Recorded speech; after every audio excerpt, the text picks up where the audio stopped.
Yeah, Mike, what's up?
Oh,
Mm,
Y'all some flat Earth believers. Good evening. Hello? Is nobody gonna talk? Are we sleep calling in this? Or what's happening? Yeah, we're sleep calling. Oh, for real? I'm like, that's can you turn on your camera for me then? No. Why? Do you guys want me to sing a lullaby? No, we want you to tell us why you think the Earth's a ball. What? It's not. I Wait, don't it's think flat. it's flat. I don't think it's a ball. Why you think that? Bro, science literally proves that it's flat. Cause if you keep walking, if it was round, wouldn't I fall off the Earth? Yeah, probably. Yeah, okay, so So that's a pretty weak LARP, though. No, I think it's Really? a valid point in my opinion. yeah. Yeah, but you're not being honest, so... Why do Well, you I'm think... being completely honest. I am How putting am that I on not my being honest? kids that I believe in that. Oh my god, you have kids? Yeah, No, 3 and he 8. is- He's in grade 7. Anyway, Oh, I graduated why do 6 you years think the ago. Earth's a Actually. ball? Wait, what? You graduated from where? Oh, I graduated high school 6 years ago. I'm on my 6th gap year. Okay, so you should have lots of globe intelligence to share with us, then. Yeah, I do. That's why I believe the Earth is flat. Why? Because that's simply what the media's been trying to tell you all this time, is that it's round when it's really not. Oh, okay. How do you know that? I mean, I just know it. It's just inherent. It should be inherent for every human on Earth. But Bad liar. here you go, believing everything that the media tells you. It's just like spewing nonsense. And you take that in your brain and it's engraved into your soul. Like, what is this? Okay, Preach, so how much brother. mic time do you think you deserve for these pathetic lies? What lies? Tell me what lies I'm presenting. I've just been... Okay, that's about how much I figure he deserves. Next. Oh my god, wait, can someone unmute him, please? No. Wait, are you a mod I'll do already? it. So I guess what you can do is tell us, like he failed to, why you think the Earth's a globe. So, I think I already told you this, right? If I were walking, Pathetic LARP. wait, Try Heretic, something better. Come up with something this time. can we put our differences aside and unmute Sporgy, please? No chance. Are you a mod? Who are you? What do you think? Can you unmute him, please? Nope. If he can mute someone, obviously then he's a mod. Whoa, whoa, whoa, whoa, whoa, whoa, whoa, whoa, whoa. Yeah, think it through. You should What do we mute wanna this hear troll as well, bro. Sporgy spurg out some more for. What do you want to listen to that for? That's the most pathetic troll I've ever heard in my life.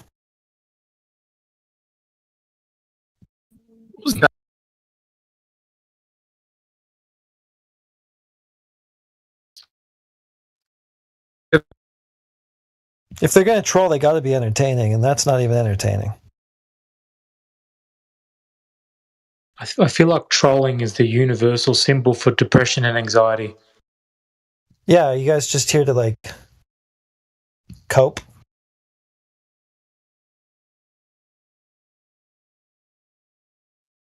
They've all given up. Sporgy was the leader, I guess. Without their leader, Sporgy, none of them can do anything. He was the best one? Only if it's copacetic. And then there were Sporgy, you're the best they've got? Really? Oh, really? Oh. I appreciate you unmuting me. Thank you. Excuse me, Heretic. Can I ask you a question real quick, though? We'll see if I answer it. Truly genuine question. Why are objects in the distance not curved when you see them? Well, maybe some of them are. What are you talking about? They're not. What about a curved object? Maybe Mayhem can do better than these clowns.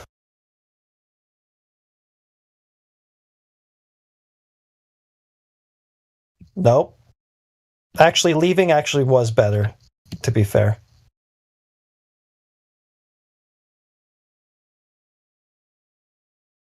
Oh, he's back. Ray.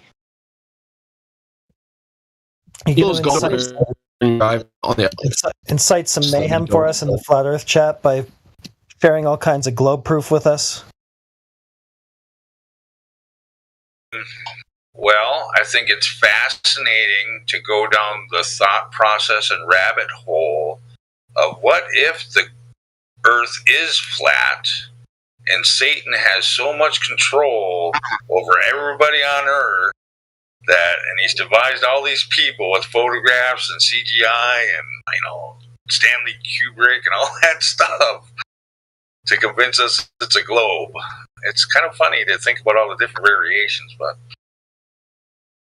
can I prove to someone over the internet and Discord that the Earth is round? No, but the experiments have been done with wells and poles with sun shadows that kind of prove with geometry that it is a globe. So I don't know. Preach, but It is what it doesn't really matter. No. Explained by law. But okay, what I was in person, you said, like, can I prove it over the internet, over Discord? What about if we were, and how? Your percentage rate, so I'm not hearing everything you're saying. Every third word's cutting out percentage.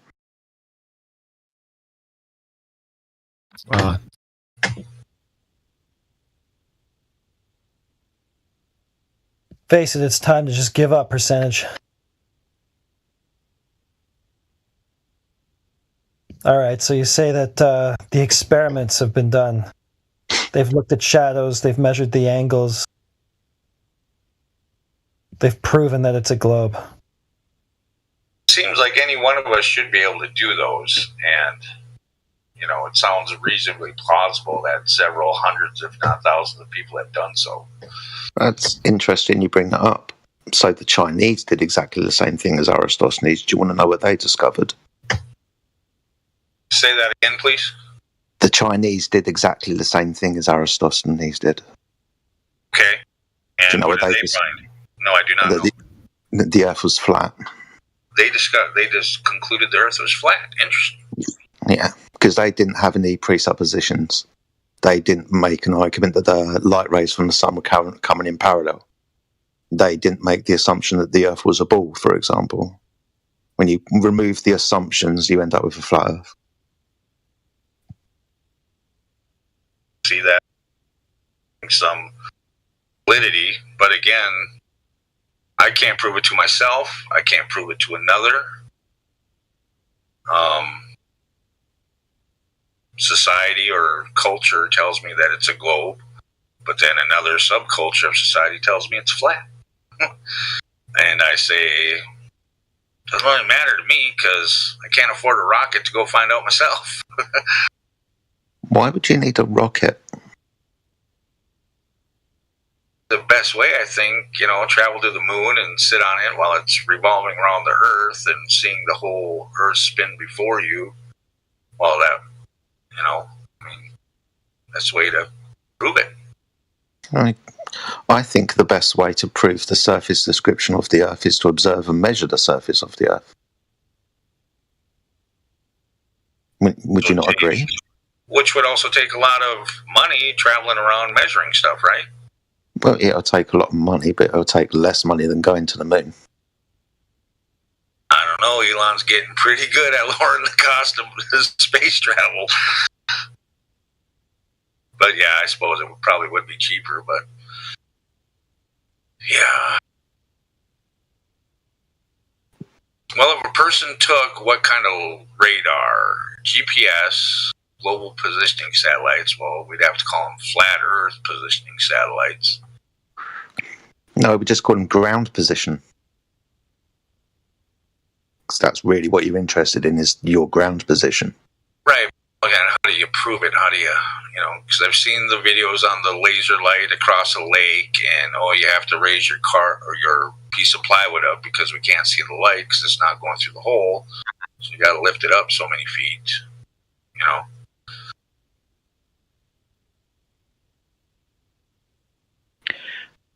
people still going on about this Netflix documentary with Jeranism that happened about 7 years ago. Do you think we've done other tests since then? Probably. There's probably people doing all sorts of tests all the time. We probably don't hear about most of them. That's true. You probably don't hear about most of them, that's right. I could put you in touch with about 30 laser tests that demonstrate the water's level. I'm talking about Jeranism or something, but I can give you those if you want. It's up to you. You know, I like reading and looking at interesting stuff. I like thinking about stuff. And Okay, well, I'll post a couple in the side chat, mate. thanks.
Anyone else getting on the dome shot train soon, or what?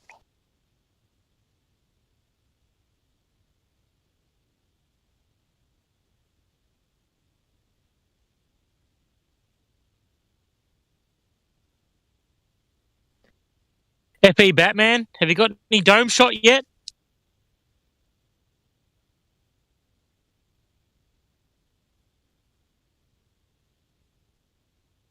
The what dome? Dome shot crypto. Got any good dome shot crypto yet?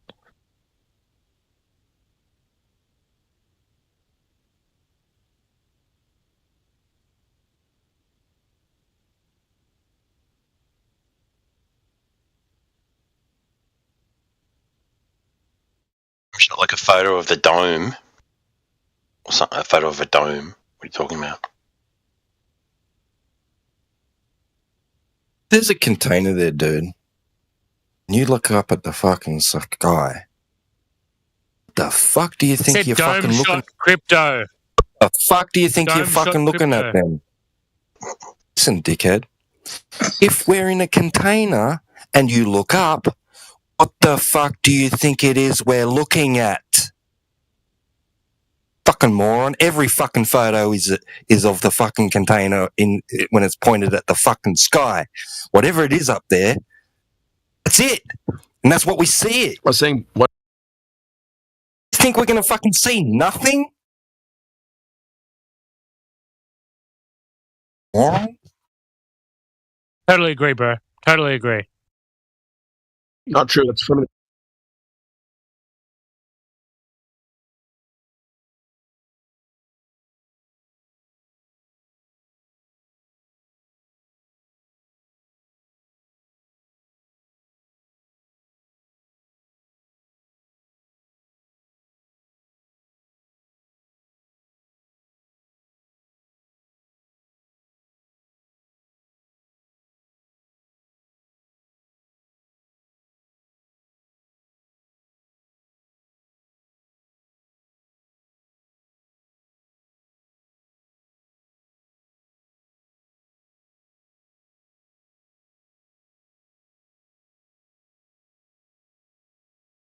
Doesn't matter.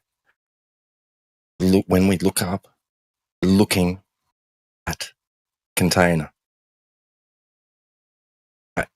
Whether it's exactly what we see, whether it's distorted, whether it's partially hidden, or whatever, when we look up, we see is what we see. There's a container there, then we're looking at it, towards it, aren't we? It says it doesn't fucking look like what we see. Motherfucker.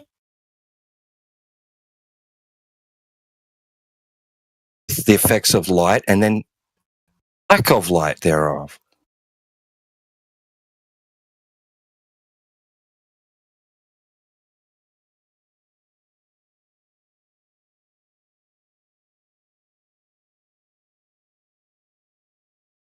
You tell me what it should look like.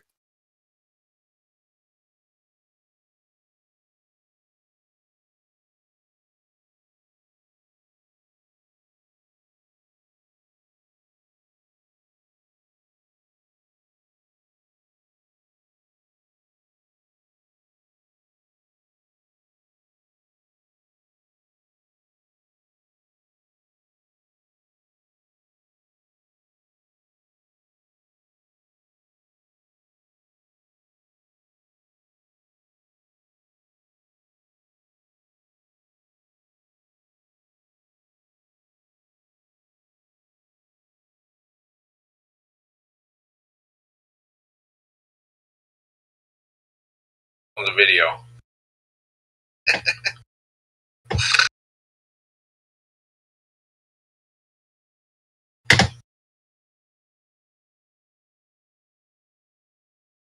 Hey, what? Jedi still there?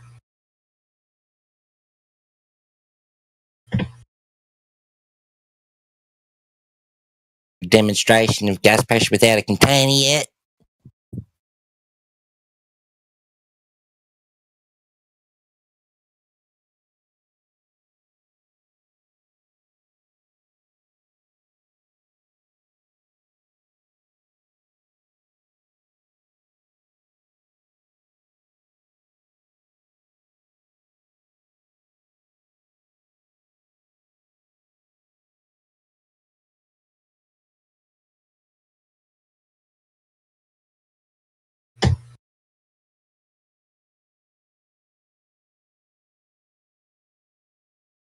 For bed.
No, there's not.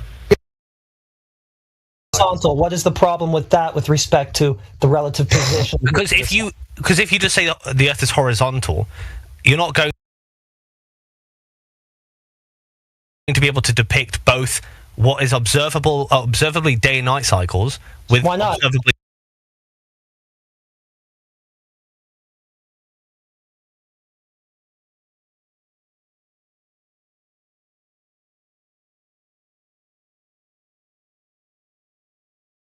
.24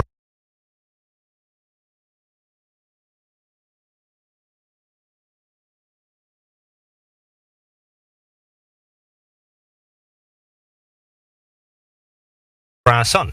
Why not? Well, you can show me, because I've done every single possible orientation of a flat Okay, Earth. so nobody's done a drawing for you yet. So I have done every single one myself, right? Would you like to go through Okay, what did you try? Let's see what you tried. Right, we've got GeoMap Maker, right? You can look, I'll just link the thing in chat. So what is the sun doing that's not possible over a flat plane? Describe it. Sorry, say that again? What is the sun doing that's not possible over a plane? Describe it. So what the sun is, okay, so day and night cycles have a connection to the surface of the Earth, and that we have day and night that we experience on the surface of the Earth every day for every observer, right? Except for like if you're in the Arctic in December. But the point is that because our day and night cycles are governed by where the sun is relative to its position on the Earth, right? If there's a 24-hour sun in Antarctica, it must not, whatever happens, contradict what is the sun doing that doesn't work on a flat plane, dude? Sorry, what? What is it doing that doesn't work with the horizontal orientation of a flat plane Earth? So it's motion across the sky. If the sun has to create day-night cycles in Australia, let's take an example, right? Let's say on the AE map, if the sun is supposed to be rejected, there's an example, right? I mean, I've got to be able to illustrate it somehow so that you can visualize it. So, for instance, on the AE map, if you're trying to depict a 24-hour sun moving across an observer in the Antarctic, and then you have to go to the other side of the Earth to create a day-night cycle and have a night between them, and the sun has to be overhead in Australia, that would contradict day-night cycles. And that would contradict to the... it would contradict day and night cycles relative to what? Some sort of map relative projection? to the 24-hour sun in Antarctica, where it's Some positioned. sort of map projection, or to what's actually outside? Well, this is part of the you're argument. telling me that the sun and what it's doing is contradicting the orientation of the Earth itself, if that orientation is horizontal? No, I'm saying that you cannot propose throw any this away. orientation. This isn't very well formed, so try again. What is the sun doing that precludes the orientation of the Earth being horizontal and plane? I'm saying that you can't propose any kind of plane. Okay, do you have a logical syllogism from this that is sound and valid? Yes, that is my syllogism, right? Okay, you see okay, so the Earth's orientation is horizontal, that being a planar thing. That is ruled out by what the sun's motions in the sky are? So, in my argument, on a planar Earth, you cannot... Just yes or no? Oh, sorry, okay, state it again. Wow, you don't listen. Okay. I did. But, well, I've said this like 6 times, dude. Go on. This is a waste of time. Okay, well, you know what my argument is. It's just that... you don't really have one. You're attacking projections and maps and stuff like that. You're talking about the Earth would have to be oriented some sort of way other than horizontal in order to have this in the sky. No, it would you can't be say why that is. We're talking about horizontal if there is no possible way to describe day-night cycles. Oh, describe. Okay, so you're talking about projections and reifications and stuff like that. But it must be possible, Heretic. No, that's the because argument. You're saying again that if the Earth is like this, it must be possible for me to describe it. That doesn't follow. That's illogical. No, for you, no, right? There is no possible way. There's no logical necessity for you to be able to describe it. So that it's just unsound from the get-go. No, for you, yes, that's correct. But I'm not saying you, Heretic. I'm saying there is no possible way. Yeah, you can't conclude that because you haven't been shown an interpretation that describes it coherently. Doesn't mean that there can't be one. That also doesn't work. That's an appeal to possibility fallacy, by the way. Well, what the fuck? You haven't even looked at the possibilities. You're just making a baseless assertion. And it doesn't matter anyway, whether you can describe it or not. It's non sequitur to whatever the ground is doing. I could show you any possible way that we could orientate I've the Earth. asked you again and again what the sun is doing specifically that would contradict the Earth as being horizontal in its orientation and planar. It's not that it contradicts that. You don't understand. Okay, then it's not a falsification of that, then, is it? No, you're not understanding. It's no. not that. Okay, it's not. So it's not a falsification of the Earth as a plane. So what now? It's not that. Okay, so it's the Earth isn't flat. It follows from this, right? It's not that the 24-hour sun contradicts that. It's that the 24-hour sun contradicts day and night cycles, which would then mean that the Earth isn't flat. Okay, how does it do that? Well, you can't have the sun being. How does it then mean that the Earth isn't flat? Okay, let's parse this out. It contradicts day and night cycles on a flat plane Earth? Exactly. How? So the sun is supposed to be overhead. Like, take for instance, just as an example, in the Gleason's map, it's meant to be overhead in Australia. We're not claiming the Gleason's map. How many times, dude? It's a map projection. Again, we're not saying that it's the physical Earth. It's a globe projection. So what you're saying... If you want to debunk the globe via the Gleason's map, have at it. So through all this sophistry, I think what you're really saying is this contradicts the AE map. Okay, it does. Yeah, that's what it's been about this entire time. Is that what you're saying then? It contradicts the AE map? It does, but that's not what I'm saying. Okay, what are you saying? I'm saying it contradicts any possible conceivable... Okay, you can't say that.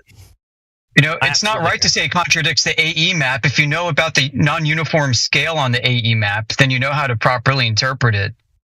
Sorry, what proper way? Yeah, you would have to know the full orientation and layout of all the lands and all those things, and have to have a perfectly accurate depiction of what the Earth is in order for that to make any sense. So I don't see what you've done to contradict the planar nature of water yet with this. It's hard to get an argument out when I get muted all the time. Yeah, because your arguments are sophistry and bullshit, dude. And you keep appealing to the Gleason map. You haven't even looked at all the possible interpretations that could be out there. That wouldn't even be possible to do such a thing. At the end of the day, you are attempting to strawman some sort of map or projection or model. One you say can't exist, which therefore necessarily must follow from that the Earth can't be something that, you haven't conceived of it being. Yeah, well, I mean, you could say that... Well, first of all, I have got every possible interpretation of a flat Earth or orientation of a flat Earth. Really? Every possible one? Yeah. What's the sun doing? What's the sun doing in all these different interpretations? Well, look, the funny thing about that question, right, is that when I orientate the Earth, there are some obviously ridiculous ones, right, that you wouldn't say... What is the sun doing in these interpretations? What sort of path is it taking? The sun would have a constant... Yeah. A constant path around the Earth, and also have a 24-hour sun in Antarctica. A constant path. What do you mean by that? So whatever happens, right, we have to expect that the sun will be overhead in Australia and South America and South Africa and Antarctica. Yep, it's not a problem. For 24 hours. We'll just do what the globe does. We'll just do what the globe does when something doesn't make sense. We'll just invent something that nobody's observed, nobody's experienced, nobody can prove exists. Nobody can prove is true. This is all really a waste of time, because essentially what he's saying is nobody has modeled it, therefore it can't be. So no, that's a straw man. Yeah, that is what. No, what the fuck? You're just saying nobody's shown me any possible interpretation of how this can work, therefore there can't be one. If that's not what you're saying, then I guess you don't have an argument. I'm saying there is no possible way, and I invite you to show me one. Why is there no possible way? And what does it matter? What does it matter? What does it matter anyway, dude? Because you're just appealing to models again. So then you're saying it's impossible for you to model it, therefore it can't be. But models don't prove what reality is. It would be reification to say so. So what are you trying to do here exactly? I'm not even introducing the idea that you have to be able to model it, right? Yes, you are. If you're saying it's got to be described somehow, that's essentially what you're saying. We need to have some sort of construct of how this would work. We can't come up with one. There, in other words, we can't reify it, therefore it can't be. That's fallacious. No, because you're doing this thing again where you keep saying you, right? As in, I'm expecting you to be able to do it, right? It could be the case that you don't know, right? How to destroy my modus tollens, right? You don't have a modus tollens. But I'm saying nobody can. Not you. Not. Why are you saying that? What have you looked at that suggests, I mean, I shouldn't even bite on this because he is again appealing to projections and models of how the sky works with relation to the Earth. And to have a construct of that wouldn't necessarily prove one way or another what the Earth is. So I'm just going to stick on that point. Until you stop doing that, you don't have anything with this. So okay, here's a proposal, right, that I might go back and do for you, because, you know, I could say all day that there's all these different ways you can orientate the Earth that would contradict the 24-hour sun with the day-night cycles, and you could keep saying, well, you haven't shown me every possible way that you could do that. So dude, it doesn't. I just told you I'm not interested. You're talking about models and projections again. We don't have to necessarily model something in order for it to be what it is. There's no logical connection to this. Yeah, you don't have to, but it has to be possible, heretic. Okay, you can't show that it's not. Okay, then this. Show that it's not possible for what the sun is doing. Show that it can't possibly do what it's doing over a flat plane. Just do that. But that's what I just said I was going to do. I said that I'm going to but then you kept appealing to models and our ability to make some sort of concept out of it. But it must be possible to be able to explain both. Oh my God! Now you're making it about the concept again. It doesn't matter if you can fathom it or not with respect to a plane. But then you're living on an inconceivable. You're doing it again. Prove that it can't do what it's doing in reality if the Earth is horizontal in its orientation and blah blah blah. Prove that. Yeah, go get us a globe measurement. Like, I can't conceive of it. Nobody can conceive of it. It's not a fucking argument, dude. Just because you don't have a concept of how it can work doesn't mean it can't. Globe measurements help you here. I agree. Get out of this. It being inconceivable does not mean it's not true. But okay, I don't even agree that it's inconceivable. What is the sun actually doing? Describe it. The sun's got a constant motion across the sky, and also, okay, what is constant motion? What do you mean by that? As in, from our position as an observer on the ground, you observe the sun predictably 365 days a year, move around the sky, whilst also 24 hours of sun in Antarctica. Predictable day-night cycles. So what? So what does that describe to you, that there's a 24-hour sun in Antarctica? What's the sun doing? That observation cannot contradict 24-hour sun in Antarctica, and you cannot demonstrate that it doesn't. What observation cannot contradict 24-hour sun in Antarctica? You cannot explain day-night cycles without contradicting 24-hour sun in Antarctica. Why? Because you'd have to, inevitably. Okay, you're doing it again. You're doing it again. I have to propose a construct. I have to propose some sort of mental construct for you of how this works. That is not how proof works, dude. Yeah, you can't. I understand. No, I didn't say that. Meanwhile, what do you say about Earth measuring flat beneath the sun? Why would you believe in inconceivable? What the fuck, dude? It's not inconceivable. I've been trying to get this out of you. It's not. I shouldn't even be trying to go there, because to make some sort of model or projection of what the sun's doing with respect to the Earth, and then going, therefore, I conceived of it. It's possible. I mean, you're just kind of going into reification territory with that. But I'm not saying that conceivable Earth has to be true, just that it exists. Okay, all right, let's conceive of it together. The sun made a circle around your head. All right. Now what? That's impossible with respect to a horizontal orientation. Why? Why would okay, so if, for instance, I was in Australia and the sun made a circle around my head, how the fuck is it managing to do that in Antarctica, on the other side of the Earth? Other side of the Earth? Where's the other side? Show me the map projection that you have that represents exactly the AE map, right? As an example. It's the AE map. See, this is what it boils down to. You keep hitting us with the AE map. We have said in this room again and again, we're not taking a positive stance on AE map. So what you're envisioning then is the sun. I get it. Here's your blunder. You're envisioning the sun making concentric loops around Polaris all the time, right? In the AE map, yes, but it could also be the Mercator map. Would you like to...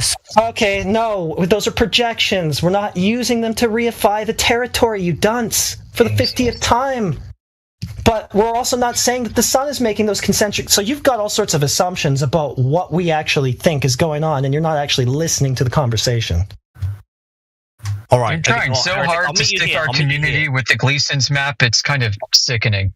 I think we could meet halfway, right? In this position. I will acknowledge, right, that there may be some map not map, what's the word? A projection, well, let's say, of the Earth on a flat plane, which it supposedly is, right, that is not yet conceived of. If you admit that flat earthers right now cannot even explain day and night cycles. What are you talking about? I won't admit that. Fuck. Demonstrate a day-night cycle with a 24-hour sun. Okay, you showed your mistake in saying that the last time. I'm not going to agree to it now. You've already exposed that what you believe is that the sun, according to flat earthers, is making concentric loops around Polaris. We're not saying that it is. So with that misunderstanding that you had, I'm not going to just go ahead and agree with you about something that you said based on that. Yeah, but you know that you can't explain day and night cycles without contradicting. No, I don't know that. You just keep asserting that. You know that you can't, right? That's what you were asserting the whole time. It doesn't matter if we explain it anyway. You have to demonstrate the ground was curving. But you asserted that you can't. Do you have a logical proof that the ground is curving based on the 24-hour Antarctic sun? Remember, do you have a logical proof that the ground is curving based on the 24-hour Antarctic sun? That's a red herring. You were asserted that. That's what this whole thing started on. If that's a red herring, then that means that you successfully red herringed away from the actual point of the discussion. That's what your mic was opened up for. You asserted that you couldn't do it, so admit you don't know. Couldn't do it. I didn't. I already gave you some possible concepts, and I already told you, till I was stupid in the face, that we don't need to conceptualize the sun's motions anyway and provide some sort of model and go, there you go, because it's just reification. One must assert he doesn't know how day-night cycles work. Okay, you can keep saying that. Yeah, and one must assert, yeah, that's what you're doing, is you're just asserting it. So what? If I don't know what day and night cycles are, how does that follow that the Earth is not this or that? Well, it doesn't follow into that, but it is. Hey, so you don't have a logical argument one way or the other based on the 24-hour sun for the Earth being flat, being globe, not being flat, whatever. It illustrates to the room that you don't know what day and night cycles are, which is funny, you know. That's what you want to do? You want to illustrate that I don't know what day and night cycles are instead of just offer some deductive proof for a globe or a flat Earth or against a flat Earth? That's what you want to do? It just demonstrates a lot. Well, that demonstrates that you're really desperate. Do you have a logical proof against flat Earth or for a globe based on 24-hour Antarctic sun? My argument does follow. You measure daytime with an hour angle. Or do you just want to go, hey, this guy doesn't know what day and night cycles are. Well, that is a bit of an L, right? But I do have an L. It's not an L, and I never said that. You're just asserting it. You said one must assert. That's all you're doing is just asserting. So what? I've given you some possible interpretations, even though I've said at length I really don't have to. But we're still waiting for the logical proof one way or the other, against flat or for globe, and you're not giving it. What about this? What about this? Does the 24-hour sun prove the globe? No, no, it doesn't. But the interesting. No, it doesn't. We got that on record, so he won't be giving us a positive affirmation for the globe there. What does it do against the flat Earth? It falsifies it, but you can't falsify my argument. How does it falsify it? It establishes there's no possible way for a 24. How? Formalize it. Okay. So I'll say out loud. Let's see how far we go. Clown, dude. So, a premise one. If the Earth was flat, then there must be some, doesn't matter if Heretic can do it or not, some possible way to orientate the Earth to allow for a 24-hour sun in Antarctica. Okay, in reality, the Earth must be oriented in some sort of way that allows for a 24-hour sun. Okay, it's oriented horizontal, and the sun is making what appears to be a circle or ellipse down in the south, maybe concentric to the south celestial pole. No, I don't know how, but it does it, right? When I say orientate, I don't mean this. It has to be horizontal. Yeah, it's oriented. Yeah, when I say orientate, I don't mean orientation, the actual meaning of the words. Okay, yeah, it's oriented horizontal. All right, and the sun is making some sort of concentric loop in the south. Now what? Here you go. Let me show you this. Well, just answer my question. So when I say orientate, what is wrong? I don't care if you don't know what orientate really means, even though you really like that word so much and you get off to hearing yourself say that. That's cool. But the Earth is orientated, horizontal, let's say, and the sun is making some sort of loop around you in the south. Now what? What is the problem with the orientation? Like if you look at the chat, you can see how I've orientated the land masses on the. Okay, that's goofy. Yeah, I'm asking. That's another projection, dude. I don't care how you want to try to conceptualize it. I'm asking you, what is the problem with standing on a landmass and seeing the sun make what appears to be a circle or ellipse around you, if the Earth is horizontal in its orientation? Because it can't contradict other observations. Which observation is it going to contradict if the Earth is horizontal and the sun makes a loop around you? The 24-hour sun in Antarctica. Yeah, what's that? What? That's the same thing, you idiot. You said moves. That's the same thing. If it's making that's exactly what I'm talking about. It's making a circle around you, and you're in Antarctica. That's contradicting itself now? 1,000 apologies. Right, it will contradict day and night cycles then. Okay, how's it going to contradict day and night cycle? Because the sun has to be able to create daylight, and has to be overhead at all three of these places: Australia, South America, and Africa. Right? Why would it have to be overhead those places simultaneously? Directly. It's got the same GP in those three places? What are you talking about? No, not simultaneously. It's a day-night cycle, right? So at least at some point it has to be overhead in all three of those locations, whilst also being overhead in Antarctica. It's not directly overhead in Antarctica. It's going around it. But it also goes behind you in Antarctica. It's 360. Yeah, okay, that's because it's a circle. I know it's hard for you to conceive, orientation boy. It's a circle. So yeah, at one point it would be at your back if you just stay faced the same way all day long, and then vice versa. What's the problem? Are you just having problems conceptualizing a fucking circle, dude? No, by no means. I'm saying that if it I think you are. It just made a loop around you. It's not directly overhead Antarctica anyway, because that's not its latitude, is it? The sun? So it sounds like, and I could be wrong, that you're asserting that it would be Antarctica would be in the middle, and it's making a loop around all three of those continents. Well, I'm asserting that you would have some sort of vantage point to see it loop around you if that's what it's indeed doing. I don't know. That's what it appears like. I don't know that that's what it is. Yeah, but we can only go off what we observe. I don't do like imaginary observations. So what is wrong with that? You said there's no possible way to orientate the Earth horizontally and have the sun make a loop around you at that geographic position. Why? Because you would the sun has to be in basically two places at once. Has to be overhead in South Africa. Has to be overhead in Antarctica. This is what I asked you. Australia. This is what I asked you. I already asked you this, and you said no, not simultaneously. And now you are saying simultaneously, and it's not directly overhead Antarctica either. What's the latitude in Antarctica? Yeah, it has to go around you in Antarctica, right?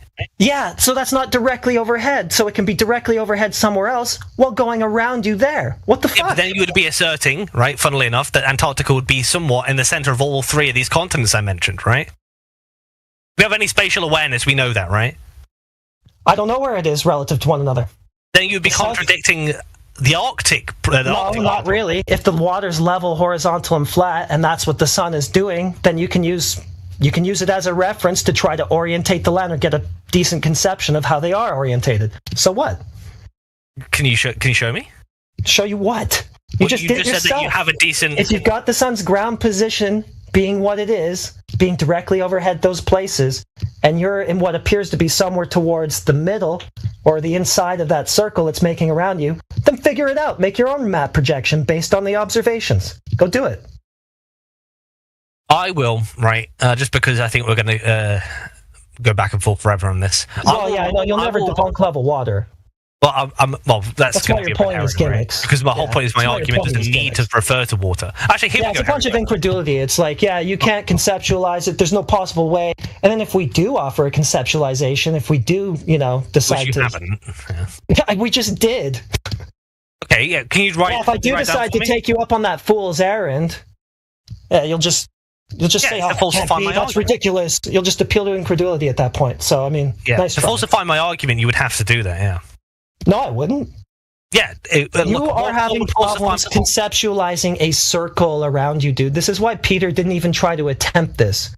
I know you're trying to sound intellectual, but the core of it is you are having a problem conceptualizing something making a loop around you while the ground that you're standing on is flat. Generally planar, that is to say. That's a big you problem, dude. Well, my reality doesn't contradict day and night cycles. Yeah, it does. Your reality contradicts water, contradicts everything. And there's nothing my reality. It's the same reality. It's not contradicting itself where there are day and night cycles. That's another incoherent statement. Sorry, your description of reality can't explain day and night cycles. I didn't contradict it. Now, so what is it? My description of reality contradicts it or can't explain?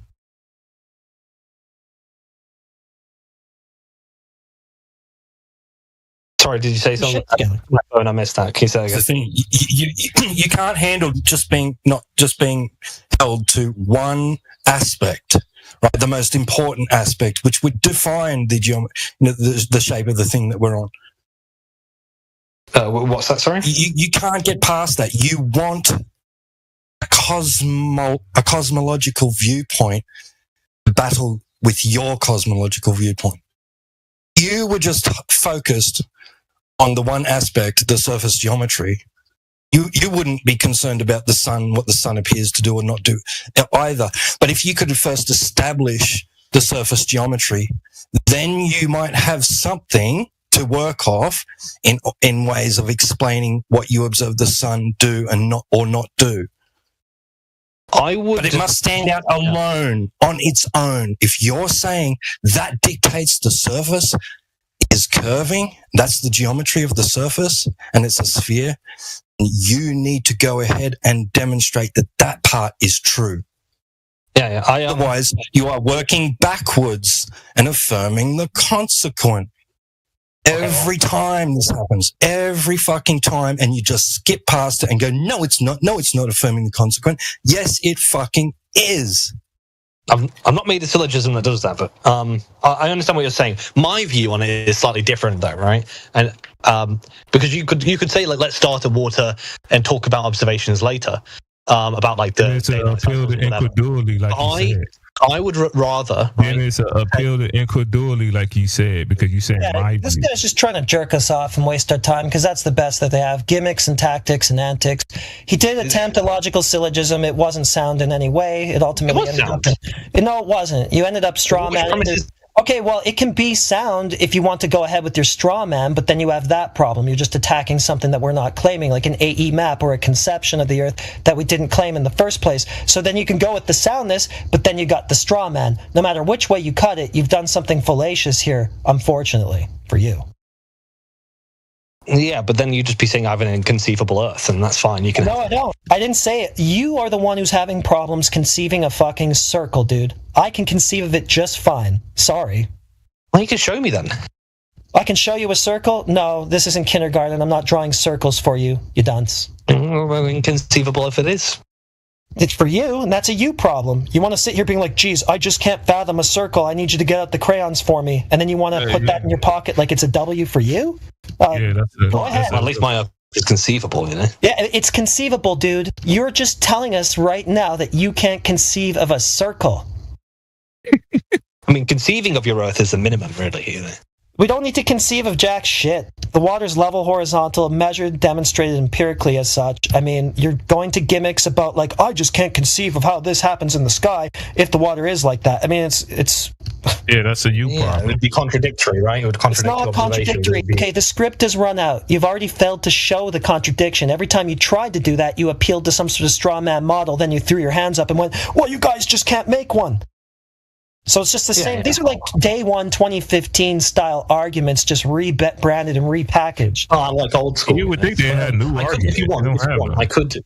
I do like old school, but if you want, I could get. I could use that GeoMap Maker, which I linked, and I could get you every possible orientation. You can tell me which ones matches reality the best. Every possible orientation. Well, I would have to see what the sun is assumed to be doing in those orientations, because you have a problem, I think, with assuming the sun, knowing exactly what its path is, and then you're just going to stick different orientations of Earth in alongside that. Does the sun have a regular path, or is it irregular? Well, it seems to do the same thing year in and year out. Yeah. So whatever it has to do, it has to be regular. It can't be random. It can't be going like here, there, and everywhere, right? But based Yeah, it upon seems to have a regular testimony, pattern, it's yeah. kinda irregular. Yeah. So if you've got a false conception of the Earth, as demonstrated by what the sun seems to be doing over it, then just come up with a new conception that squares with your new observations of the sun. Big deal. If that's what you want, I think it wouldn't prove anything anyway. It wouldn't prove anything one way or the other anyway. Yeah, the problem is I don't think any such example could be given to me. Right? That's why it's I know you've got all this incredulity and you can't fathom a circle. I know these are problems you need to maybe speak to a shrink about.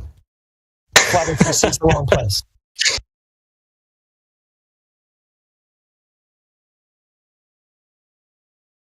I didn't even want to bite. Like, it's so simple. I was trying to get it out of you. I was just trying to ask you leading questions to get you to say, well, it's going around you.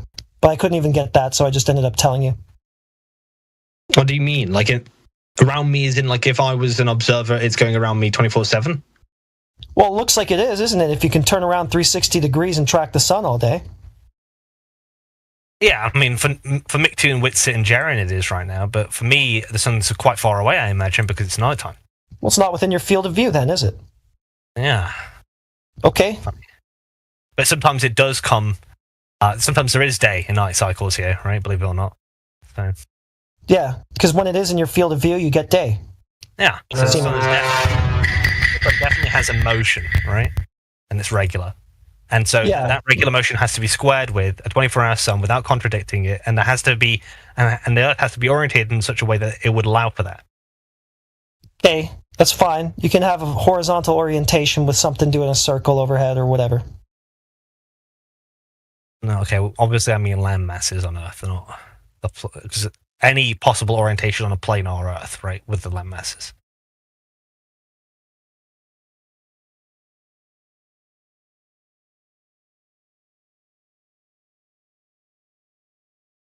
The orientations are, well, the ones that we understand are projections based on what's happening in the sky anyway, aren't they? Coordinate systems based on celestial observations that you then project the land onto. Yeah, but then if you were going to go with that, you'd be limiting what's possible with how we could orientate the Earth, right? And I'm offering you any possible way. Well, it would be limited to what it actually is in reality. One sec, let me show you this. It's quite funny, actually. It can only be what it is. And someone made this, and I thought this was a funny illustration, but I'm allowing you to have an Earth that looks like this if you want. Oh, it's not posted.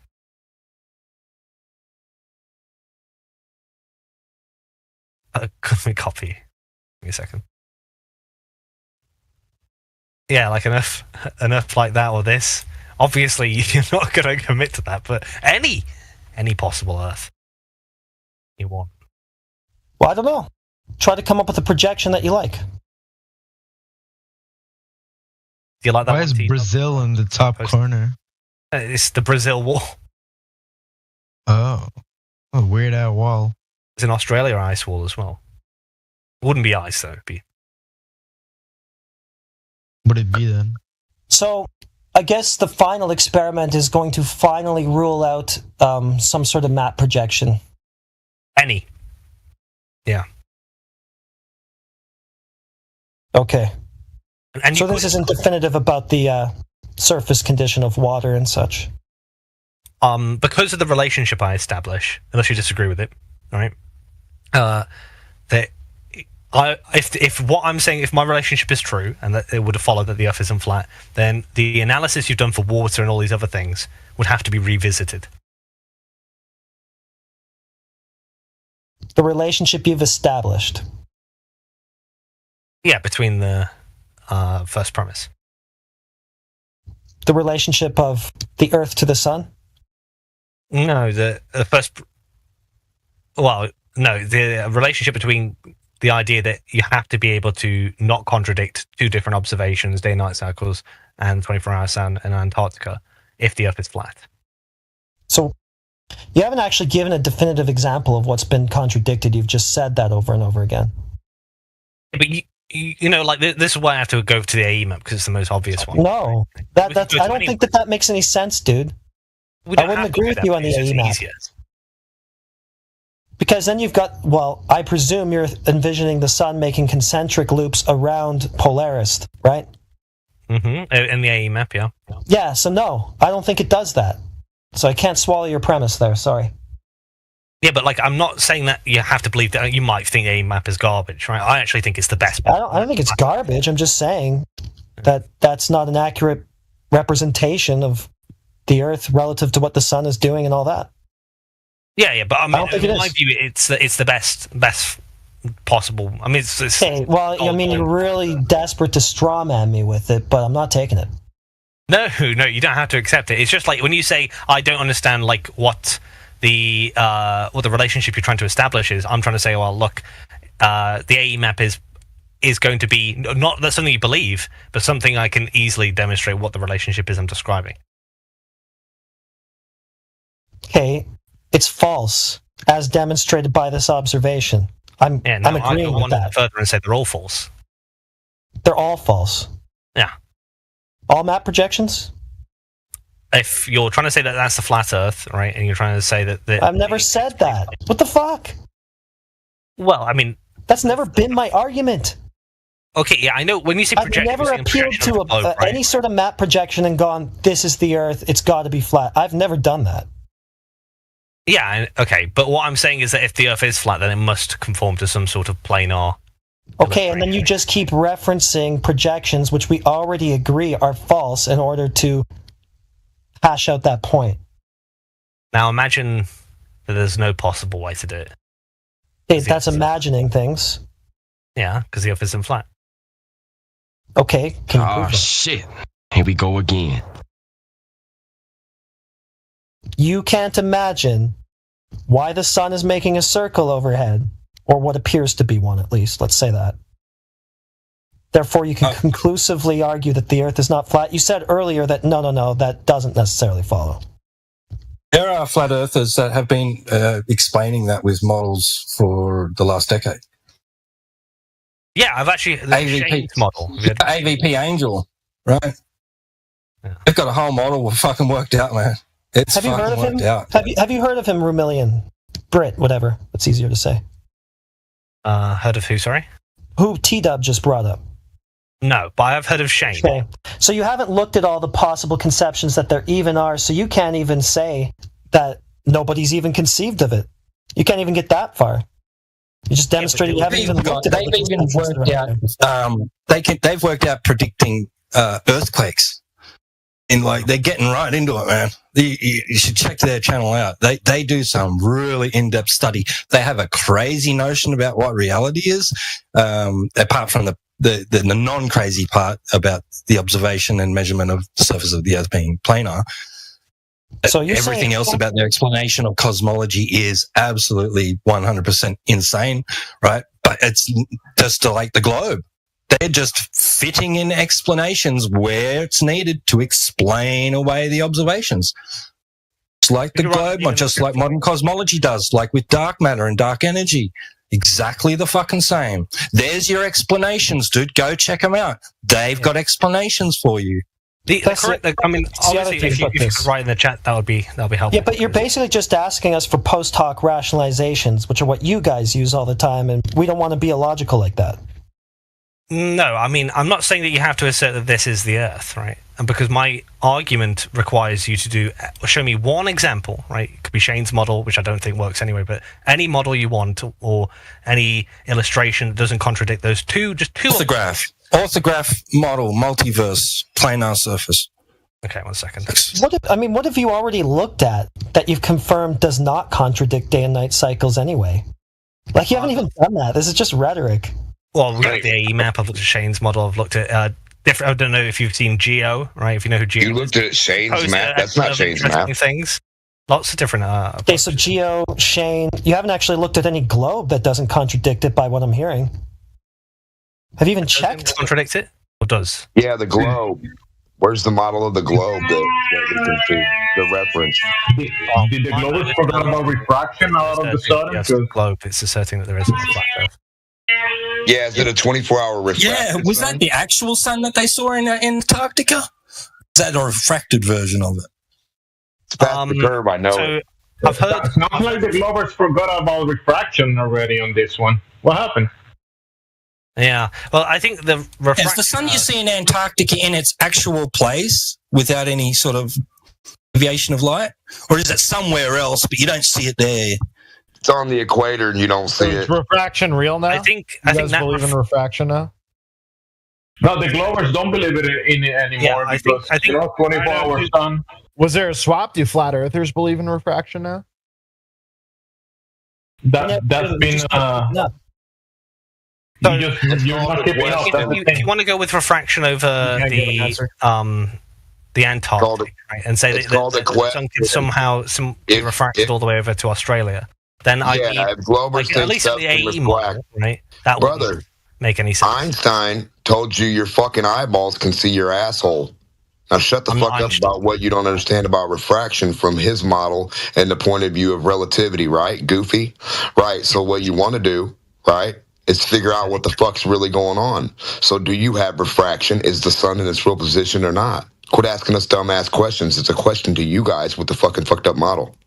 Yeah, so if you want to assert that, you'd have to... Well, there's two problems, right? First of all, you'd have to show me any sort of mechanism to explain it. And secondly, I can't show you no globe doing shit. It would have to not contradict obvious things like the sun. What? Contradict what all globe? The way to Let me Australia see what you got spinning. From Let me see your globe. in an AE model. So Show I'm me just your gonna globe model. That's all I want to fucking see. Yeah, I'm gonna just have to take away from this that this is another tap out on a logical proof for a globe because we've been in the weeds for like an hour talking about bullshit. Of the flat Earth. It's not. We already hashed that out relentlessly. Now you're going to drag us back into the weeds with more straw manning, more reification, etc. I haven't seen the ball version of how a ball would act or what you would see from a ball to have a reference of any fucking sun doing anything anywhere. Well, I'm done now. It's been a pleasure. All right, I'll take upon your critiques, Heretic, and I'll be back. Yeah, go figure out how a ball works and then come back. Sounds good. Let's get that syllogism. We want the proof. We've been promised for a long time.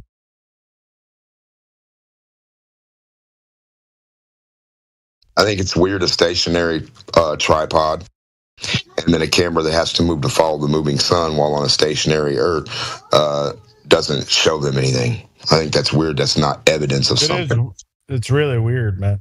Grandpa Philbone, did you come up with the syllogism yet? No, I'm just agreeing. It's weird, man. How you could... Okay, no, you don't have it. All right, another glober with no proof of his globe. Moving a camera is strange, man. Well, I thought the spinning Earth was supposed to move the camera on its own. No, I agree with you. It's weird. Okay, you should agree with me, yeah. Because you don't have a reference. There is a lot.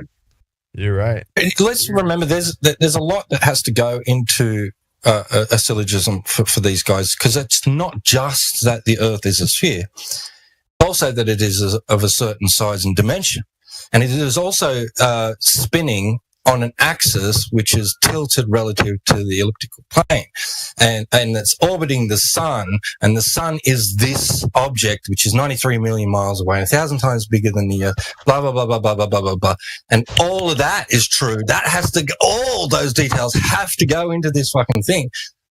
I mean, you don't have to let go of the ball part, right? For it to explain what the sun is doing according to that model, you have to include all the other stuff. You almost forgot too big to see the curve, but the boats are going over the curve. No, he said too big. So was the point that Room was making was basically that because Flat Earth doesn't have a working model that includes the 24-hour sun, therefore it's not flat? Was that like a summary of what he was getting at? We'll never know. He never got to be able to get through it. The problem is that because he doesn't know how the heavenly mechanisms work, therefore he can say whatever he wants, however he feels like about the Earth. He can say it's a globe, it's not a horizontal, he can say whatever he wants. Because he doesn't know how the heavenly bodies work. Right, and he doesn't, and none of them have ever had a reference. None of us, or you guys, or them, have ever had a fucking ball with little cameras on it, about 20-foot fucking, and how, like 20-foot ball with cameras on it, and some kind of looking at the fucking sun and rotating like any certain weird way with a sun source in the center. Like who has that view? I don't understand what. Well, and they also discarding. They also discarding the movement of the luminaries as they do, and actually the refraction argument. You can look up Snell's window, so you could be looking through a medium and you can see a 360-degree horizon, but it's just the light refracting from the observer inside the medium to the outside medium, and that will give you a perspective of something going in a circle when it's not. So there's many mechanisms in place that could be causing the phenomena that is being observed, but they just discarding all that and making claims, assertions, and negating the actual observations in reality as well. So it's like they're double speaking. Also, they're saying that this cannot happen if they can determine the shape, not curving. Essentially what happens is they make an observation and they go, okay, what could explain this? A globe Earth could explain this, and it, with all the the nuances of the solar system and everything, and they figure they go, oh right, okay, what would prove this true? Oh, and they make out like it's a prediction. Now, if I go and observe the thing I observed already, I will have confirmed my hypothesis. It's circular reasoning. They're just looped back. The thing that they're trying to figure out why it happens in the first instance to prove the thing that they think is causing it to happen. It's from the perspective, right? From only one perspective of them looking and imagining. They're supposed to see their outside perspective like a God's eye view of the thing they're on and the thing they're seeing the attribute of to get the actual idea of how that's working. And nobody has that.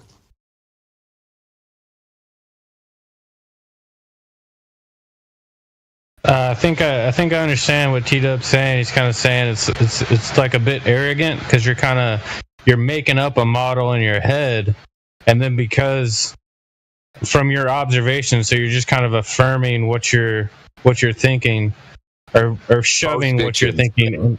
It's super arrogant because he's basically going like, if I can't conceptualize it, it can't be. Well, maybe you're just a dumbass. What about that possibility? Well, it's post-diction mostly. For like stars and stuff, so they know it happens, they see it happen, and then they apply whatever they apply and say, well, this thing now will be evidence of this. So it's just like he said, circular reasoning. It's what they do for I've conceptualized one. I can't prove it, right? It is pure and utter speculation. If I incorporate what is being seriously considered by theoretical physicists today, right, a multiverse, right, a joining, they all join, right, and then you just use the orthograph map, which is supposed to be one of the most accurate world maps made to date, right, and it's like one of those puzzles where that it's got the same picture. It just continues on infinitely, right?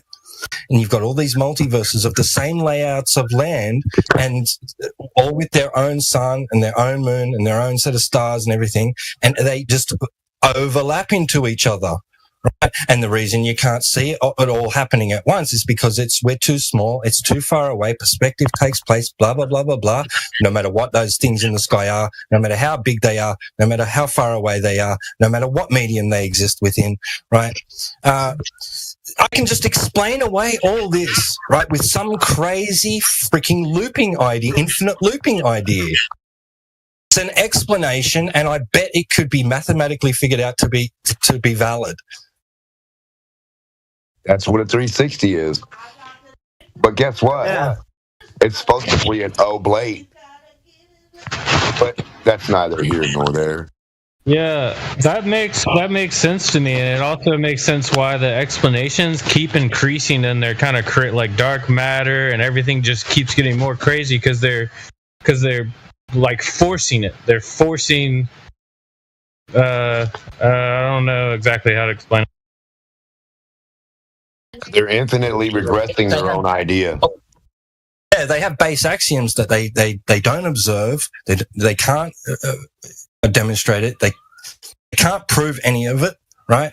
But they build on that, right, and think that is foundational. It cannot be moved. We have to accept those terms, right? These things that we haven't experienced or can prove, and then build on that. And when they find that don't have an explanation based on those base axioms for something else that they've observed in nature, right? Like their whole idea of galaxies not conforming to their gravitational constants and shit, right? And instead of going back to the foundational axioms and evaluating them to see if they are actually true, he just invents something else on top of all that, ad hoc, right, to explain it away. If that's their standard, then we can literally come up with anything to explain away anything that we observe in relationship to a planar surface. Especially if it's invisible and you can't see or detect it, but you can see and detect it. But you know it's there. Yo, guys, you guys ever have a Diddy moment when you're watching porn and the guy's coming on her face and you say, "What the fuck are you talking about? Shut up." Last time.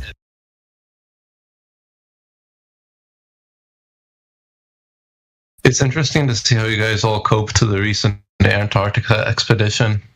Okay, so do you have a logical syllogism from that which proves globe?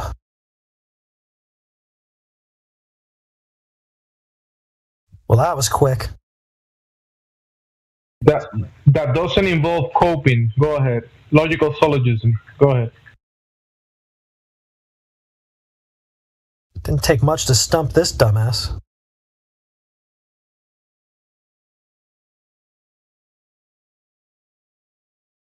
Is that coping by claiming others are coping?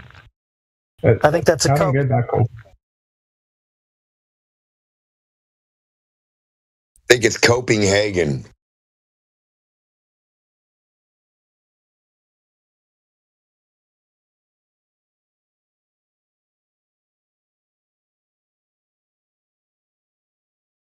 Is that it? Really? Yeah. Plus. Is he cutting out or am I? No, man. I'm not cutting out. I'll pick and choose what I want to respond to. That's it. Yeah, no, you don't have the syllogism we asked for, so you chose not to respond with one, right? That's what happened? Yeah, more or less. Elevation, horizontal, therefore flat. Is that what we're looking for? Heretic, the same syllogism, whatever they're making, I could say, if the sky is a celestial sphere and we have refraction between the two mediums, we can observe the sun going around 24 hours. You can, the sphere that they're saying, they're coming to the conclusion, you could make the sphere the sky as well. If we go into a classroom and the professor asks us for how to make or present the most beautiful horizontal line ever, I'd say the most genius glober would come in there with a ball and say, "Here you go, teacher, I got the best horizontal you've ever seen in your life." What do you guys think?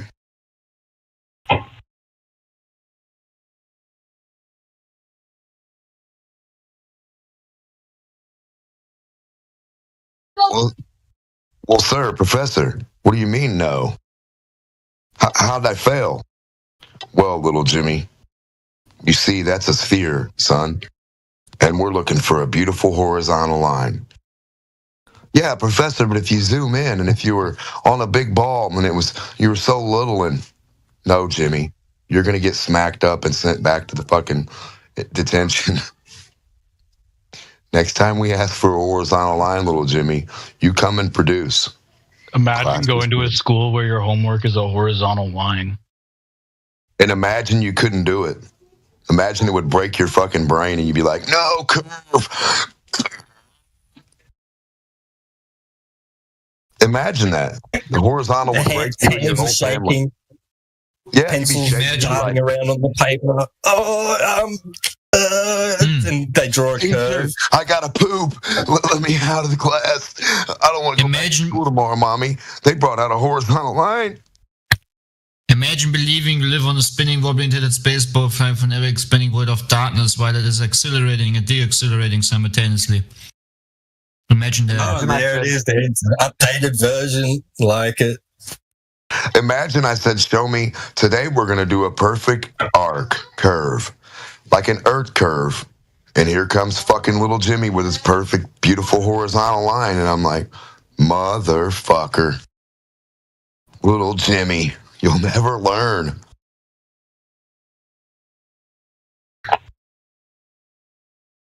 But teacher, yes, little Jimmy, this is a beautiful curve. The horizontal line you have there, yes, it follows the Earth's curve perfectly. That horizontal line does, Jimmy. Yes, Professor. Oh my God. So it's, we guessed, like, wait. So everywhere you go, right, you just measure the surface to be planar. Everywhere you go on the globe, just measure the surface and it's planar. Everywhere you go on this sphere. Damn it, little Jimmy, you're getting smart. Or let me see, hold on a minute. We're confused. Which one is it? I'm confused.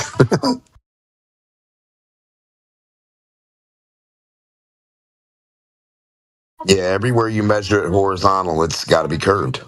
100%. It's got to be. Imagine being called the crazy one for accepting reality for what it presents itself to be. Imagine.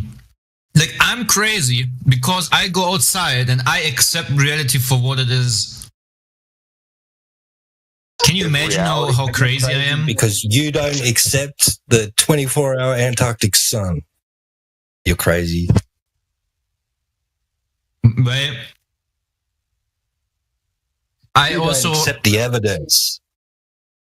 The evidence for the globe is right there. They saw it. 24-hour sun. I don't know why didn't they do 24-hour midnight? They could have also just gone to the North Pole and just have 24-hour midnight. What about that? But it just makes sense on a globe, obviously, right? Where the sun is 93 million miles away, you're gonna have 24 hours midnight. When it's 24-hour midnight. Who cares? If you People were living going, there. I think you would care. Dude, Rich Evans, there's people living there, the whole life living on the North Pole or in the region where you get 24-hour night for 2 months.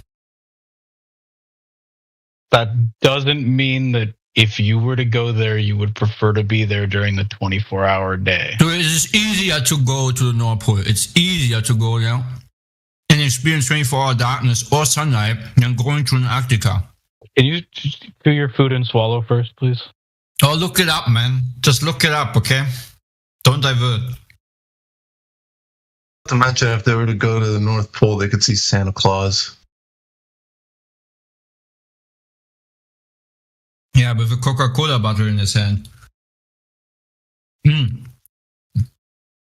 By the way, my parents were in on it.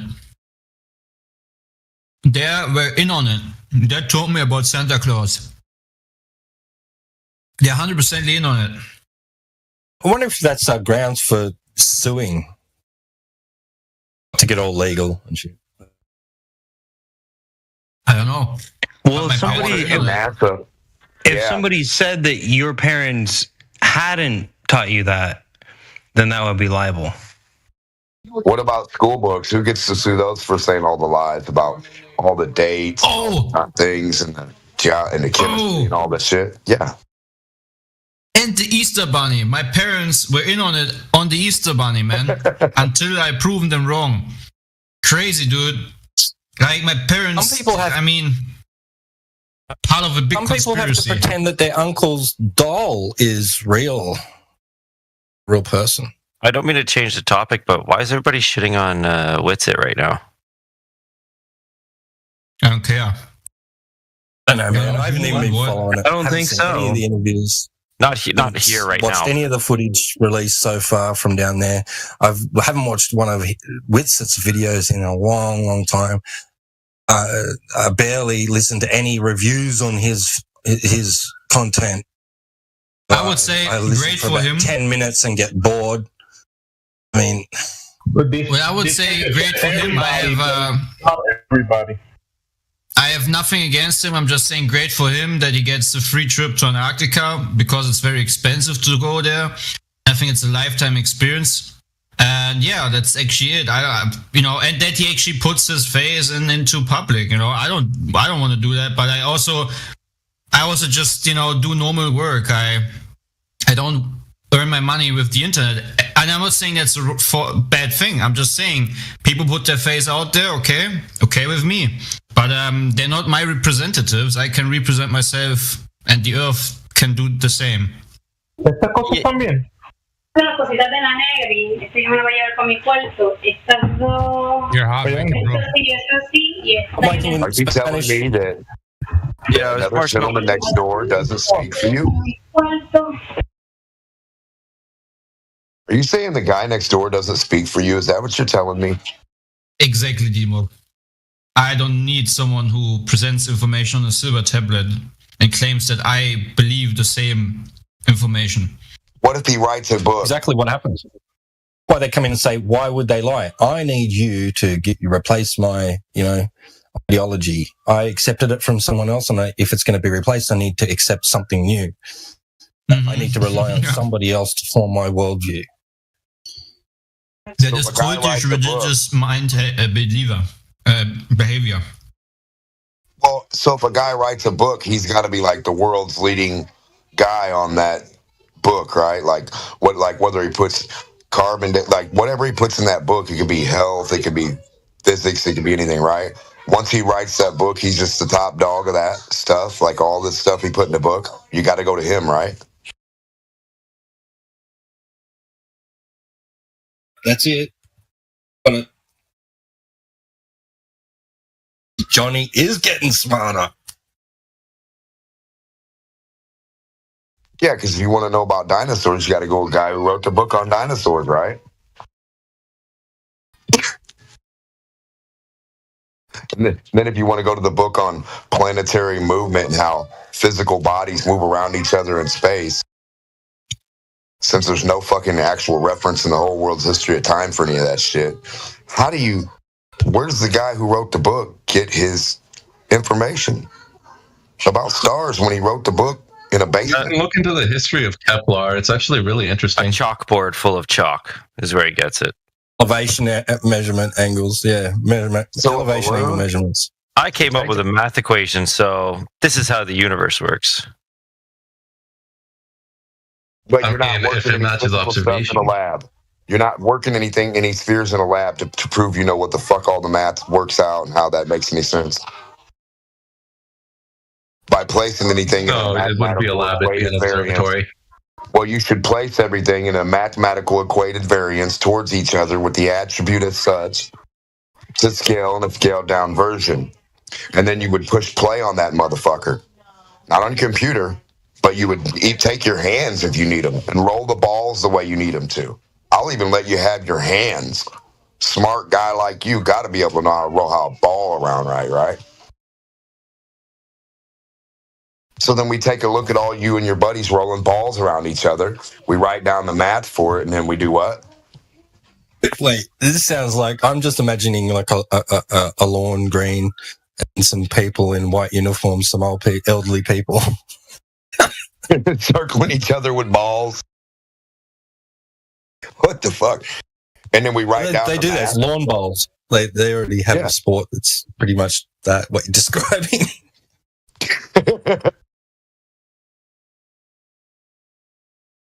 Well, do they put a sheet over a trampoline and then like roll them around? A trampoline? No. I didn't think space was a fabric. I thought space was a. Well, Matt Nuclear does that. That's what is his experiment for time space. I'd like to see it. I'd like to see like the big bowling ball in the middle with the other ball going around the outside, but then yet another little ball going around the smaller ball, which is going around the bowling ball. Yeah, the moon orbiting the other ball while it's doing it. Yeah. Where's that at? Or we just got like what do we got? The Fibonacci. Everything just spirals down into a hole or just rolls down to the center.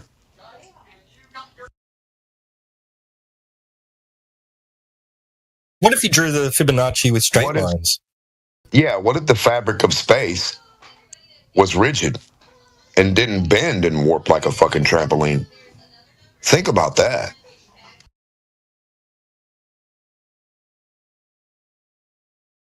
Then it'd just be like a pool table, wouldn't it? Is there a logical argument for why a 24-hour Antarctica sun matters? No, I've never yes. seen a ball demonstration. To first demonstrate that this occurs due to the Earth being a sphere, first I need to get some elevation angle measurements to the sun and all the other luminaries, right? Based off, their angular distance above the plane of the Earth. Then I can go about mathematically describing how this is all working on a sphere. I think I'm going to use Britnat's logic. So, let's see. Yeah. If the Earth is a globe, it must be possible to formulate that into some sort of logical syllogism using the 24-hour sun. It is not possible to formulate that into the... Actually, I should say conceive. It is not possible to conceive of a logical syllogism, blah, blah, blah, blah, blah. Therefore, it's not a globe. Brilliant. That one's perfect. I like it. That's what That's an inception right there, man. It must be possible to conceive of, is what he kept going with, so I just want to turn it around on him. Well, you can't conceive of the logic that would prove the globe, so... Bam, big brain.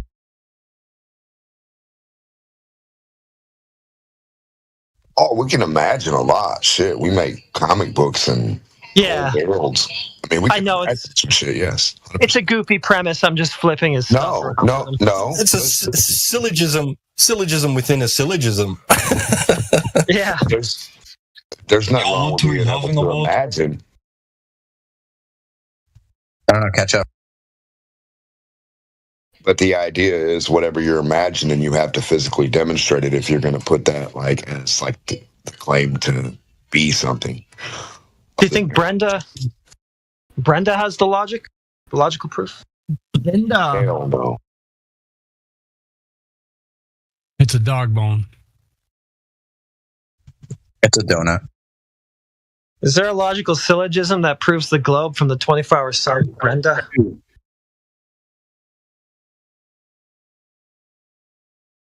If no sunset, then globe.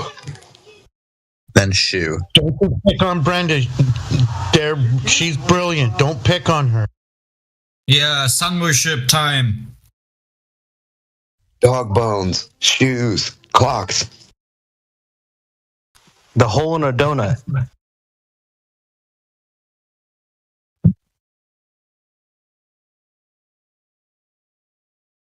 Can you formalize some sort of logical proof, Brenda, for the globe using the 24-hour sun? Oh, I think it's loading. Or her. Him. Sorry. It.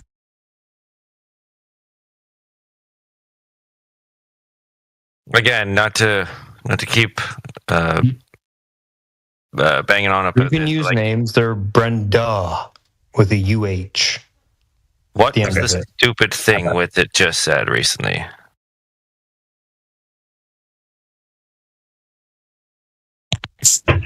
It's so pretty. Is that the Earth?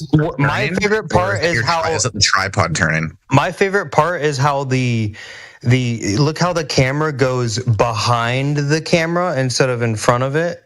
Look at how the cameras are. Look at how the tent is going behind the camera. It's not going in front of it. That's my favorite.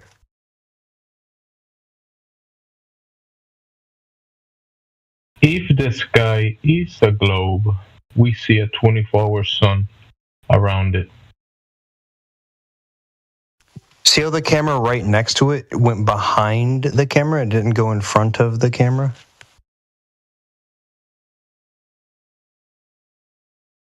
Brother, none of that shit matters. It's on a fucking tripod on a stationary Earth, and the camera's moving to follow the moving sun. It's common sense. Oh, that 24-hour sun is pretty cool. Yeah, it is pretty cool. So the Earth is the inertial reference frame. That debunks a globe, doesn't it? Right there. Yeah, the Earth is its own stationary reference frame, and the camera has to follow the moving sun. not the other way around. The camera would be stationary on the moving Earth, and the Earth would spin and go around with the sun. Like, and yeah. What do you got to say about that, Brenda? Game over. How to basics. Present your logic. So, do you see the 24-hour sun? I saw your video. Now, can you base a logical syllogism on it that proves the globe? Did you see it though? Do you admit that it was a 24-hour sun? You saw what we just looked at. Yeah. Because Nathan Oakley is seeing disbelieving now, and Whitsitt both admit that there's a 24-hour sun in Antarctica. All right, let's take it and let's formulate a logical syllogism for the globe using the 24-hour sun. So you all admit there that the sun on flat can be Earth, seen for 24 we can have hours. a sun that does a lot. No, we all admit you can't make a logical syllogism or formal logical argument for whatever you're seeing. I haven't. You have not yet to do that. Are you going to finally do that? Yeah, can you do that? Do we even understand the formal logical argument? We've got all day. All right, we got plenty of time. No, we don't have time. We've got lots of numpties that are lining up that want to take a crack at this. So please show some respect. Brenda, you only have background Try to be math. efficient with the time here. Present. I did. You want me to present? What is your background in math? Genuine question, because if you haven't like understood grade school level shit, then it's just a non-starter. What are you talking about? I'm just asking, how far along in your standard education did you get specifically with regards to math? Okay, do you have the logical proof, sir? Because you're piping up now. Maybe you're getting frustrated with Brenda not having it, so maybe you have it. Ask your question, dude. Yeah, he asked us a red herring question. We're trying to get the logical proof from the 24-hour observation that would then conclude globe. I kind of need to know where I'm starting from. Like, if I'm gonna make a statement in regards to logic, trigonometric function, you're starting from flat, stationary Earth, and we want to figure out how you can tell us it's not that. Yeah. Okay, so you probably failed school at a really young age, and now you're just you just got to stick up your ass. Cool. So did you. Now keep going, failure. You're embarrassing Brenda. Calm down, kid. Yeah, it's logical proof. I'm just wanting to get the logical proof. This guy's talking about us and other stupid shit. Where's the logical proof from the 24-hour sun of the globe? What is it? States, right? I'm just waiting for the audio. Dude, if you talk about us one more time, I'm just going to mute you because we just want your logical proof. Please be of some value to this room and provide. I don't know where to start from. Dude, that's because you're logically inept. Obviously, just sit in the corner until you figure it out. Brenda, go ahead. Right. So I was just waiting for the audio chaos to diminish. Right. So it's a 24-hour sun. You guys all admit that, right? Okay, let's take the 24-hour sun. We got that. Right. Okay, check. Now, let's go from that to logical proof of globe. So what model of the flat Earth do you believe in? Because some people... No, just formulate a logical syllogism or argument for 24-hour sun in Antarctica. Exactly. It depends. Allow it to stand out on its own. Allow it to stand independently. So I'm just waiting for the audio chaos to diminish. So some people don't believe in the Gleason's map. Some people believe... No. Stop. Not flat Earth. Globe. All right? I don't know what you're talking about. You sound like you're underwater, dude. You're going to show how observing 24-hour sun... D-Dub, reconnect. Yeah, we lost He's underwater. Sorry. Yeah, the Gleason's map isn't something you believe or disbelieve in. There is just a Gleason's map, so calm down. Right, so some flat earthers believe that the Gleason's map or the AE map is a map of the flat Earth. Why are you talking about that? You don't have to believe in maps. Maps just exist. Where is the fucking logical proof? Why are you asking us what we believe? I'm trying to get there, but it's very difficult when you keep talking. Very difficult when you don't have it. It could have been done by now. You know how, like, when we give a modus tollens, right, Black Swan or whatever, it takes like... You know what a modus tollens is? It takes like 5 seconds. Yeah, I do. What's a modus tollens? So now you're going to derail on that. If P, okay. then I'm sorry. Q, therefore P. Therefore not P. Yeah. So why are we derailing on this? Can you just give yourself... You see how quickly I named the form? See, that's how long it would take for you to just give the actual sources. That's how scientific falsification works, right? Oh, fuck. This is logic, right? dude. Right? No, that's the logic. We're not doing a scientific test here, dude. So do you have It's not scientific? We're not doing any scientific experiment. We're just looking for your logic. Yes, we are. That's what this whole thing is. It's an experiment. Oh my goodness. And it adheres to the scientific method, which involves falsification. That's stupid, but I'm not going to get sidetracked on that. I just want to stick to your logical proof. Right. The model for the flat Earth that the majority of flat earthers believe in. Oh, Brenda is a flat earther. Brenda, you are a flat earther because you're arguing for flat earthers. Wow. Amazing. May I continue? Well, first it was all, and then it was most, and then it was some, and now it's most again. Can you just well, you know, just the format, please. Suppress your impulses, right? Just give the logic, dude. I'm trying to. You keep interrupting me. I will stop. Go ahead. Jemsy, can I speak now? Can I speak uninterrupted, Jemsy? But are you going to answer the question? Are you going to permit me to speak or not? You've been speaking, but ignoring what is being said. I'm asking your permission to speak. Yeah, go ahead, heretic. Tell him. Right. So I'm asking for you to allow me to speak. Right. So after heretic asks you what the topic. I'm asking because you're still speaking, Brenda. I'm speaking. I'm trying to talk, but I keep getting interrupted. So I need to ask for permission because obviously I'm not being permitted. Yeah, this is a lot of words. All those words you just said, that was probably enough to give the syllogism. Yes, if I had not been interrupted, yes, we could. You are not being interrupted while you're rambling about not being interrupted. Yes, I am. I actually am being interrupted by you. Now you are. Now you are. But you've said enough words now that you could have given the syllogism. So do it, please. The model of the flat Earth that majority of flat earthers believe in. Syllogism is supposed to start with if. It's supposed to start with if, dude. Try again. I'm getting there. I wasn't finished. No, the model that the majority of flat earthers believe in. It's supposed to start with if, Brenda. It's a spokesperson for a bunch of people in here. Yeah. So the model that the majority of flat earthers believe in. If you take a survey, Brenda, you don't know what the majority thinks. This isn't a syllogism. Yeah, the model, I can't. The model that the majority of flat earthers believe in. It's supposed to start with if, Brenda. Show me the fucking stats. Yeah, it's the survey. Can you tell us what logical format that you're going to be using? Just start with that. What is it? A modus tollens, ponens? What are you going with?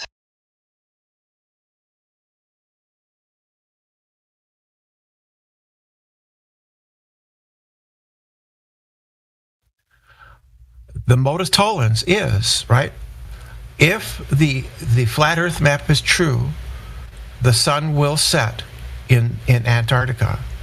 The sun did not set in Antarctica. Therefore, that model is false.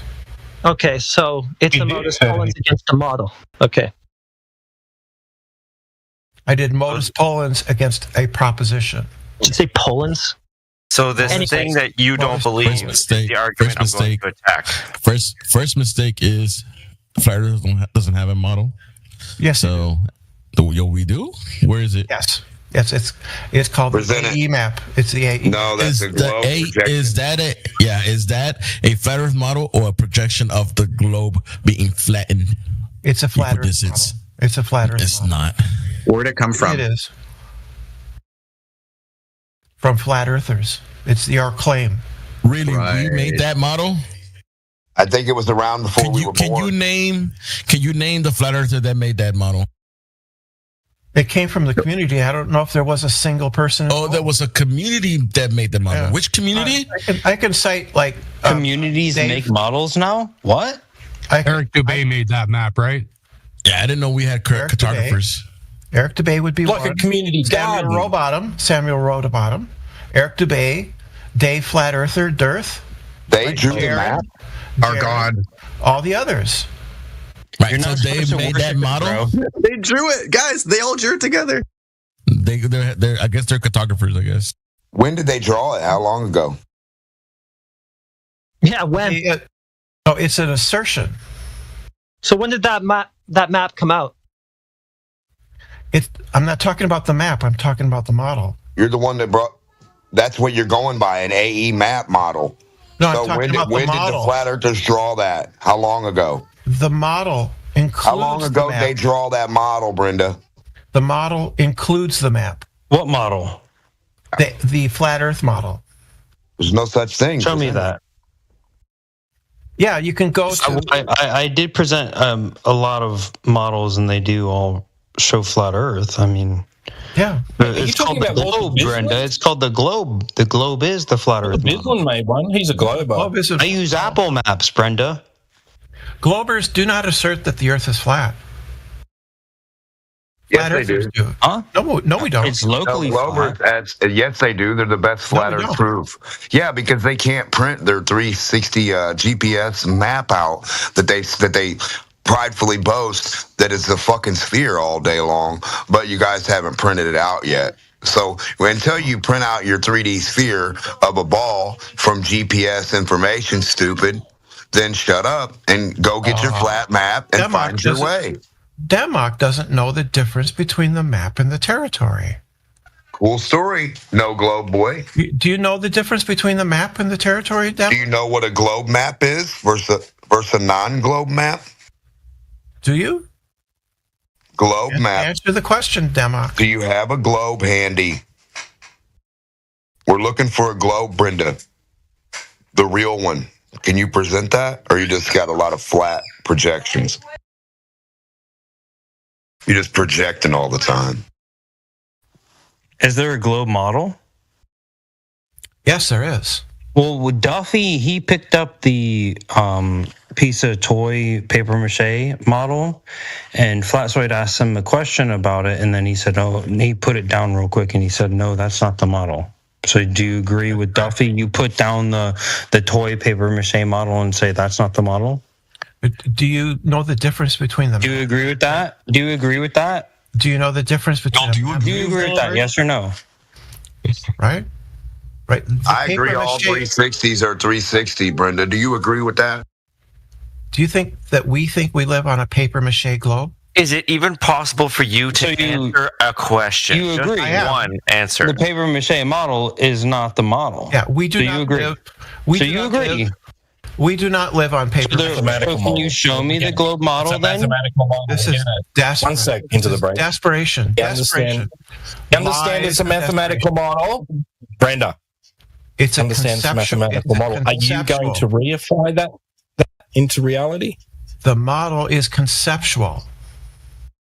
Is it mathematical? It has math in it. Yes. So it's a mathematical model. It's a conceptual model. Right. Are you reifying it? No, you are. You're reifying it? You are. I'm not reifying it. Yes, you are. When you claim that the paper mache sphere was our model of the Earth, that's reification fallacy. That would be a straw man. No, it wouldn't. It's reification. I didn't say that. Someone else may have. I didn't. You're mistaking, right? The concept. I'm talking about the actual model you're talking about. You're confusing one that you're talking about. The legitimate model, not the paper mache one. It has math in it. Legitimate. Are you reifying it? The paper mache model is legitimate. Are you lending it concretedness? No, you are. I'm not. Yes, you are. When you ask if it's our model. Don't tell me I'm not. So what? No, neither of us are then. Okay, we're on the same page. Cool. It's not necessarily a representation of reality. Right. Even Google Earth is not the model. Google Earth is not the model. The model is conceptual. I didn't say it was. I'm referring to whatever one that you think is the legitimate one. The conceptual one. Conceptual one, right. Okay, that one, yeah. Yeah, the one that's between... Are you reifying it? No, I am absolutely not. So you don't think it represents reality? I do think it represents reality. So you are lending it concretedness? No, that's not what reification means. You don't know what that word means. Not what reification means? That's correct. Check. I'm going to go on mute and I'm going to go and check the definition. Means to confuse, right, abstract and concrete. I'm recognizing that it's a conceptual model. I'm not saying that I'm saying it represents the Earth, but I'm not saying it is the Earth. That's what you are saying. You are committing a reification error, not me. Hey, can you quote where he did that, please? Snip it out of the VC or whatever it is, wherever he said that is the Earth, that AE map. Can you please do that? The AE map has been asserted by flat earthers as their. I'm already shutting this down because I've heard this 100 times. So you're generalizing us with whoever, God knows who, on YouTube. And she was just asked for a simple logical syllogism or a logical argument. 24-hour sun in Antarctica means something because in a cause and effect relationship. Check. Sorry, my phone cut out. I don't know. I'm not sure how much of what I just said that you heard, but yeah. So you're then straw manning us with something that somebody on YouTube said. So that won't cut it. You've done this about 70 times in this room. You've come in here and held claims against people that they themselves never made. You are persistent at straw manning us. That's got to stop.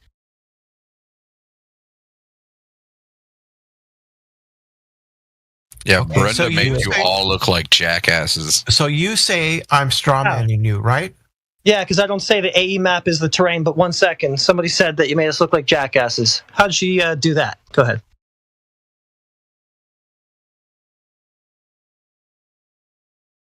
That's what I thought. Okay, go ahead. Yes, no more straw manning. Right. I said majority, didn't I? Okay, what? This is some sort of bandwagon or generalization fallacy? Are you confused? Do you think that you are the majority? Majority. First of all, where's your fucking stats to even claim a majority in the first place? When did you take the census? And number two, big deal. The majority of people outside think it's a globe. Does that mean I do? The fuck? It's not my position.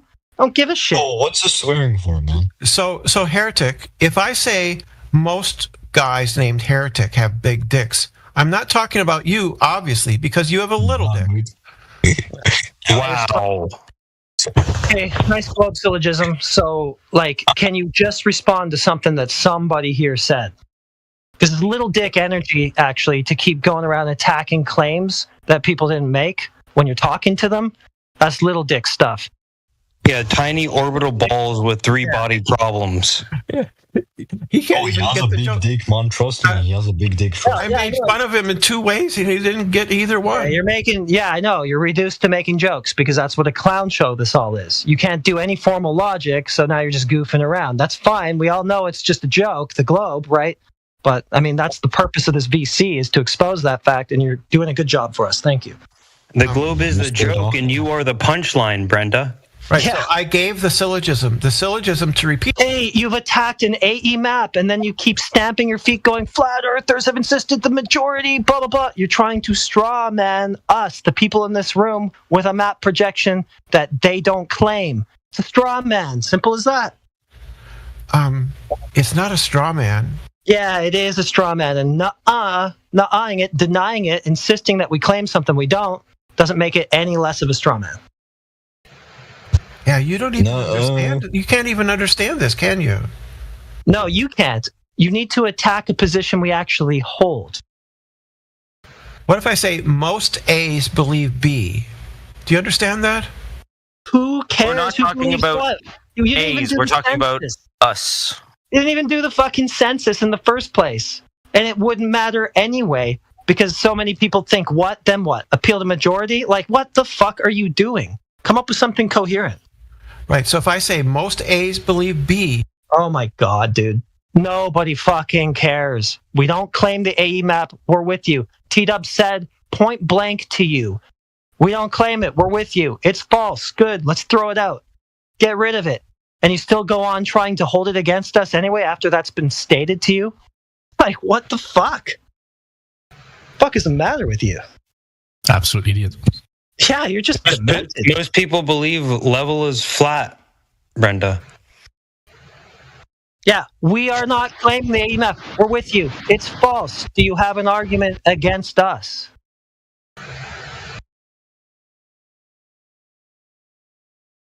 Don't claim it. I have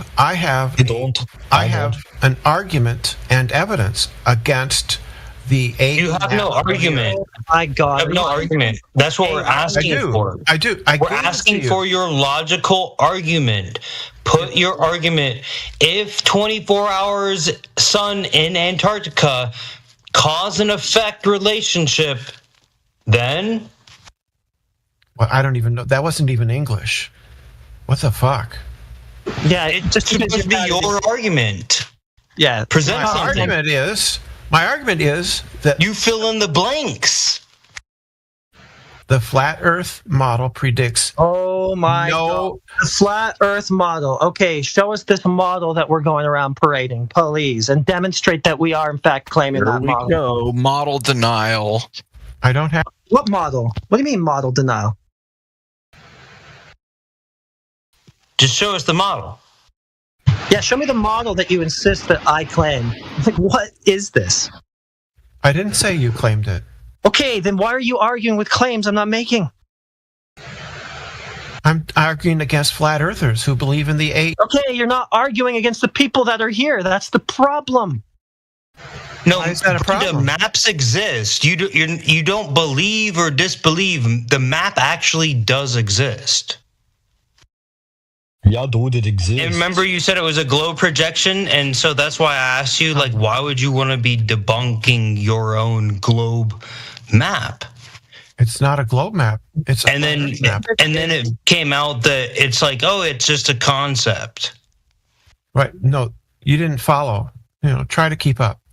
The AE map is asserted by many flat earthers to be representative of the Earth that they walk on. No, that's not. You guys still the hell it isn't. No, it's Brenda's fucking retarded assertion of that. No, the hell it isn't. It's Brenda's retarded assertion of that. The hell it isn't. Brenda's retarded assertion of that. 100 times in a row, it's Brenda's retarded assertion of that. The hell it isn't. It doesn't matter because the globalists. We have you quoted. Brenda, we have quotes and you have you talking to yourself. And audio Brenda, clips. use all the quote. No cherry picking. Use all of it. Because you guys said that the map was and the model was wrong. It's wrong. So which one is it? If a person A says pineapple belongs on pizza, therefore you will not see a sun in Antarctica, you haven't debunked anything related to flat Earth yet. Yeah, that's not what I said though. Yeah, it's exactly what you said. No, I never said pineapple. Yeah, that just slapping a flat Earth sticker on the AE projection of a globe doesn't make it something that's not. You're in a logical contradiction. That's not a contradiction. Yeah. Yeah. What about the Gauls-Peterson? B and B not be at the same time. You're not making any sense, Craig. Right now I'm compiling quotes from globalists who have said no model, no map, no flat Earth. And then say the final experiment uses a flat Earth model and map to adjudicate against a globe model or map. The final experiment falsifies. No and not no. It falsifies a particular model that flat earthers claim. Which one? So doesn't falsify flat Earth then? Oh. You could conceivably have other models. Yeah, you could. Or no model. Right? It falsifies the majority claim about flat Earth. Which is who? It doesn't necessarily. People like flat Earth. You could easily stick to that. You could easily stick to that model, right? And then just formulate some ethical explanation for it. Yeah, which is what Whitson and Jaron are doing. They're talking about multiple suns. Yeah, there's not multiple suns. So. Yeah, and it's also only this one observation. You've got past observations now coming forward that had said the sun didn't do this. No, there's not. Hold on, no, there weren't. Brain damaged? Yes, he is. He's a short bus. He still wears the helmet. Yeah, you've got people in the past. You still wear the helmet. Don't you? Don't you? If he was, you wouldn't say. If he was, you wouldn't say that to him. You're talking about wearing helmets. Brenda's talking about wearing helmets. That's fucking hilarious. Brenda's showing her pain. If he was mentally retarded and whatnot, you wouldn't go around saying that to him. That would be degenerate to make fun of people who are. No, we said brain damaged. What does the AE stand for when I say azimuthal equidistant of what? Yes, somebody has a head injury and you go around making fun. Yeah, go ahead. That's better. Yeah. That's very cool. That's what. Yeah, it sounds more like he got kicked in the head by a mule or something. Yeah, if that were true, you would go around making fun of somebody with a brain injury, huh? So what is that map an azimuthal equidistant projection of? That map, the AE map, what does that stand for, the azimuthal? It's a projection from the globe, Mark. From a globe? From a globe? Yes, it is. Okay. Brenda, thank you. Yeah. The problem is that flat earthers... anything to do with the flat earther. Nothing. Yes, it is, because flat earthers reify that map. Flat earthers are not globers. No, you reified the map. Listen, you stupid No, you're doing that, Brenda. You're not going to talk. Brenda's not going to talk until you can conclusively demonstrate one motherfucker in this room reifying that map for FE. It's 40. There's 40 people in here. Yeah. Go down the list, pick one, tell me right now, give me a name. Who's doing that? Eric Dubé, Jared. Okay, in the room, there's 40 people in this chat. One name of anybody in here reifying that map from FE. I don't have to. Yeah, you fucking do. You don't. Nobody in the room is brave enough to show a map. That's why. You don't get to speak in my platform if you're just going to relentlessly strawman the people that are in it. So if you don't have to, then you're tapping the fuck out. Jared, this is not. It is my fucking room, you cunt. So now tell me, one person in this room who said that.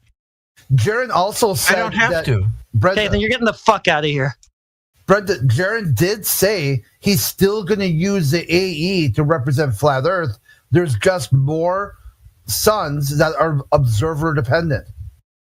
That as a bigger cycle. There might be a 24-hour sun in Antarctica once every X number of years or something like that. This is why you needed to give a hypothesis before you did the experiment. Nathan Oakley tried to set you guys up so you had a foolproof experiment with a foolproof yes or no result where it proved something. You took a guy down, Jaron, who said from the get-go, from the jumping off point, he said science will never prove a thing. And he gave a reason why. He said because there's always human infallibility built into the experimental model. It will never get you to anything close to the truth. It will get you only to the bias of the experimenters. And that's exactly what he proved Jaron right. The anti-flat earthers had an anti-flat earth bias. They did a so-called experiment, and they came up with an anti-flat earth explanation. You demonstrated exactly what Jaron said you guys were going to do.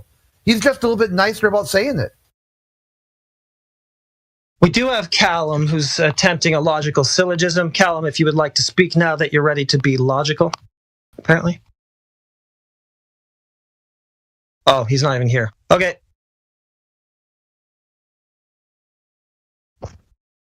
Just did a hit and run. He's been doing that on and off all day. So one of the two forms of logic that I can think of that they could attempt to use is modus ponens or modus tollens. Like you pointed out before, right? Modus tollens, where you deny antecedent, isn't it? Like, yeah.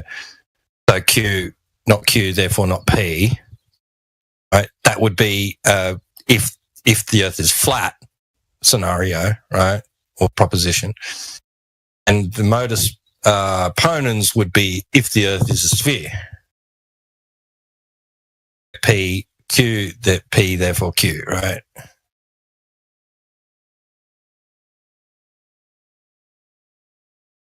None of them can do it. It's pretty amazing, the mental gymnastics that occur when you ask for that simple thing, something they should have thought of at the very beginning of all this. Well, how about this? Brenda, is there any logical reason to connect Flat Earth to the AE? Rational. Give me a rational. Just do that. Rational or logical reason to connect AE to flat Earth.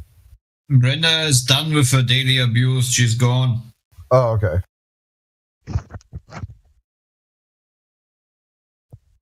Anybody else want to try a logical syllogism for the globe? This has been fun.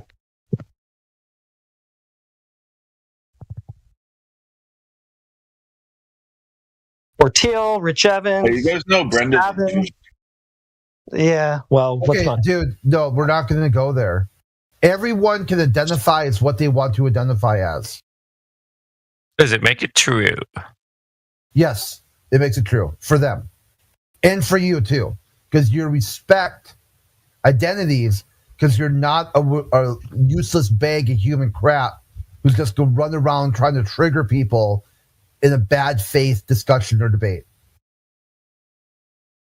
Hey, I don't want to talk about Brenda as a person. Like, and it's not really a good way to argue to just attack somebody personally. I would rather just get their logic. I don't consider It seems like somebody was just talking about other people's characters there. Brenda's back. Okay, Brenda, can you give me, very low bar here, any logical or rational reason to claim the AE is flat Earth? It has been the primary assertion of a large percentage of flat earthers that the AE map represents the ground we walk on. Can you name one of them? Yeah, go ahead. Actually, Chris, Flat Earth Dave. Flat Earth Dave. Eric Dubé. I've been told. Yeah, hold on, Brenda. I've been told that flat earthers have no map. They have no model. I've been told by other flat earthers they purposely stay away from maps or models because they are reification fallacies, saying this map or model represents something other than just a map or model. So there's two reasons why you wouldn't do that. Can you give me one why you would? Well, you've made a mistake because appealing to a map is not the reification fallacy. Those are just people who don't know what the fuck they're talking about. People that don't want to say stuff that doesn't make any sense, don't know what they're talking about. If I have a versus you who says, "Hey Willie, draw me a fucking treasure map. It's good to go for the Earth." You're retarded, Brenda. If I go to the gas store, listen, Crit. Listen to me. Listen, Okay, if Brenda, I go to the need gas, listen to you. Now it's time for you to listen.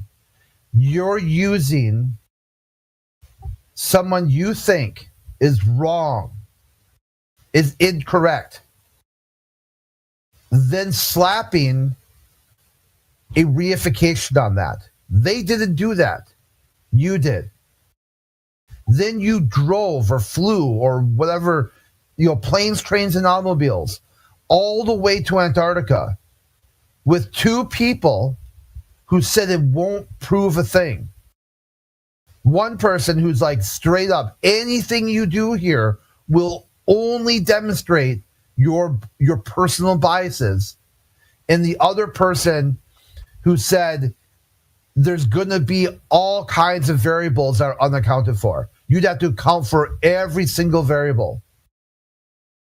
And then the gal too, which I know no one knows nothing about. Like prior to the golden ticket thing, there's no record of her ever talking about flat Earth. So you've even take people and just slap flat Earth stickers on them too, and said this person's a flat earther. You have no rational reason to even connect this experiment to flat Earth at this point. There's no participant in Antarctica representing either AE or the flat Earth experiment. There's no one in this room representing what you said. You yourself have said that flat earthers don't have a map or model. So whatever. Yeah. Oh, go ahead, Eric. Well, no, it's just, obvious contradiction. Like, we have a model that you debunked, but we also don't have a model. Okay, so Brenda, you said you're going to the grocery store. Then what happened?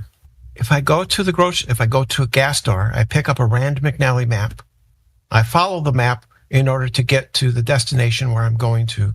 That's not reification. You don't know what the word reification means, Crit. You're illiterate. Then don't use it. Then don't use it. No, you stop using it. I know what it means. I can use it. You can't because you don't know what it means. Yeah, well, use it in a sentence. How about that? Use it in a sentence. Okay, if your worldview, if your rationale dictates that I don't know what that word means, why would you use it when talking to me? I didn't. You did. You said that we reify the map, the globe. I don't say that. It's so a you map. Said flat earthers reified it as a flat earth. Oh, yeah. That's true. Okay. So then you're saying that I don't know what that word means. Yeah.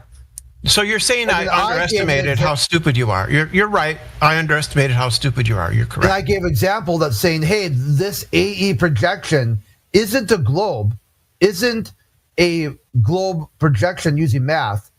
What it actually is the physical flat earth with a sun, representing the sun on it too. That's multiple layers of reification that you did. That's while at the same time saying it's not that. A direct break with reality. No, it's not. I'm saying that you are contradicting yourself because you don't understand 8th grade vocabulary. Then I can't contradict. What that would be was a misunderstanding, not a contradiction. It's still a contradiction. It would be a misunderstanding. No, you are. Yeah, that's what that would be. It wouldn't be a contradiction. It'd be a misunderstanding. A contradiction is when someone says something and then says the opposite thing, and they know what both of those things are. No, you don't have to know that they're. You don't have contradiction. Is I know and I don't know at exactly the same time. You knowing isn't required. It's still a contradiction. Yeah, it is required. No, it isn't. Yeah. No. Yeah, it's totally required, dude. Because I'm saying that if you take any abstraction and apply concreteness to it, that's a reification. No, that's not a reification. That's wrong. Yeah, that's wrong. Okay. But when I'm making a statement about that definition, it's not a contradiction. Yes, you do. When you say it, you make a contradiction because you don't understand the word. Then I don't understand. That's right. It's still a contradiction and you don't understand.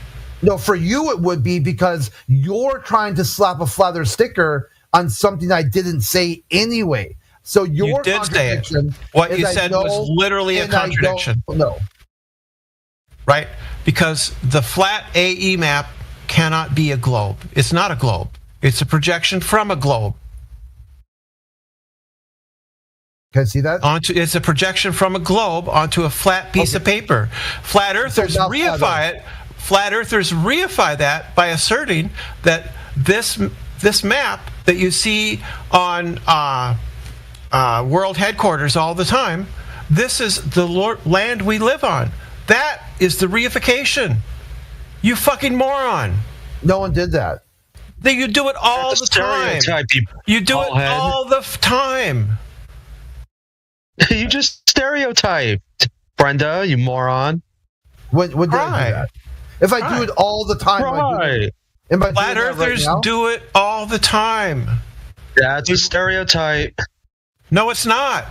It's not if it's generally literally true. A stereotype fallacy. No, it's moron. Not. You don't know what the stereotype fallacy means. Yes, it is. You are just not qualified to speak here. This is utterly ridiculous. I wonder if you're doing it on purpose or you're actually that stupid. It's literally stereotyping a group of people. All of your arguments are starting with flat earthers. Most of flat earthers. These other people. Strange people that you do not know.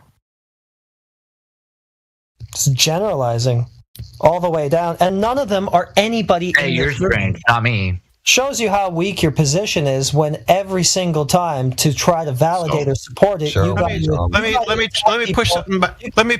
to attack people that you aren't even talking to. You can't even actually address one thing anybody in this room said. You keep referring to something other people on the internet said. That's great. If they made some sort of AE reification claim, why don't you go to their channel and fucking tell them? What the fuck are you telling me for? I'm not them. I'm not in some sort of It's like saying all transgendered people are child abusers, Brenda. This is like a really weird. That's gonna get you a community strike. Why did I say anything? It just yes, that's going to make the claim. Watch your members. That's going to get you a strike. No, watch your members. You say it. All flat earthers. You watch it. You say it. Yeah, that's a really stupid angle to take with Brenda. It probably will get us a strike if it continues. So anyway, can you just point to one person in this room who said what you're saying? So let's go with the stereotype fallacy. If I say that all Chinese are terrible drivers, that's a stereotype fallacy, right? Or all flat earthers are Christian conservatives. Correct. I would tend to disagree. That's more closer to accurate statement. Yeah, but if I said most Chinese are terrible drivers, is that a stereotype fallacy? We'll show a Chinese driver who's terrible. Is that a stereotype fallacy, Crit? Yeah. Well, yeah, no, it's not. No, I said most. Chinese are. Well, most everyone. That's not a stereotype. That's not a stereotype. Because most everybody's a bad driver. That's not true. Yeah, they've got data. There's bad drivers from every culture. So there. Most people are decent drivers. But if I say most Chinese are bad drivers, that's not a stereotype. You don't own a vehicle, do you? How is that relevant? What a dumb statement. You just said most drivers are decent drivers. How would you know if you don't own a car? Holy fuck. How's that relevant that I don't own a car? It's not relevant, is it? Yes, it is. No, because you got to be on the road putting miles under your tires daily to know what the drivers are like. No, you don't. Oh, you most certainly do. No, you don't. I can just consult. Oh, you most certainly do. Take it from somebody who's driven every day, constantly, for years. Most people don't know how to fucking drive. Thank you. That's just your opinion. So you're just coming in here with a flat earther say. I'm trying to get you to understand third grade logic, right? So your claim is flat earthers say X, right? Wrong. I've never said that.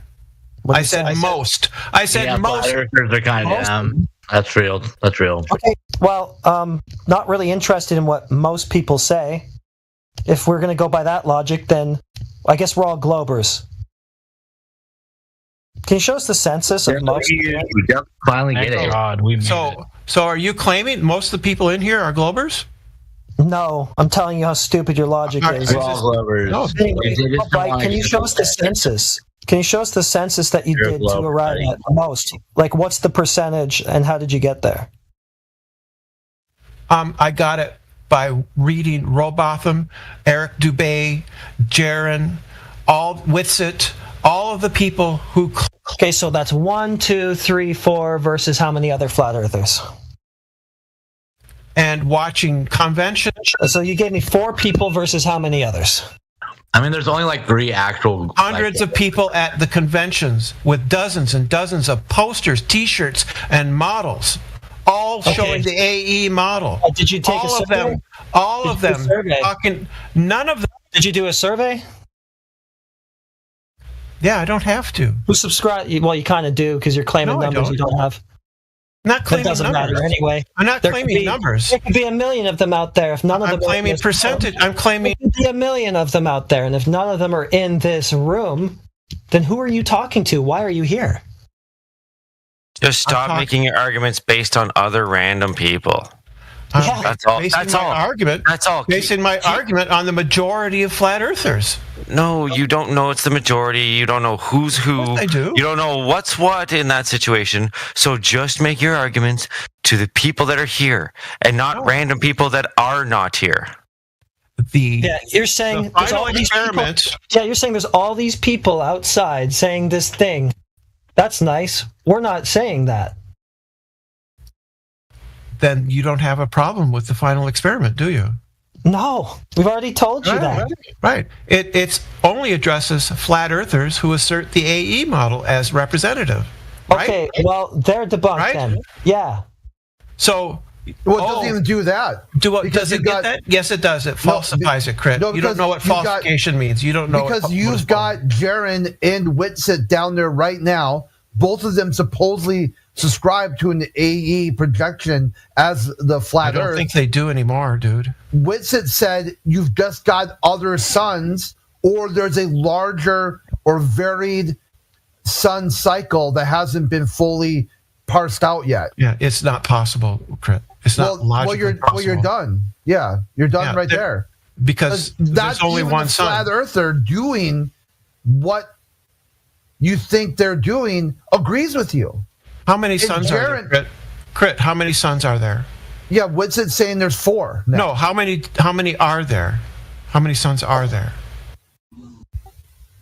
Yeah, there's in the final experiment. There's 4 suns on the flat Earth. No, there's not. How many suns are there?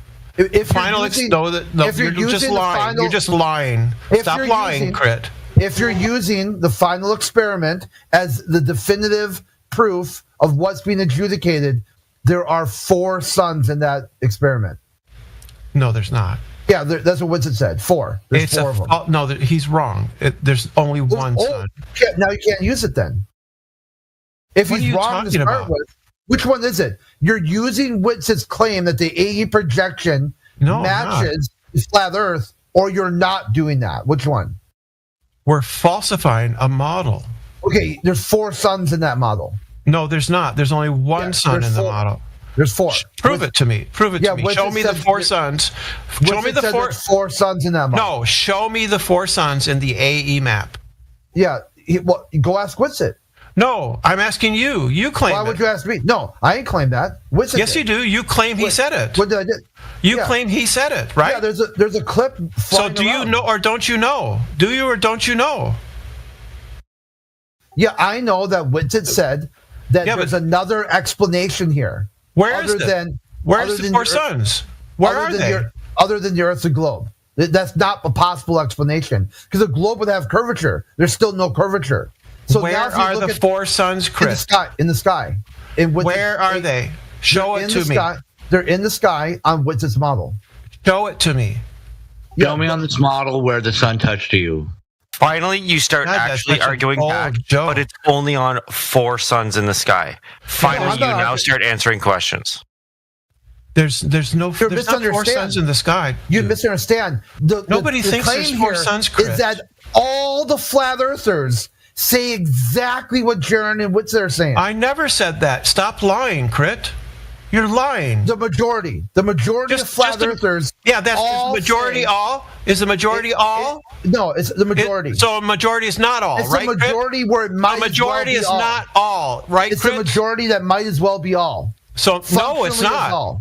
No, it's not the same. 100% of the selectees to go to Antarctica representing flat Earth all said that the AE projection matches the flat Earth. Is a majority the same as 100%? Yeah. Is a majority 100%? The representation inside the final is a majority the 100%? Yeah, it's 100%. No, majority is not 100%. Yeah, it's functionally 100%. No, a majority is like 51% and above. That's what a majority is. Now it's 100, which is all 3, 100%. Of flat earthers. Flat earthers. Not only that. Of flat earthers. But the globalists who also. Flat earthers, Crit. But the globalists also in the final experiment. Stop lying. But the globalists in the final experiment also agree that the AE projection is a flat Earth. So not only do you have 100% of the flat earthers, all of them, saying this AE projection represents Earth, you're also got the globalist saying the same thing. Dude, Crit is actually broken. What are you on about, man?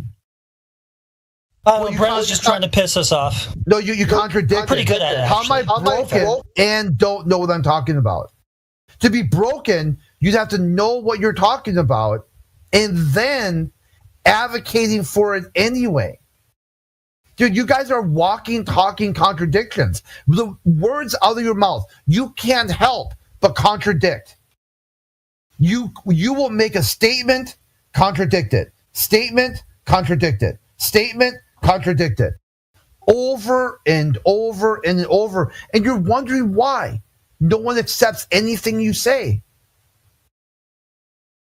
At least try to maintain some sort of logical consistency. It's a fact.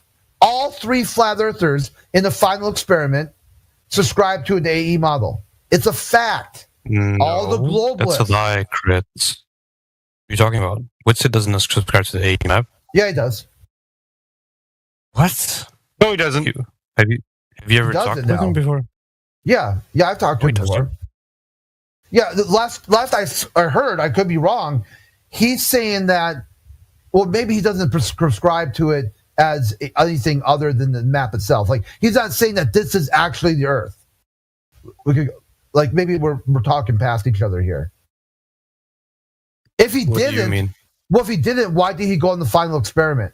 If he didn't say this isn't flat Earth, then why did he even participate? As far as I know, he went there because he was asked to go, and it's a big opportunity. You know, it's a one-time life experience type thing, and a lot of experiments and observations can be made from there. Okay, so there was no representation of flat Earth in terms of the AE projection in Antarctica right now? Nope, not that I've seen. Okay, well, here we go. Talk to Brenda. Let you two parse this out. Because now we got. No, I'm just saying that you're. Yeah, we got 2 speakers now. Because I was kind of siding with Brenda that we do have representation of the AE in Antarctica. Okay, you lied when you said it was. Yeah, you're talking to Waz, or who was that? Yeah, Was at the bottom now. Was is telling a story that there is 0 representation of the AE model in terms of flat Earth. Well, I mean, experiment. Jaren's all for it, isn't he? He always has been, as far as I've known. I mentioned Witsit. I didn't talk about Jaren.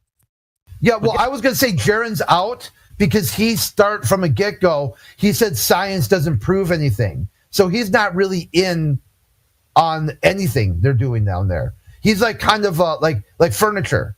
Like, you know, he'd be like just undescript biomass that was along for the ride. Like, in terms of Jeranism worldview, this will only demonstrate the cognitive bias of the experimenters. That's it. That's the best you'll get out of the final experiment. He said over there, you can take that to print. He's argued with Nathan Oakley, with all kinds of people, that science doesn't prove a damn thing. That's his claim. So he's kind of out already with, you know, representing the AE in terms of scientific experimentation in Antarctica. Gal like Isabeth or whatever. I have no idea. Every time I hear it pronounced, it's pronounced different. No one even knows what she represents. There's no claims. There's no things on the table. So if you just say maybe, I get at some point I guess she represents having friends or family that work at NASA, according to, you know, as claimed by the Golden Ticket. Okay, so do you want to talk to Brenda, or are you good? You're directing. No, I was just saying that it's not true that Witsit affirms the AE map. Okay, I accept that. That's kind of my take anyway.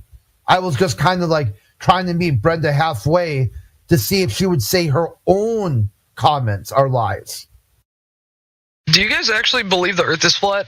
No, not a belief. Oh, so you know that the Earth is flat. Yeah, and any belief Hold on. will fuck it up. As soon as you add belief into objective reality, that's how you end up thinking astronauts found space Jesus. That's why you think, Nixon said God picked America to win the space race because God loves capitalism. As soon as you start adding belief in, that's how you get Bill Nelson, from the director of NASA, thinking that God personally told him to come out of retirement. That's how so stay away from, if you want to add a belief system into objective reality, start with that. Say, you believe you can shape, model, and form objective reality. Crit, sorry to... With just your thoughts. Okay, one at a time. Reggie first. Go ahead. Okay, cool. Can you give me one point why you believe that the Earth is flat? Don't believe it. Oh, give me one good reason how you know the Earth is flat. Yeah, observably flat. Observe it. Okay, Yeah. okay. I have a question. A germ on your arm, right? How small is that? Because that's what we are to the Earth. Okay, can you? I don't think we would. Let's demonstrate that. How is a human? Can you see a germ on your arm? Can you see a germ on your arm? Okay, demonstrate. No. Answer the question. Answer the question. Can you see a germ on your arm? We're stopping. It's yes or no. It's a yes or no. This is my first question. Can you see a germ on your arm? No, you've is already this got yes or questions. no? You already got questions. Okay. Disingenuous. It's just not good, bro. It's a yes or no. It's a yes or no. It's a yes or no. It's a simple yes or no. Okay. If you're gonna debate and you can't even answer. Okay, if you're gonna think disingenuous, if that is your belief, and you've modified objective reality with a belief system simply because someone's holding your feet to the fire, this is exactly what I'm demonstrating. All right, who is the other guy trying to talk? This is interesting. So you both want to talk to... okay. Yeah, go ahead. Yeah, I was trying to say, I think you might be confused about what a belief is. You can believe that something is true and still know it's true. In fact, most people would say that it's necessary to believe something. Can you give me an example where you believe something and know? In fact, the definition, the most commonly accepted definition of knowledge is true belief. How about, can you believe something that's not true? Yeah, yes, you can, of course. Can you know something that's not true? No. So is belief and knowledge the same word? No. The point is you can't know something without also believing it. Okay, how is that the case? Well, I'll give you a perfect example. I believe that science will save humanity. I don't know this because humans are so bad at just basic logic and reason. They choose violence rather than settling their disagreement through experiment. It's called Newton's flaming sword. So I only believe that science will save humanity. I don't know that it will. But I know that science can prevent and settle debates. This is where you get the breakdown. I hope this is a belief that science will someday replace any need for conflict by settling all conflict with experiment. If the person can't provide an experiment, it's just their opinion, and they should try to convince people that their idea is better. But what they'll do anyway is when they can't convince someone, because it takes a lot of work and effort, time and love to convince someone of something that you are passionate about, they'll just resort to psychopathic violence. Therefore, they're always going to take the easy answer. So I don't know that science will save humanity because I don't know that people will someday accept science. Right now, they reject it.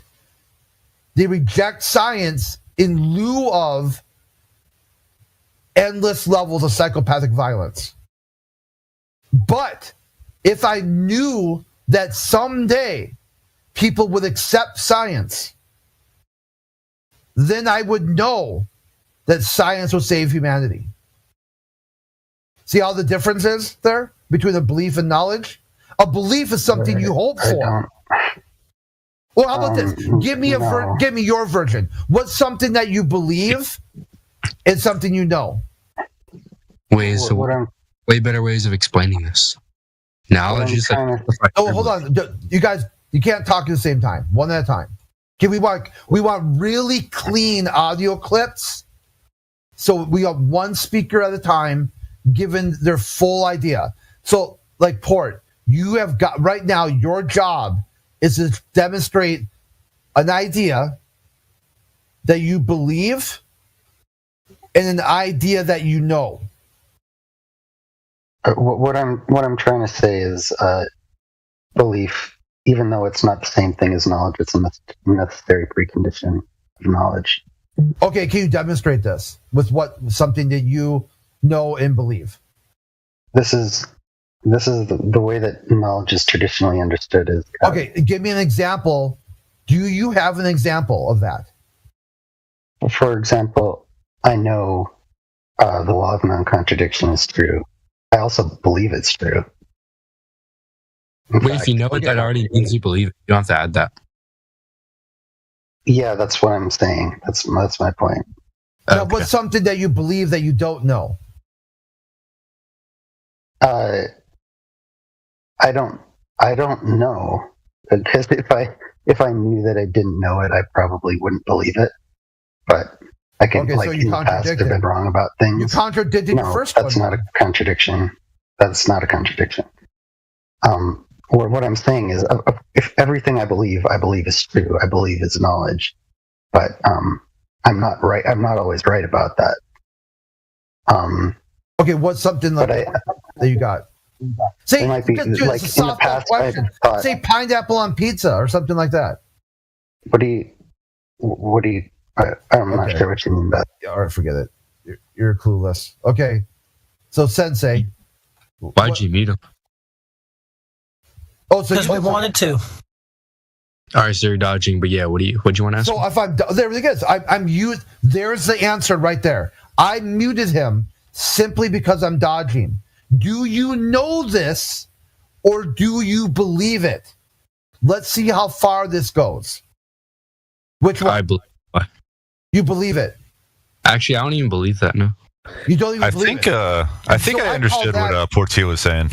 I call that a squawk. You were squawking. Congrats. This is why we go one person at a time, because we want to get really clean audio clips of people doing and saying completely dumb shit. Just like that.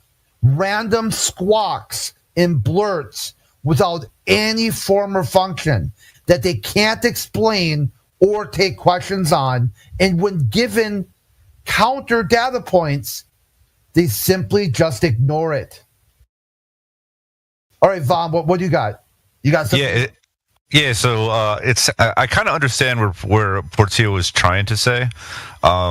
So, like, in order to, like, you also have to believe your eyes that what you're taking in is a no. So if your experiences that tell you, for example, something is flat, you have to believe your own reality that the plane is flat, and so a belief is a prerequisite to a no in that regard. So I think that's what Portillo was trying to say. Yeah, see, but I gave you an example. I know that science will save humanity. Yeah, but I also believe that. But you also, you believe what you're seeing as, like, for example, so they're separate. Science will save humanity. They're completely separate ideas. Really? Yeah. Okay. Like I got a utensil here in front of me. I know it's a fork. Can you believe it to not be a fork and be a knife? And somehow it's no longer a fork, it's a knife.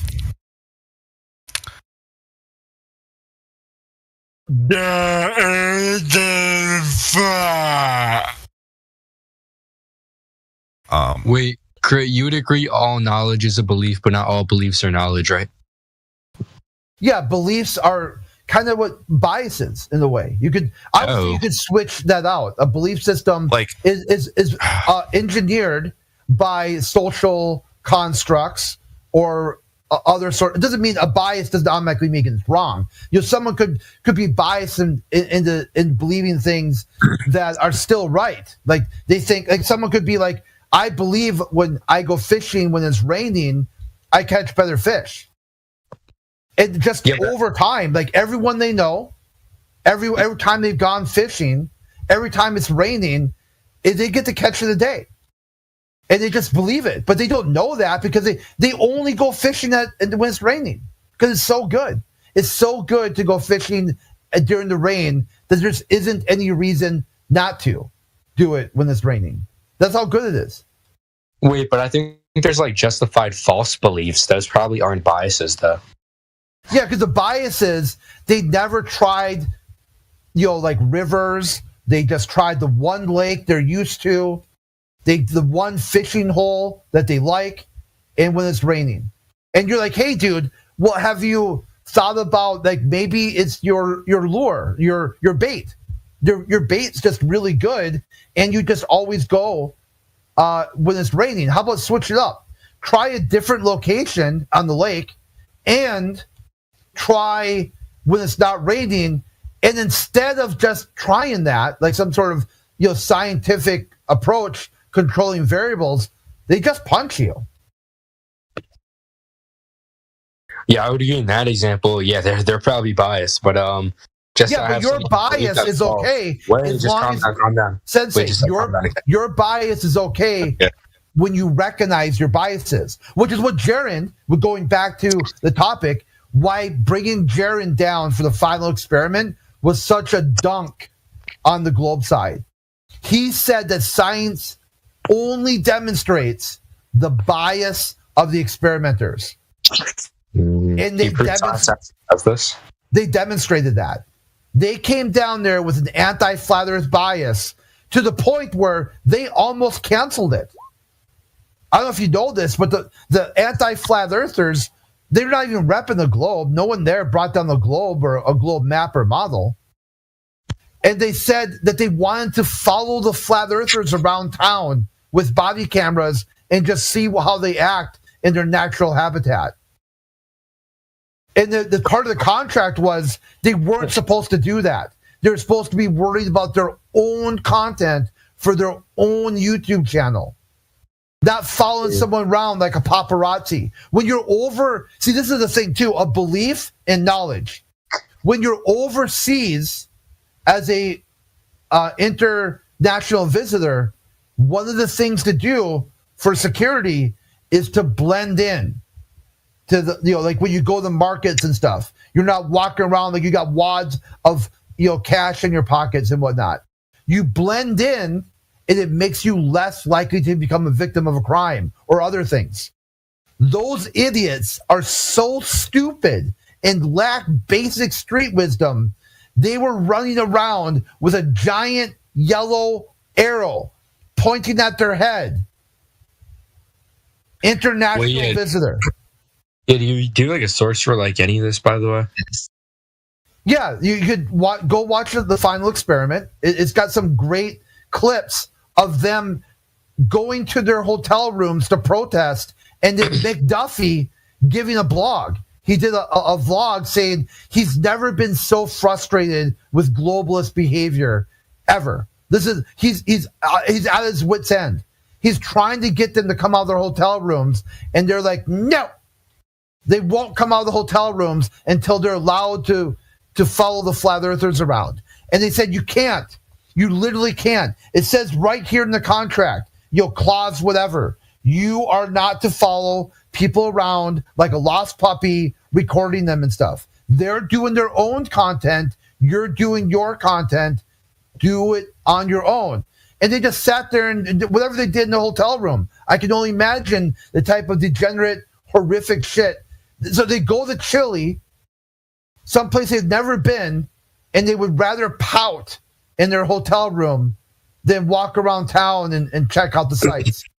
Oh yeah, you could if you want. I remember now. There was a GPS tracker on them, and it just shows their GPS tracker not moving from the hotel.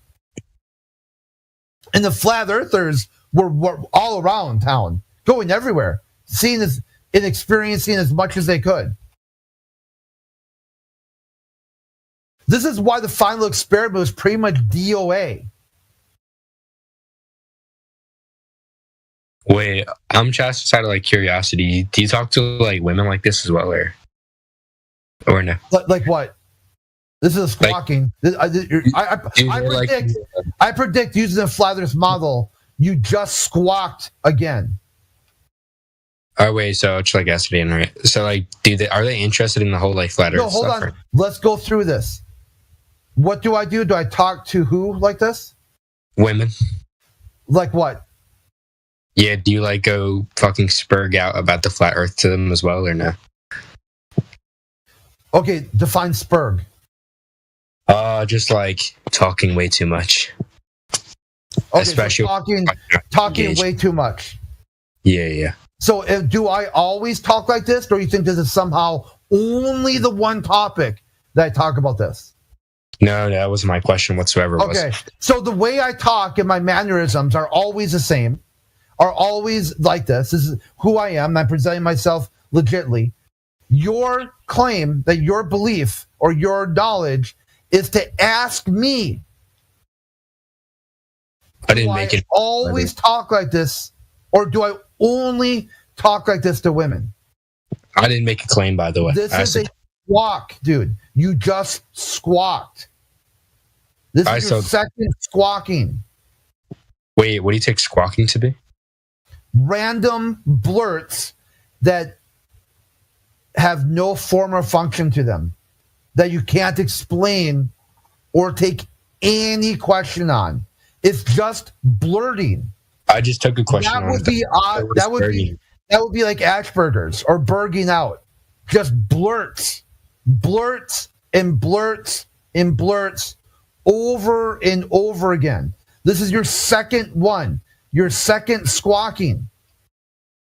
Wait. You said if we can't ask questions about it, you asked me a question about it. Thus, it's not a spurg. GG. Yeah. You didn't answer. Yeah, so you agree it's not a spurg. Oh my god, okay. Yeah, you didn't answer. Maybe we should get back to something substantial instead of this. Wait, I actually have a real question now. So, like, which... No, you're done, dude.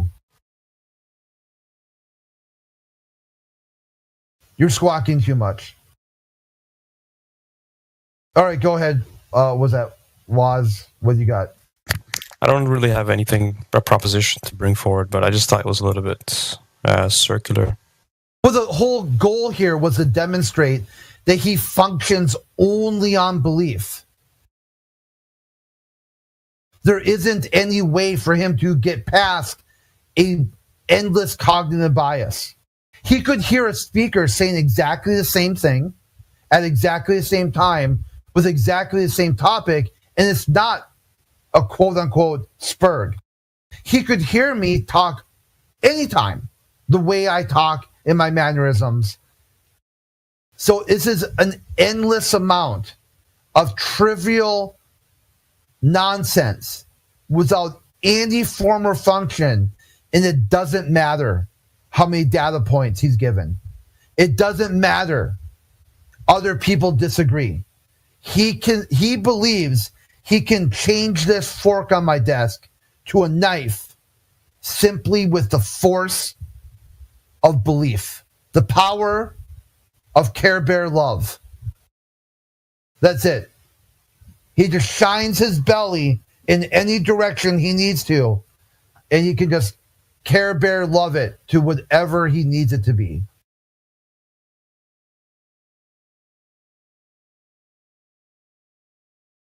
And this was picking up what Port was saying earlier, who couldn't demonstrate a functional difference between knowledge and belief. So we could go back. He's still here. So, Port, do you want to try again? What's something you know is something you believe? Knowledge is true. Belief could be true or false. That's okay. So, what's a belief you have that could be true or false that you don't know? What do you? I mean, if I knew it could be, if I knew I didn't know it, I wouldn't believe it. Okay, so you are unable to adjudicate between knowledge and belief. Like if I gave you that doesn't follow. Yeah, that doesn't follow. If I gave you 2 buckets of all, and with one with a written on it knowledge, another bucket written with belief, all the knowledge stuff would also be beliefs, but all the belief stuff wouldn't be knowledge. I then say, okay, sure. So right. So now take out all the stuff that isn't knowledge, and you say you still can't do it. I would love to do that, but I mean, there are certain things that I'm less confident, certain beliefs that I'm less confident in. I give them less credence, but if I knew it wasn't true or was unjustified, I wouldn't believe it. This is a hot mess, dude. So your goal here is that you believe something, then you know it, but then you know it, therefore you believe it. So you believe it, therefore you know it, and then you know that, so you believe it. And if you believe it, then you know it, and then once you know that, then you can believe it. Like, come on, man. Come on. Can I help him out? Yeah. There's a classic one Do you think out there. Go ahead. I think so. Classic one is, do you know your parents are your parents? Some people might, somehow, but most people technically actually just believe it. But believe it so strongly that it's basically a knowledge, but that could be faulty. If you want to run with that one. I offered him something easy like pineapple on pizza. Wouldn't the pineapple thing be like an opinion-based one rather than like an actual fact that could be wrong or correct or incorrect? You know, what do you mean by pineapple on pizza? What are you asking about it? Yeah, do you believe in sweet and savory, or do you know sweet and savory? What do you like? The flavors, the experiences of the flavor?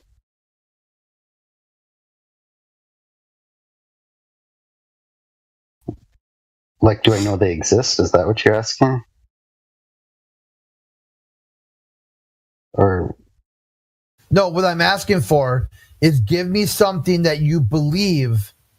Your worldview dictates that you have to believe it, then you know it, but knowing is not necessarily believing. Give me something that fits that criteria. I mean, if somebody could believe. No, not somebody. You. Well, just you. Like I said, if I knew it wasn't true, I wouldn't believe it.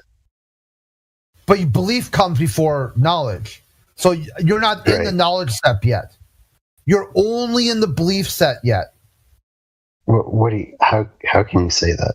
Well, like, do you have a logical argument for why the 24-hour sun matters? That's not. Yeah, it's into the break. That's what we were talking about. No, you're derailing, homie.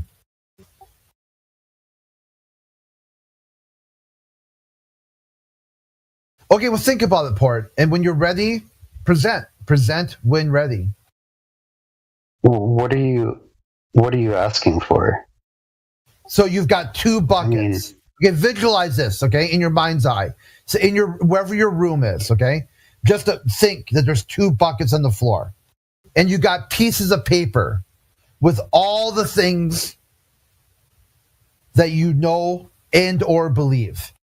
You take those pieces of paper and you're going to drop them in the knowledge bucket or a belief bucket. If I get what you're saying here, is everything that you know, you also believe. So the bucket of belief would be full because it also includes everything you know. But everything you know, everything you believe, you don't also know. So what you would do then is instead of having one bucket of knowledge, you're going to, or one bucket of belief, you're going to take out just the knowledge stuff and leave behind only the belief stuff, or show me the bucket of knowledge and belief that you also got there without the knowledge part or the belief part. Yeah, that's what I'm trying to do all the time. As soon as I find something that I don't think is knowledge, that seems to not be knowledge, that I believe, I no longer believe it.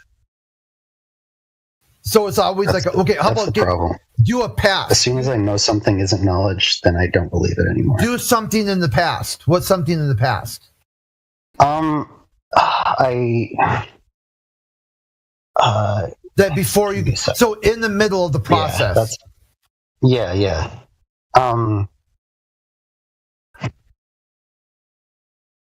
Or is there something you're working through right now?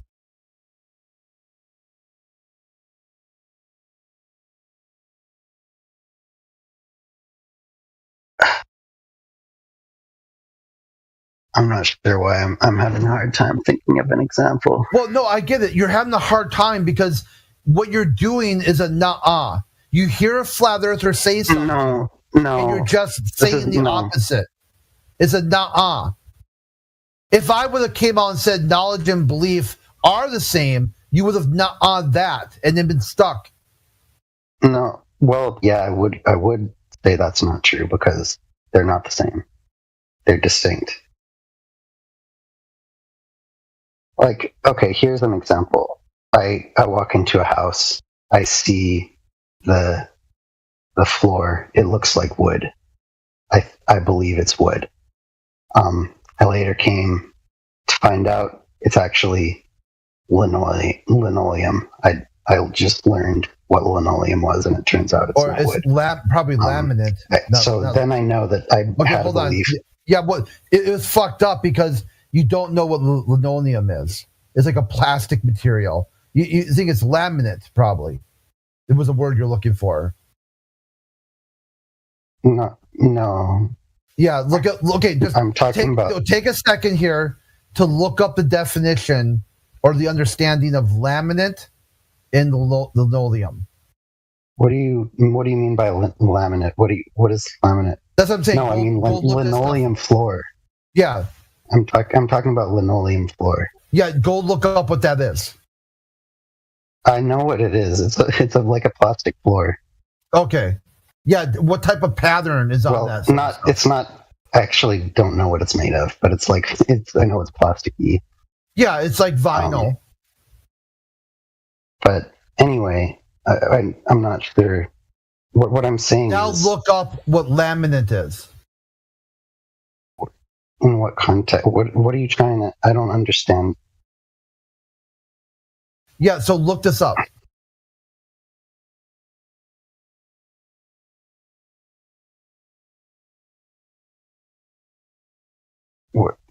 Okay, sure. The laminate is another building material.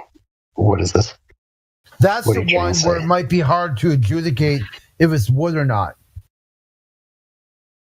I mean, I know it's pretty obvious when something is linoleum, but like there was a time when I was younger that I didn't know what linoleum was. I just thought it was wood. That's what I'm saying.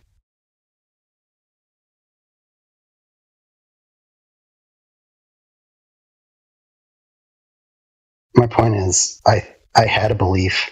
I thought it was knowledge. It turns out I later found out it wasn't knowledge.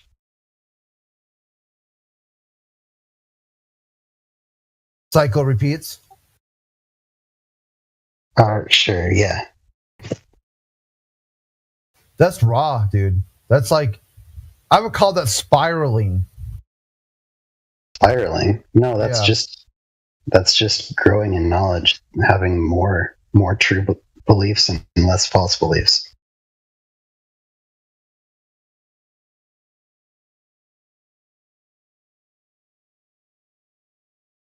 It reminds me of this article I read the other day. Here, I'll post it. It's like to post science and space news. So this is what they're saying here, that you know your memory's working by not remembering the correct shit. This is a great right here. Here, check this out. Misremembering might actually be a sign your memory's working. It goes to show you, like the globalists not remembering that flat earthers aren't the one who assigned the AE to flat earth. They did that in the final experiment. There you go, into the break. Then I tied it back in for you. Did you want to say something about the final experiment? Yeah, maps aren't a belief. You know, the AE map exists. It's not something you believe or disbelieve in, Brenda. Oh, it's port. What? Yeah, Brenda's not here anymore.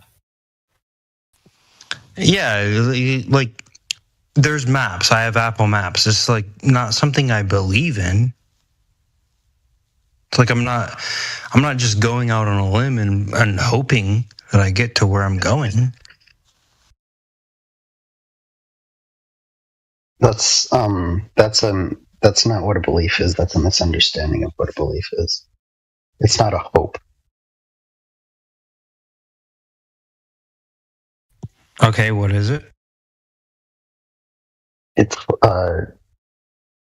well, that's a complicated question, but it's like a giving credence to the truth of something.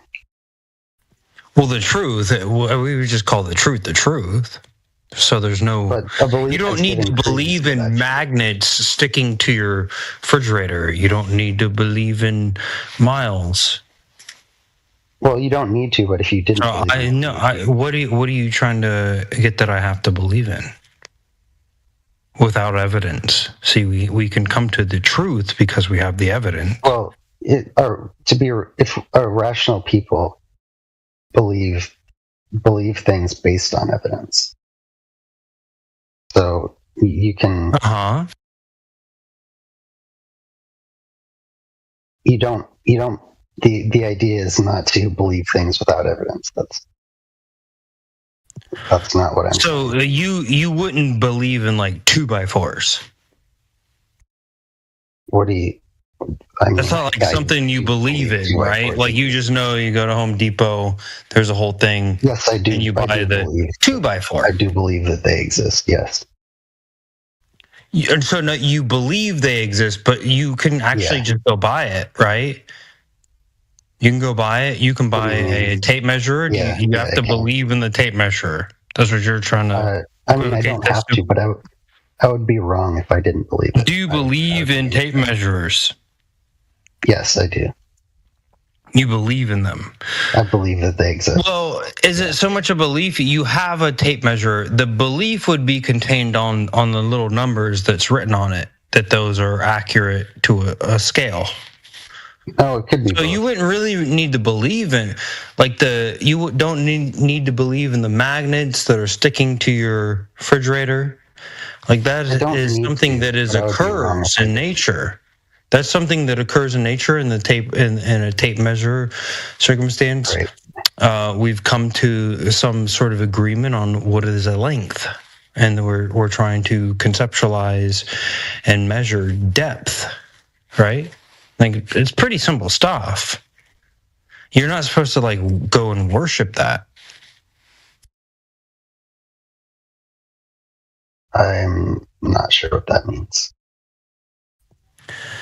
No, well, the concept, the ideas of mankind as we can.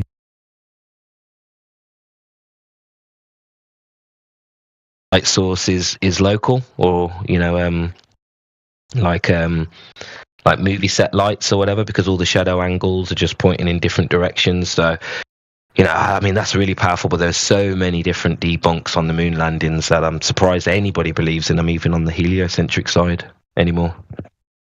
When you argue moon landing, you don't need flat Earth for that. There's a vast majority of people who think the Earth is a globe. Think the moon landings were fake. The last director of the Russian space program, I've never been able to pronounce his name right. He said that there's literally zero evidence America went to the moon. He was on state TV. Yep. And during the interview, like, what's the big towards the end of the interview? What's the one thing you want all the little boys and girls at home to know about your time as the Russian space boss?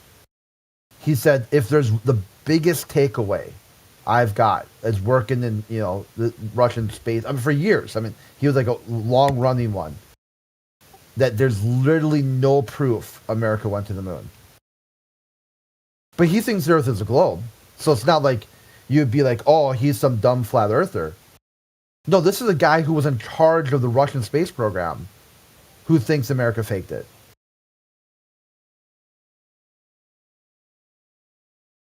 Did a bad job at faking it at that. Yeah, like the moon landing's really easy to debunk. All of it is a mess. Carl Sagan had a really good debunk of the moon mission. He called it the most ironic token of all of human history. All of it. Every part. If you were to take all of human history and want to put a sticker on something that is ironic, what would highlight the irony? The Apollo program. Why? Yeah. Because he said Richard Nixon claimed this is for world peace. We go to the moon for world peace. As he systematically carpet bombed third world countries in Southeast Asia. Oh my God, so well said, bro. Yeah.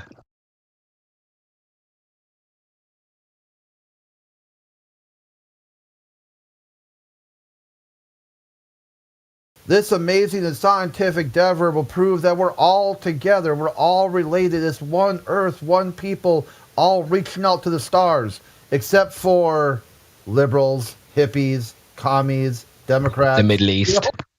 Yeah, anyone in the Middle East. And basically non-Christian. You started listing out, so either A, he was just this very tribalistic asshole who had some sort of, world order, ultimate solution world order that he just wasn't able to enact in his limited scope and power. Or it was just ironic. Just pure irony.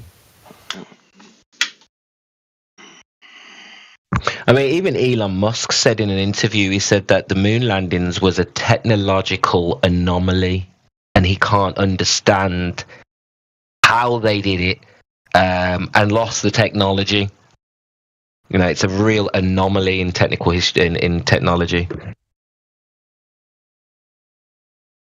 I would be interested if you could dig that one up. Well, I'll try to find that one too, because I thought Elon Musk was pretty much a globe head and a moon landing retard. No, he is, but these guys need to address weird stuff like the fact that we went to the moon in the 70s and we can't do that today.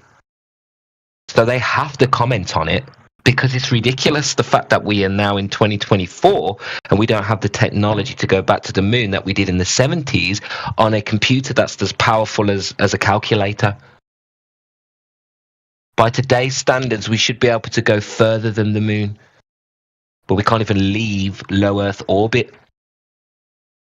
Mm-hmm. Yeah, it's a technological anomaly. Yeah. Clinton said that when he became president, one of the very first things he did was crack open the Apollo files, and he was like, "I'm not seeing anything here that is really convincing." Because he talked about one of it in his memoir, in his book. He said that he talked to some, I don't know, like a semi-skilled laborer. I can't remember what the job was. And he said, "Oh, look at, yay, we're on the moon." And the family friend was like, "You believe that shit?" And then he says, he goes, after getting the president and looking over all the classified documents, I go, maybe he was on to something. Maybe he knew something I didn't know.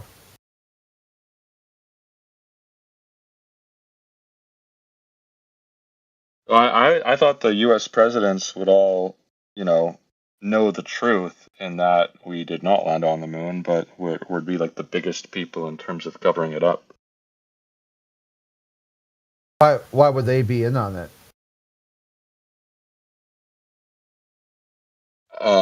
Probably to keep their job and not get shot in the back of the face or in the front of the face. Okay, well, you know what Eisenhower said? Do you know who Eisenhower is? Yeah. You heard of? Okay. So he said that as he left office, he said, beware. Normally when presidents leave office, I left America a little better off than I received her. Some kind of hope for the future. We've had some challenges. We met some, we failed others, but we'll continue the fight. We'll continue this march towards, freedom and liberty for all. He gave this doom and gloom speech that we lost. The military-industrial complex has completely taken over America. It's ogre. He tried his best. He couldn't stop it. Do you know who founded NASA? Right. Do you know who founded NASA? I'm guessing that was probably just post World War II. Probably pretty early, probably the rocket scientists who came over from Germany. No, I mean, who's the guy who was in charge of America when NASA was founded? Oh, I don't know, FDR? No, maybe? Eisenhower. Okay. So you think he's got a speech, there's lots of doom and gloom. America has been taken over by the military-industrial complex, but I put a safeguard in place. I set up peaceful exploration of space that they won't be able to touch. They won't be able to fuck with that. No, he didn't even mention. That wasn't even a footnote. It's like he implied that it was just more weapon spending hidden as peaceful exploration of space. And then what gets even better is, do you know who Eisenhower's vice president is? No, I don't know that. Nixon. Okay. Who was the president for the Apollo program? Nixon. You make it seem like, they'd all have to be in on it. Really? They all? Or just one person, Nixon? I would think that they're pretty much all in on it. Nixon wanted bigger, better weapons, and he leveraged threats to Nazi war criminals, build them or else, and to cover the funding, we'll pretend we're doing a mission to the moon.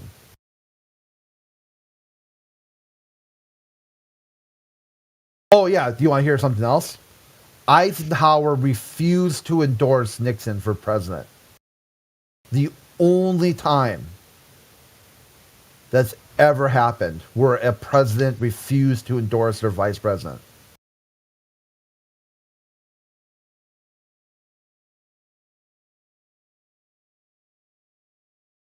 It got to the point by the end. I mean, I'd have to source the exact details, but Nixon was banned from the White House. Do not come around here. I don't want you in here. He tried to get him away from the levers of power as possible.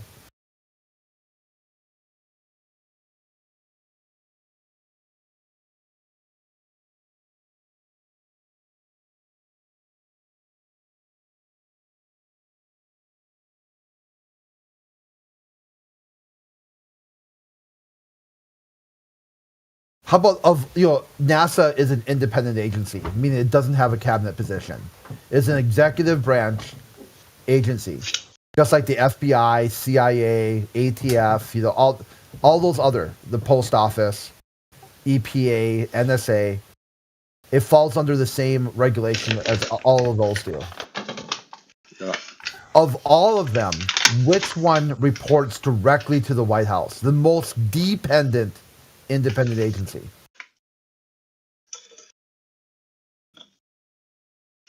Oh. NASA. Okay. And why do you think Eisenhower set it up that way?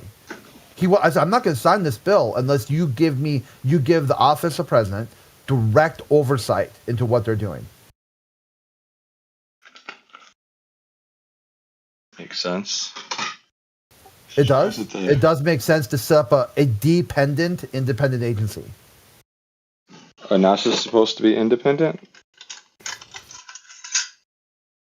Just like FBI or CIA, ATF. I kind of thought that they would all report directly to the president.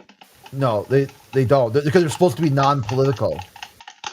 They don't want the people in those jobs. They want their primary function to be the operation of America outside of politics. Do you know who the FBI report? Do they report to anybody? Yeah, I mean, in general, yeah, they report, to the president, but not to the White House. It's like a weird way of parsing it out. They're responsible to like the command structure, but not the person themselves. Like the cabinet positions report directly to the president himself, the White House.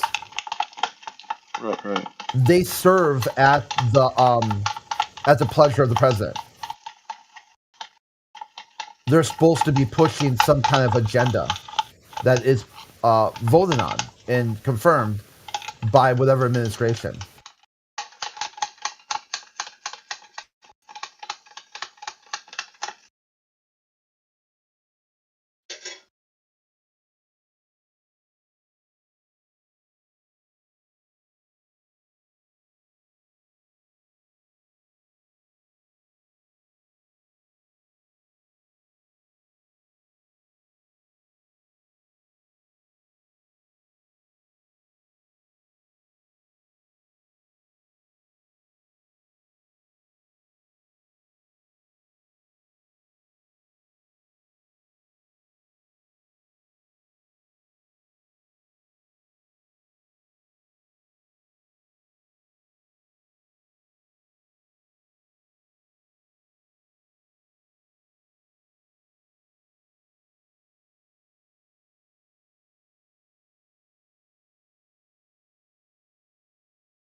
Use any answer you want.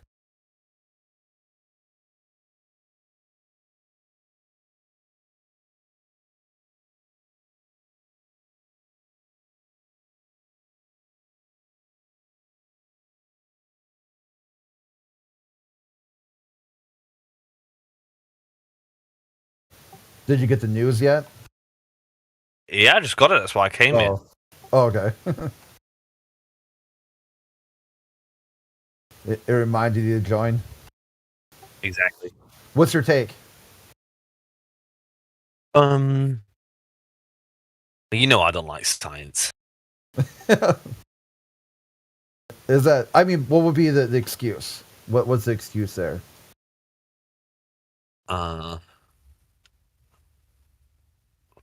NASA's Orion crew capsule had heat shield issues during Artemis 1, an aerospace expert weighs in op-ed.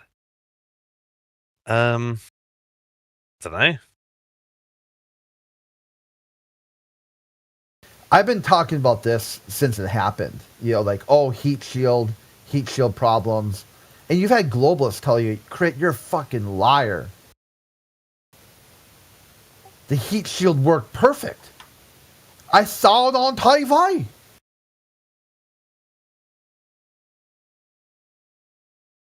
And like eventually when they canceled Artemis 2, and I'm like, hey, now what?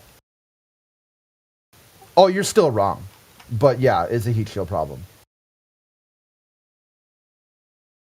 I'm like glorious. Apparently absolutely I'm very glorious. Said I'm very low volume. Can you hear me okay, Crit? No, yeah, I gotcha. Okay, good.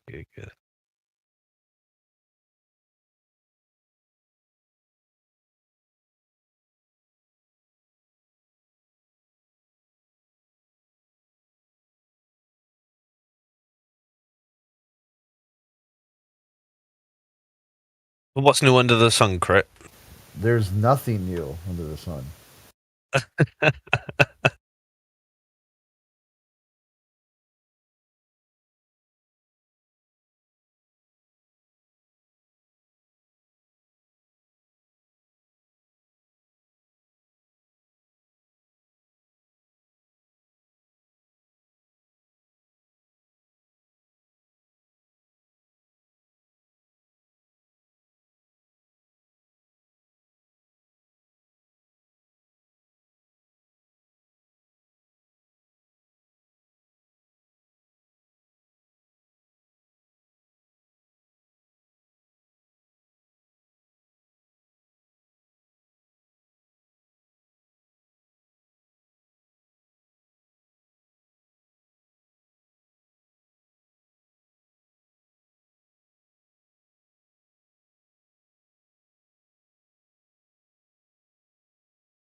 What has happened will happen again.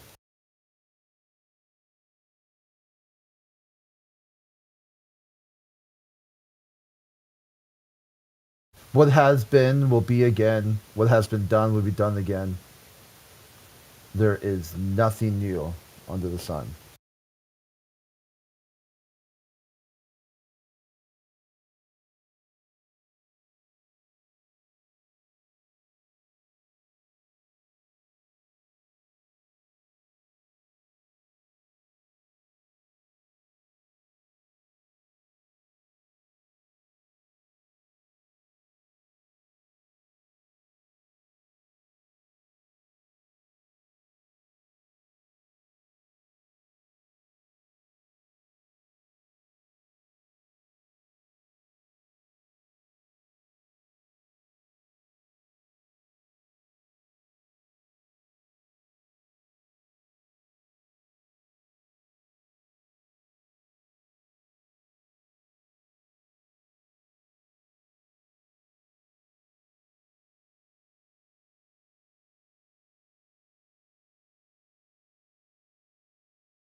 We got some new people joining. Welcome, all the new joiners. Murder in Chief. What's up, bro?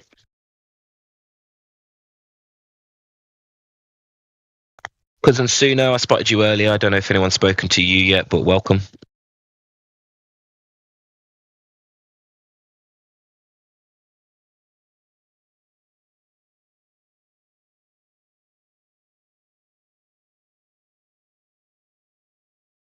Welcome to the 24/7 Flat Earth Discord.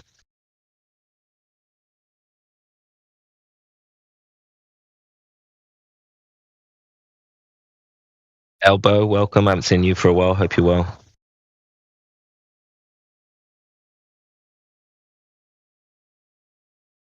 Was it Imbo? Or El Barico? Elbow TV. Oh, okay, yeah. For a while, yeah. El Bariqua. Brett, how was your Christmas and New Year's, fella? Did you stay at home or did you travel? No, yeah. I stayed home. I'm not really big on New Year's Day. Well, I feel like every day is New Year's Day. You know, like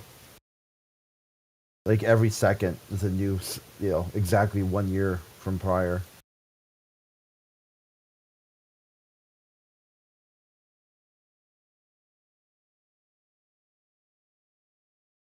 Jesus, nearly just choked myself out. Yeah, I find New Year's a bit of a weird one. I just don't know what to do. I don't really want to party. It's too crazy. I just like to be chilled on New Year's now. Yeah. I used to go to town when I was younger, man, and it was just like you'd be stuck in the town till like 4 a.m. trying to get a taxi home. It's crazy.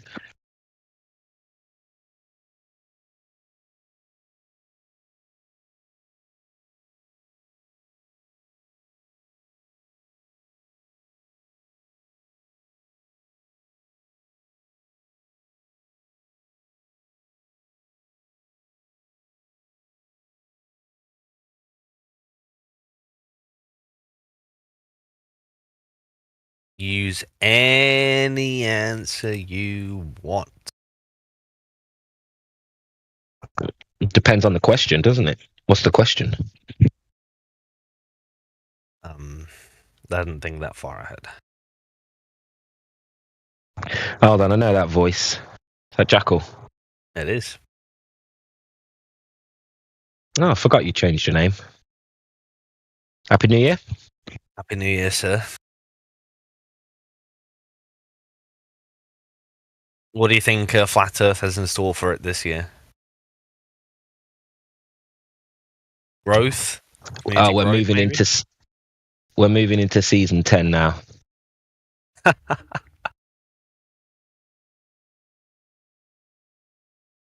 do you say your name, Brett? Flagugigu. Yeah.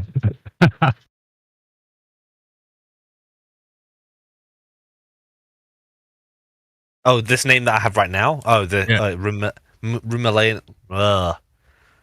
Rumilanen. This was a name given to me. I didn't want this name. So what does it mean? Well, I have a very far-right friend on the server, and he said I'm the gay Ernst Rome. And then he said I'm Rumilanen, right? And then I went for that username.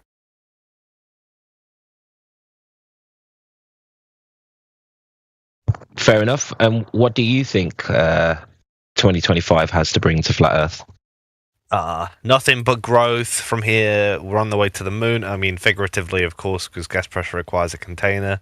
But yeah, we're only going up. Why'd you say we, like you're involved? I am involved. I mean, I debate flat earthers, and more flat earthers means more people to debate. So you actually see yourself as part of the Flat Earth community? Absolutely, yeah. I mean, I'm banned from EA, but aside from that, I mean, the rest of them, yeah. I do find that a bit strange. Well, I got banned because I said, I know this. By strange, you're talking about the other thing, but like, I got banned from EA because I said to Geo, "Oh, Witsit admitted he was wrong about the 24-hour sun," and he was like, "No, he didn't." I was like, "Yeah, he did. He said I was wrong," and then he said something about eating humble pie or something. I don't know. And I said, "Yeah, I can show you the video." He's like, "No, you can't. You're lying." I was like, "Listen, I've seen the video. I've heard him say it out of his own mouth, right?" And then I got banned. So. Are you sure, Jackal? I've heard Witsit say these things, but he was talking about flat earthers, other flat earthers, not himself. No, right? I've definitely got. Oh, hard to find it, but I can get you the video. Even then, I mean, like, we all know that Witsit once said there is no 24-hour sun, so that's probably what he's responding to. Well, Witsit was pretty open-minded.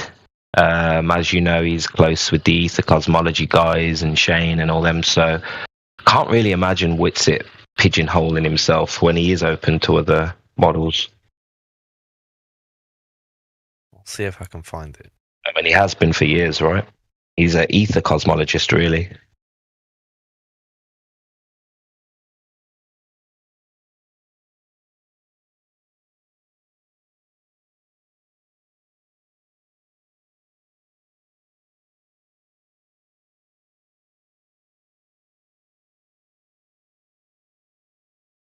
Probably on Twitter.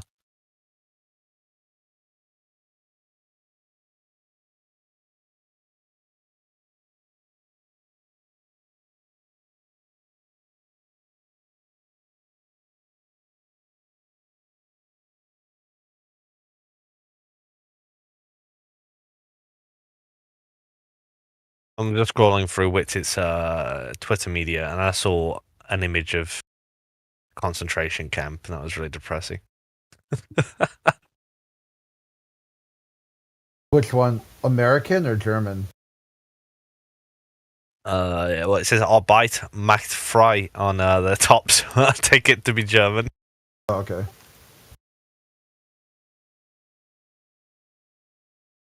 There's a big controversy. Yeah, Britain right now. invented. There you go. One of the sites that Native Americans set up as a remembrance for, or not Native Americans, Japanese, set up for a remembrance of concentration camps. They want to turn into a wind farm, and they're like, "The fuck you is," they just never forget. And you want to bulldoze it over and make a wind farm? Get the fuck out of here.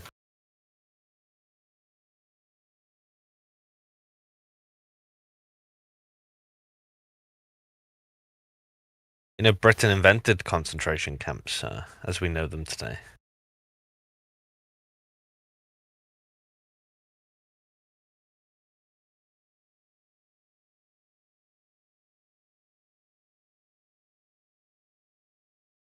And that's why you're a nationalist.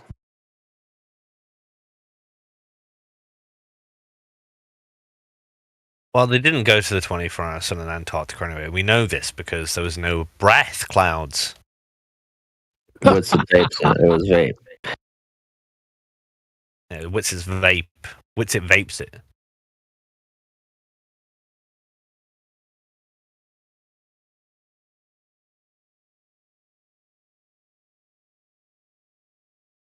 You probably started that fucking video.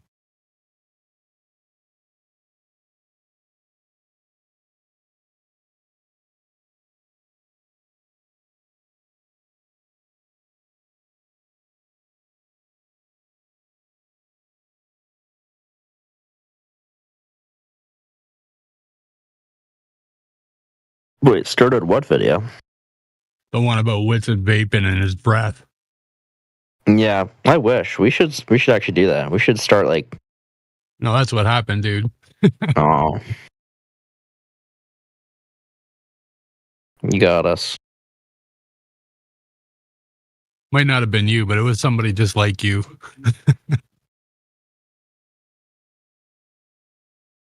Because we actually want more flat earthers. Yeah, that's what I was just saying. I was saying like more the merrier. We're like I was saying to Roots, we're going to the moon. He was like, why? What do you mean by we? I'm like, look, more is better, you know. Get to debate more flat earthers. Use whatever answer you. Any answer you want. We need to turn that into a soundboard clip. Do it. You guys say it enough. Shit. Can't use soundboards in here though, which is upsetting.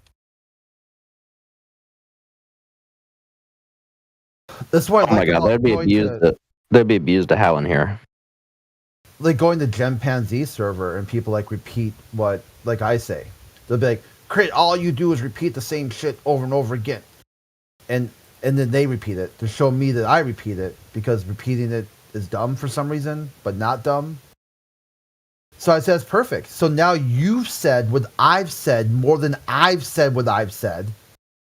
But some reason it's spamming or dumb if I say it, but not when you say it. That would be a contradiction. You contradicted, and I'm okay with that. Now, what I got is data points to showcase. Look at you. I want you to start calling it data rather than data. Because it's a you do you. I've been in Gem Panda server a lot recently, Crit. Yeah, I know. I've heard like people sending clips and stuff. Yeah, it's been actually really fun. You're like over there on 24/7. They platform Gregory. And I'm like, I was talking about Gregory last night. I didn't say they platform Gregory. The band. He's banned. Yeah. So it's like just a blatant lie. I didn't say they platform Gregory because you don't even have him yet, and I know that. Yeah, so I don't know why you would say that. I didn't. What clip are you talking about? I don't know. The clip I got was that on the politics server, all you got is Gregory all the time, or something. I remember the exact. That might have been someone else talking while I was talking, but I've not ever said that. Like literally, some guy we banned for aggressive debating. And then had asked him many times to tone it down. He won't. You know, like, hey, this is what you can come back. You just need to give people space to, interact with them. And you're like, this is what you get when you get the politics server. You get Gregory. No. Okay, listen. I think you're confusing me with someone else. I don't. Yeah, maybe you watched the stream or something. But when someone talks, like in our stream, for instance, that's going on right now. Your name may well still be the one that's highlighted, and I'll be the one talking. So it might be that. I don't know. Yeah, Gregory hasn't even been in here, so yeah. I wouldn't have said that because Gregory hasn't been here for like 5 or 6 months.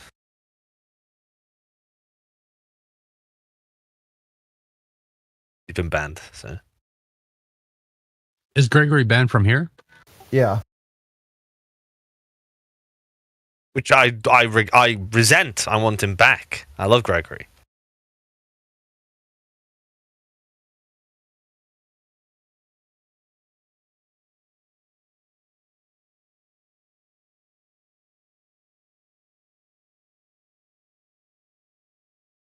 But yeah, I've been mostly talking about World War II history over there. Yeah, I heard that too. There's a bunch of controversy about when the Blitzkrieg started. Yeah, when the Blitzkrieg ended. Was the Blitzkrieg tactical or not tactical? Was it honestly, Crit? Like the biggest shock I had was that like NASA Shill, we call him a globe liability because he's everything he says is problematic. But everyone in there just believes in whatever the commonly held story is. Yeah. And I see what you guys are saying now to some degree because I'm trying to tell them what actual historians debate about, and they're just going no. Like this is the story that I watched on one World War II movie one time, and it's like, Jesus Christ.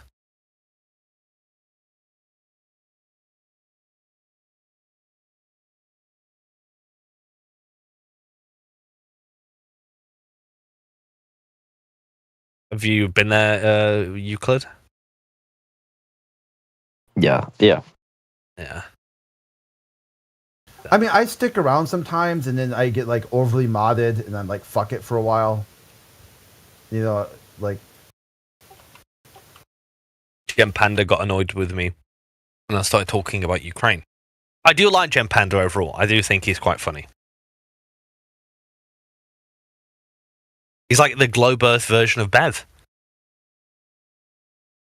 Yeah, I mean, when you look at the data, like there is a huge number of British. That's kind of like the ground zero for Flat Earth. For Flat Earth, yeah. Yeah, that's where it all started here. Modern Flat Earth was made here. Although I think Americans probably are the main group. But yeah, Flat Earth did start here.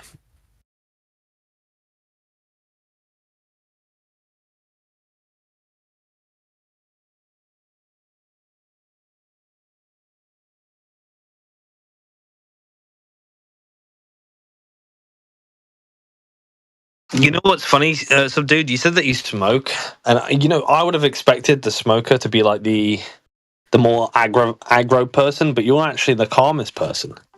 So you must always be having a cigarette. I smoke a lot of weed too, brother. Oh, fair Off enough. topic. Do you guys want to hear a joke? Not really. Go on. How did you kill 100 flies at once?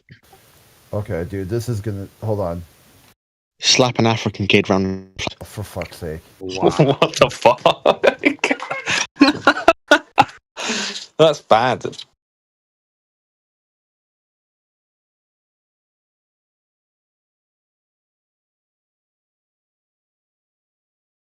I couldn't tab in quick enough. He got part Did of you know did you recognize the voice? Yeah, I saw the mic light up. He didn't get the whole punchline out. Whatever the.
Come on, Gamma, give me something. I want some flat Earth debate to start. Here, I got something for you guys. Been working on this here. Give me some feedback.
Do you get it? Does it work? What should I do? Change it up a little bit. I generally don't like the formatting, but this is even half of the number of times he's posted the same thing. This is the content you get from Gem Pandas, by the way. This is what you expect. Oh, I've seen that meme like 20 times. Yeah. It's like, oh, that meme never gets funnier. So what do you think of the commentary with the, Tasha Yar talking to Wesley Crusher? I don't know. Like, are these Star Trek characters? Yeah. Okay, let me read it.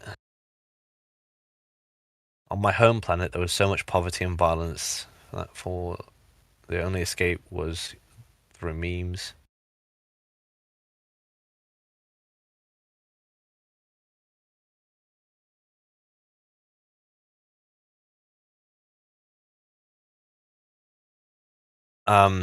So is that commentary about flat earthers using memes? Or is it a commentary about this person using memes on the right-hand side? Yeah, well, what do you think? What's your takeaway? So I don't know if you saw the Veritas video, and he points out that flat earthers do communicate in memes a lot, right? So I think that would apply to this guy, obviously, but also, I mean, I know a lot of flat earthers that do communicate in memes. So this guy's trying to out flat Earth to show that flat earthers are stupid for doing what flat earthers do. By doing exactly what he does. Yes. That's what I would take away from that. Amazing, isn't it? Yeah. If they had, it's like this double standard. It's like, watch how stupid flat earthers are. They only communicate with memes.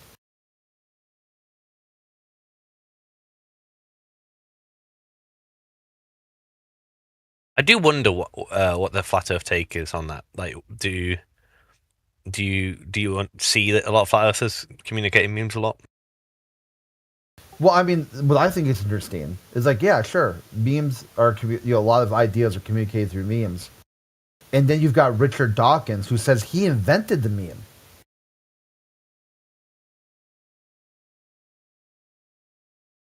Huh.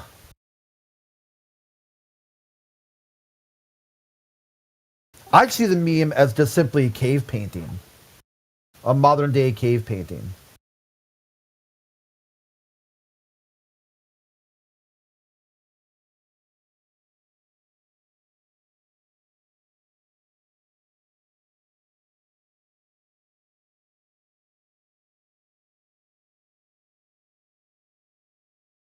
So what do you think? Should I print it like it is, or should I try to tighten it up a little bit?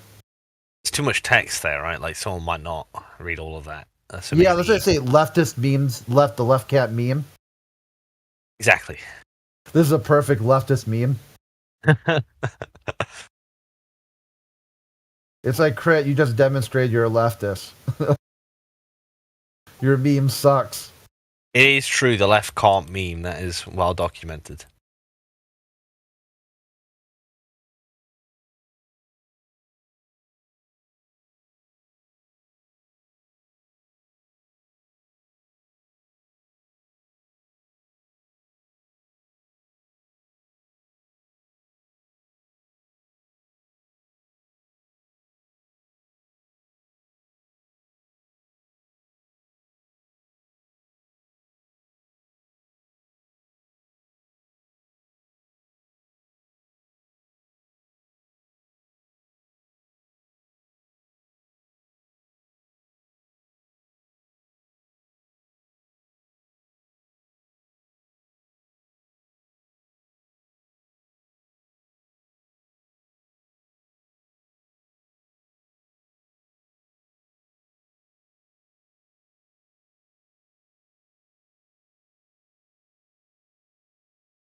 You could do this with anything this guy does. I'm just like going through his post history. He posts the same shit over and over again. There's like the one of just Witsit standing by himself, and like he cropped out just a photo of Witsit with all shirt on. It's just trying to get it where he posts like a big chunk.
Oh yeah, for the wires.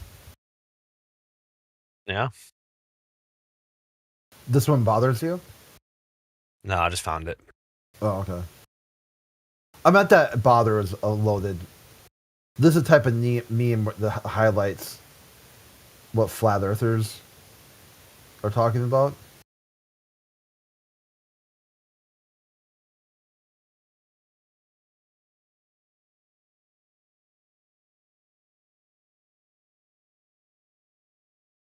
There's nothing new under the sun.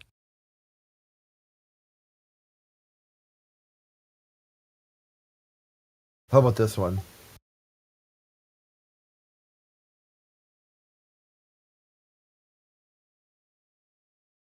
What does this one do for you? Earth's a sphere. Rotating sphere. Do you know that you get the reference here with the way Buzz is making those faces? No. That's from the newscast when Trump rolled out Space Force. Buzz was standing next to him, doing it, like just looking at him like, "Are you fucking for real?" You're like making these faces as he was talking.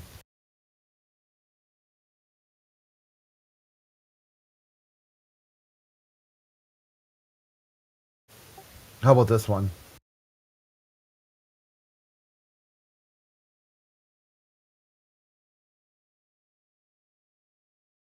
Yeah. Do you like Elon Musk? I wouldn't say I like or dislike him. I'm just not someone I would prop up as some sort of Tony Stark Edison figure.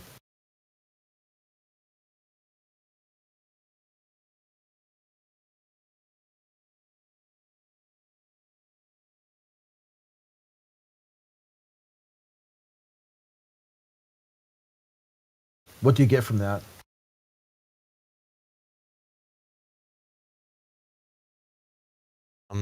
Elon Musk is always right. A priest. That's your takeaway when you see the meme? Yeah. How about this one?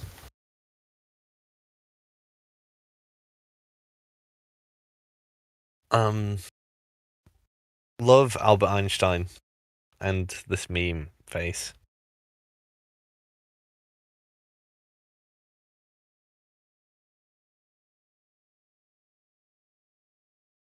How about this one? Well, this is when now we're talking.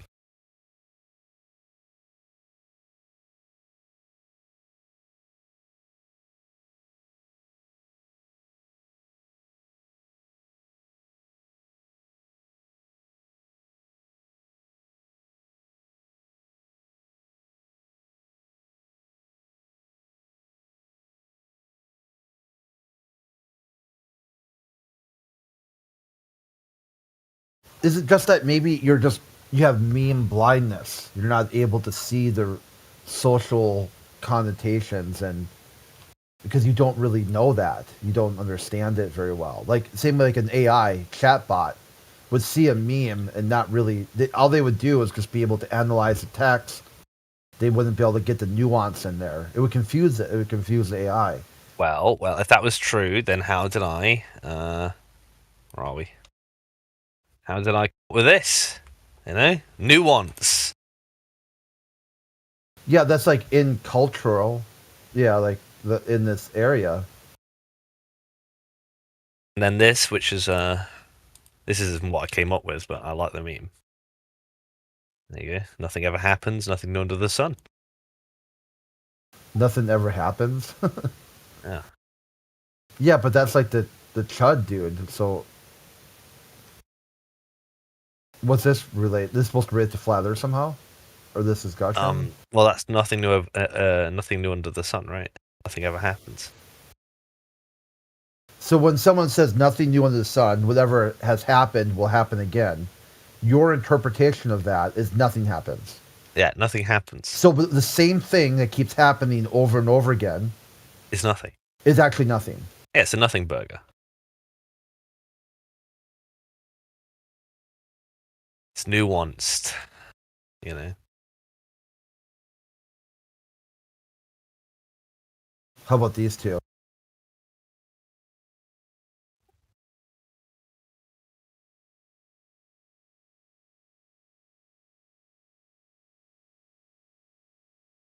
The second one is me.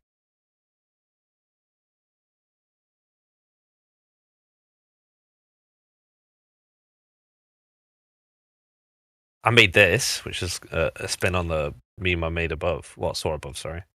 Billions must globe.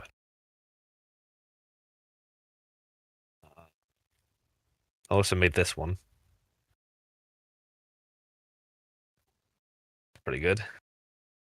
Nuance. Well, because SpongeBob lives his friend lives in the dome. Yeah, yeah. And she died. Obviously, gas pressure requires a container. Because that's Sandy, right? That's when Sandy died. Yeah. I got this one. That's the video I made.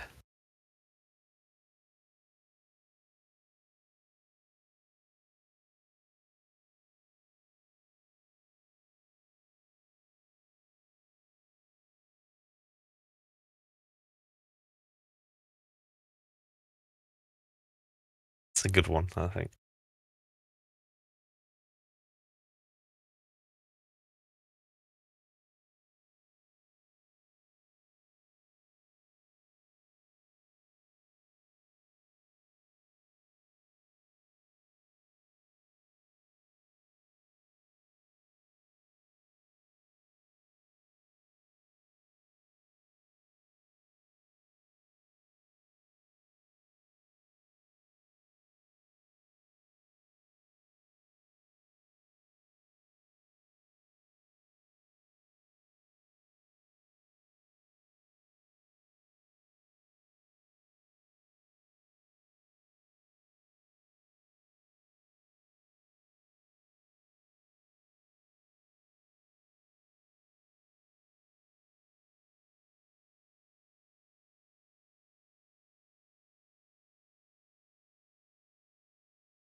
This is one of the very first ones I ever made.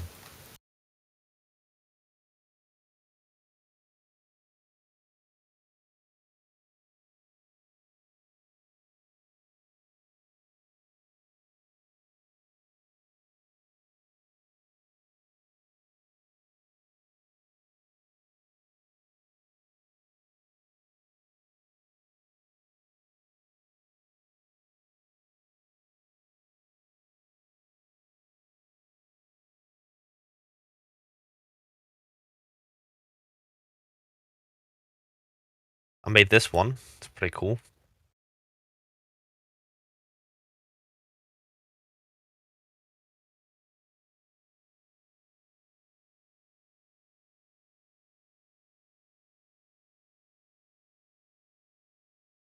It's a bit crude, to be honest.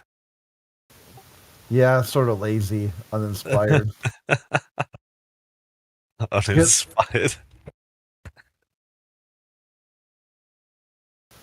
How about this one here?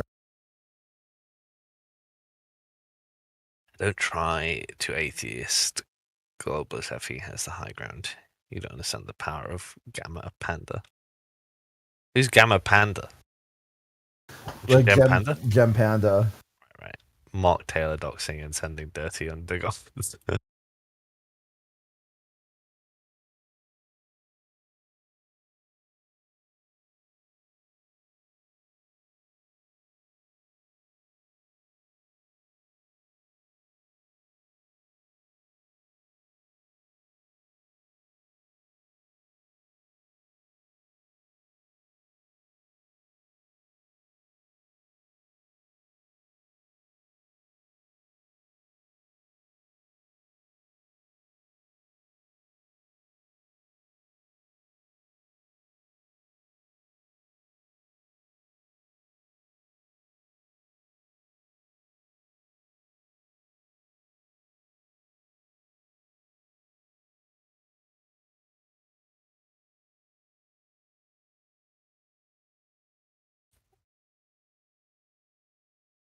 There you go.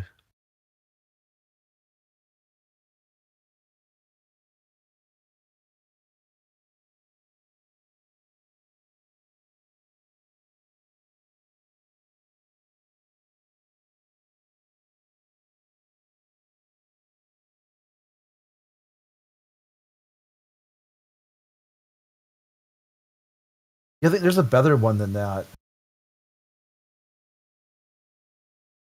trying to think where I have it saved.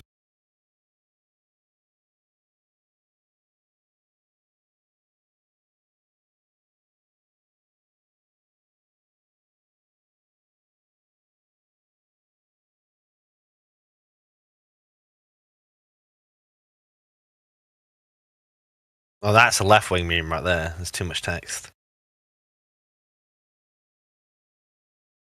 Okay, let me try again.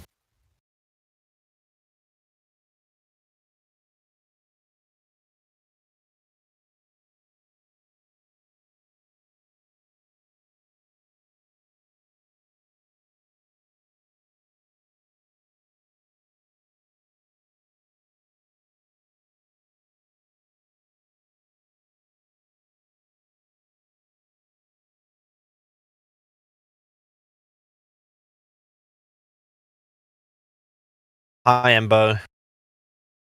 Well,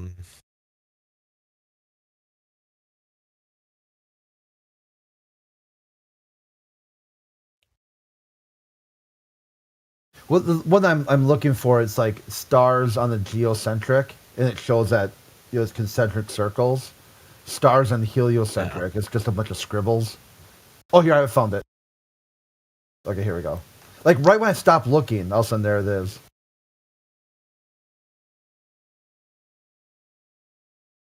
Dzień dobry. Dzień dobry.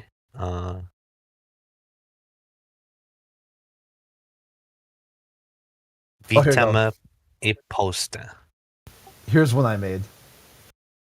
Let's see if you get the reference there. Oh, there, yeah, Roots got it too. Yeah, a little late, Roots. I beat you to it. Very good. Very good. Do you know the reference here? Star Trek. No, the other one. When you dance, No, the face you make when you dance with the stars. Okay, I don't know the reference. Okay, do you know who that is? The one above? Oh no, that's that's Bill Nye the Science Guy. Yeah. So he went on a TV show called Dancing with the Stars because he fancied himself kind of like a ballroom dancer, and he busted his ACL like first time he went dance. The first thing he did. So like the implication there, like, hey, when you go dancing for the stars, this is the face you make.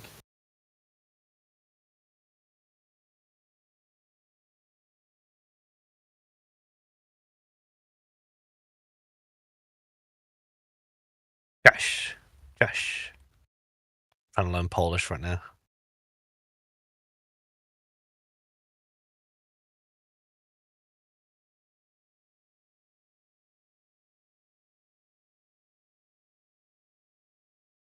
These are some of my favorite ones. It's called The Guy Who Just Started Paying Attention.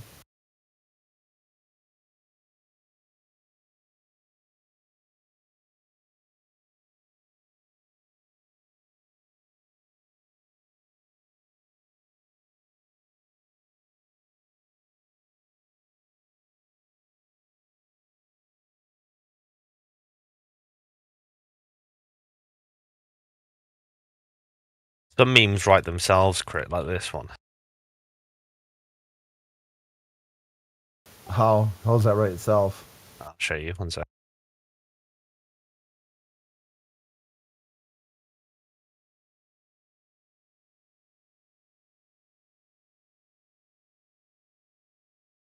You have to put in there where the reason why a rat trap or a mouse trap works because mice think cheese is for free. Because that's why it writes it itself, because he said it's fake and he could have literally gone declined a free trap. No, he busted it. He didn't fall for the trap. Oh, let me do it for you. Let me polish this up.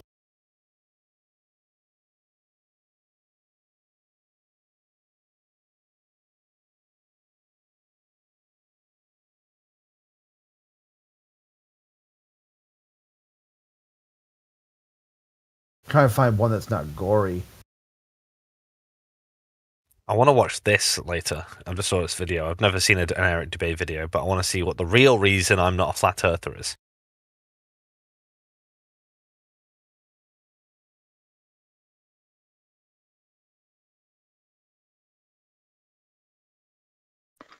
Dzień dobry. Sorry, I'm late, but I was doing something.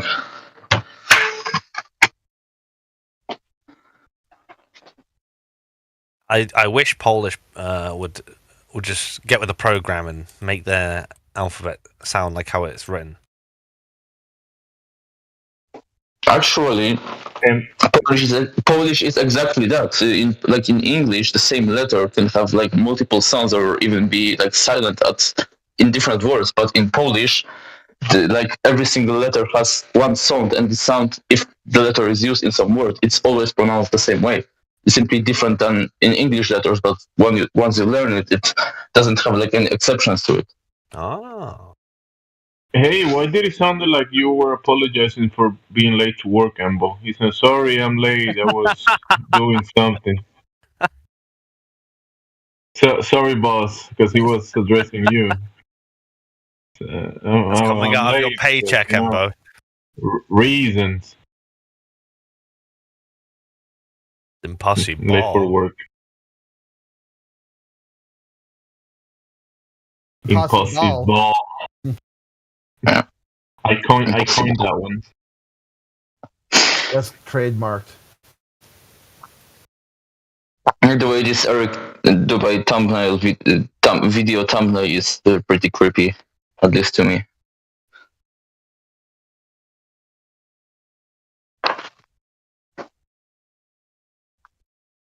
I've never seen an Eric Dubay video, but I am interested to find out why I'm a globe earther, or why I'm not a flat earther. I already watched it, and he basically says that it's because we are prideful and we can't let go of our ego. Because if you're a globe earther, then you must think that you're intellectually superior because you believe in the globe. Oh. Well, I mean, part of that is true. This egocentric worldview that we.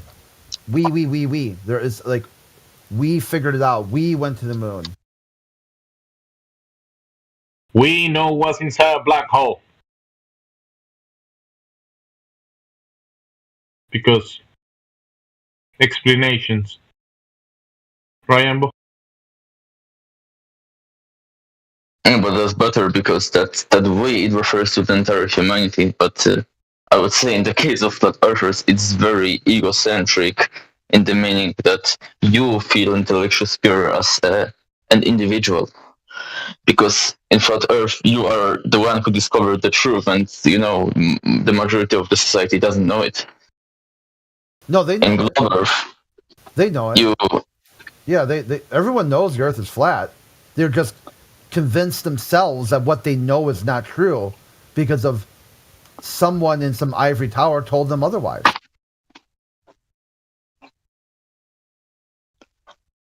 And he said entire humanity, so he means people that believe they come from apes, monkeys, and their cousins are rocks. Those people, yeah, they do believe they live on a globe because they think they come from apes. Yeah. Yeah, we're just trying to bring logic back, guys. That's all. Nothing egotistical. Yeah, if anything, no thank you.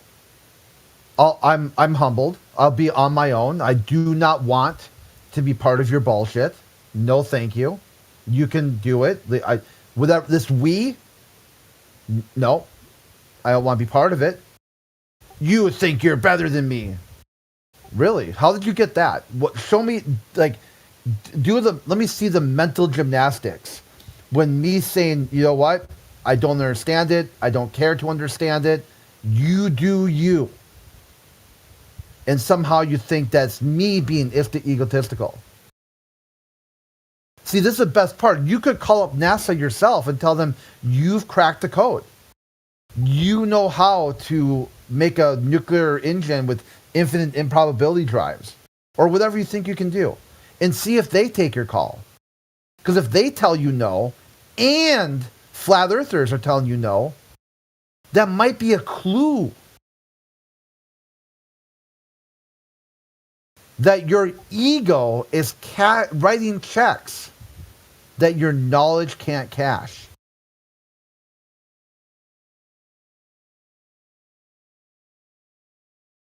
There you go. How about that, Britt? That's much better. Yeah, that's much better.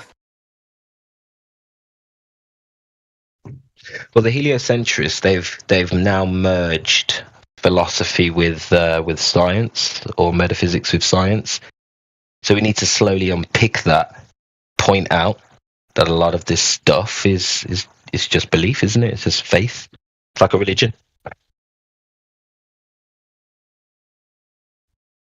Is there any point in history when philosophy didn't have anything to do with science? I mean, it's kind of the other way around, when science didn't have anything to do with philosophy. Philosophy is a respectable field, and it can follow, but it should follow on from like physics, and it should be differentiated. You shouldn't merge philosophical pre-assumptions, ideas, whatever, with what is actually provable. That's the problem. That's why we're here. We're here to point out that if you want to be logical about it, flat Earth is the logical standpoint where you should begin and build a foundation of knowledge from. That's how we experience the Earth. And I say no as a default position. Like if someone's offering me something, it's really simple. No. Let's see what happens. Do you want to go? Do you want a free trip to Antarctica? No. Because then you see how they respond. Look at any flat earther who has said no. They turned on the hard sell. They realized they were busted. Because if it was really that good of an idea, they wouldn't need to sell it at all. It would sell itself. Do you think I should say no when someone tells me the Earth is flat? Yeah, like right now. Say, hey, Embo, you for some reason you think I'm trying to sell you something. I'm not. But just tell me no. Amazing. Yeah, try it. Let's role play it. So great. Is the Earth flat? Yeah. It's observably, measurably, and practically uses flat. I disagree. Okay, so why do I care what you have to say?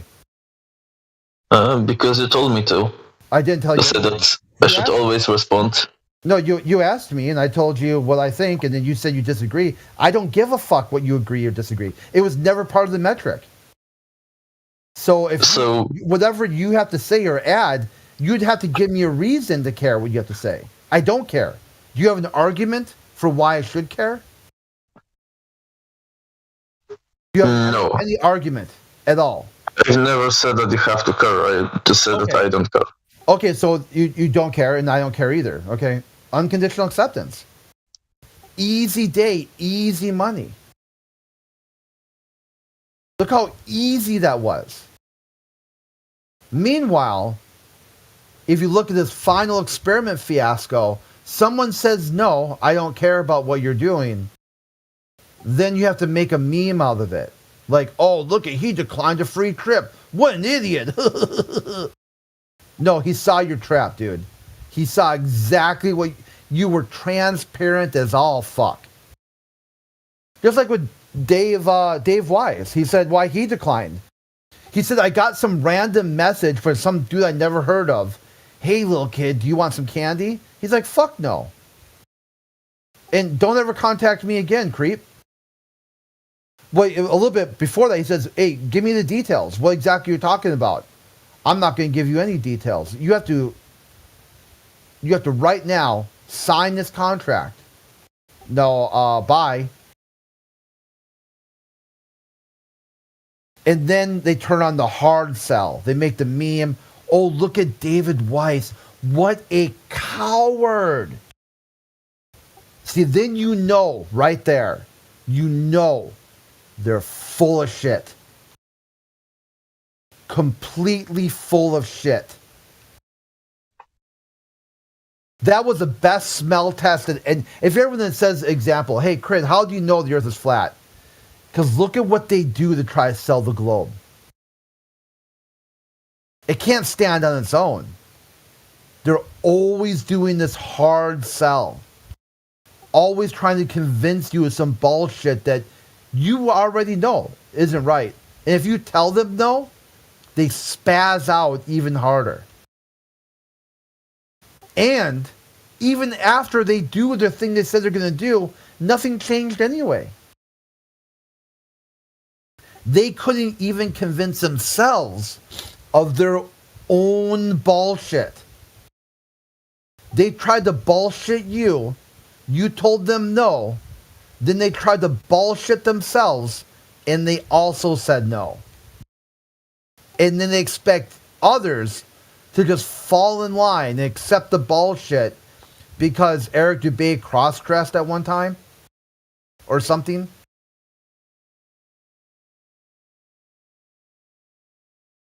That's so true. Why would he do that?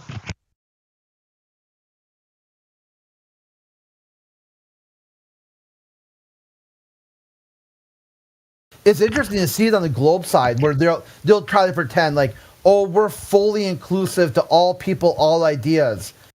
You know, how big it is for religious people to talk about drag queens and whatnot. And then you got all these globalists talking about Eric Dubé as some sort of degenerate, subhuman scum for cross-dressing. I'm not inclusive to other people. This is something I've never said. Yeah, Emba, I guess you did a hard reset. You and I both agreed, no thank you. That was not even 2 minutes ago. Like literally 2 minutes ago.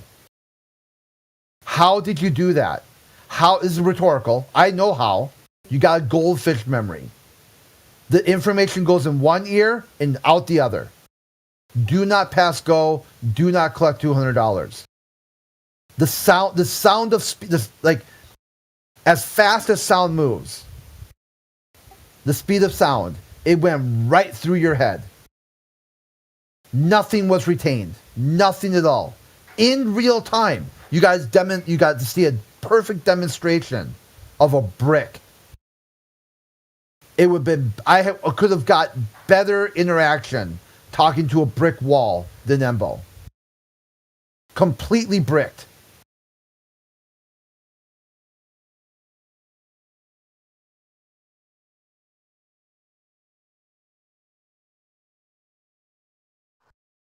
Then why are you lying, saying that we're all inclusive or pretend to be inclusive? Same answer.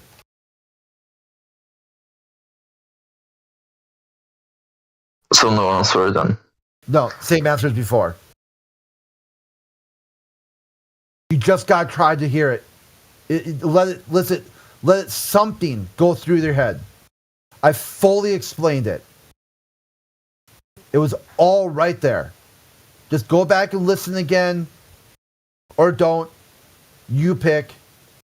I already know it doesn't matter how many times I repeat it or say it again. It'll be the same result over and over and over. You're bricked. This information will go right through your head at the speed of sound. In one ear and out the other.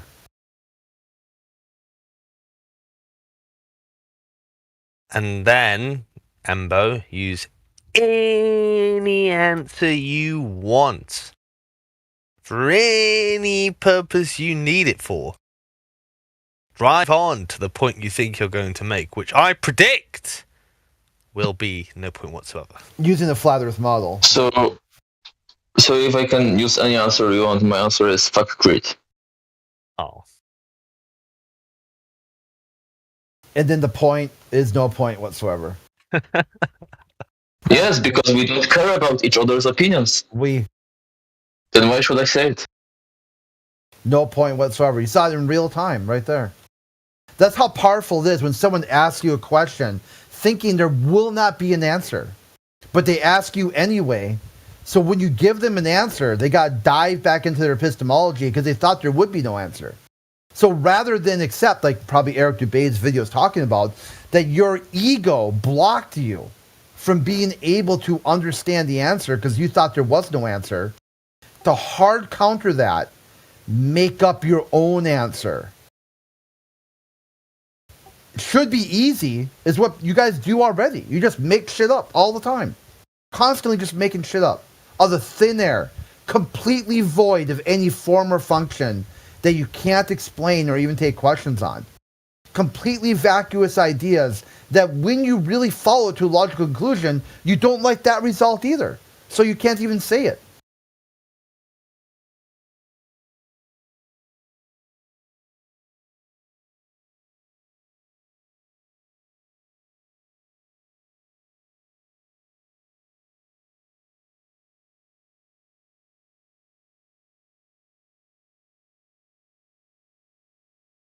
This is why the final experiment demonstrated, oh, look at these flat earthers, they're so dumb. We can trick them with this trap to Antarctica.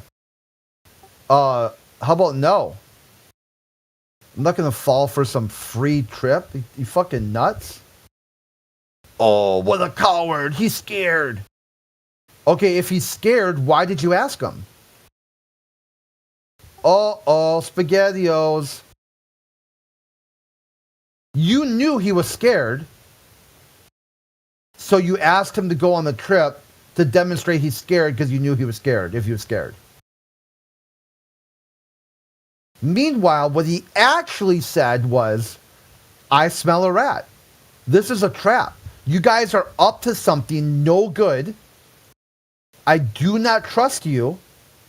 I do not want to contract with you. So what you could do is try to convince me that you are on the up and up. You're not being some sort of shiesty, cringe internet, weirdo. Oh, you prove quite the opposite. Gotcha. Better luck next time. So here, this is why you're not a flat earther. You think the cheese was for free.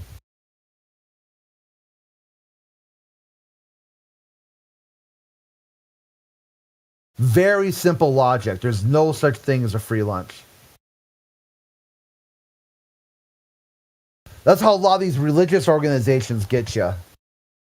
Hey, come by the church on Sunday at 11 o'clock. We got free sandwiches and soda for everyone. They tell you you've got to walk through like a bunch of different rooms to get to the sandwich room first, where you're like hearing people hand you pamphlets and try to convert you and all this other crap. You're like, dude, I just came here for the free sandwich. Oh, you thought it was free? You're just the type of idiot we're looking to join our church. You fell for a free lunch? Wow. We got a spot for you right here. Like, let me dust it off. The spot right here. This is your spot.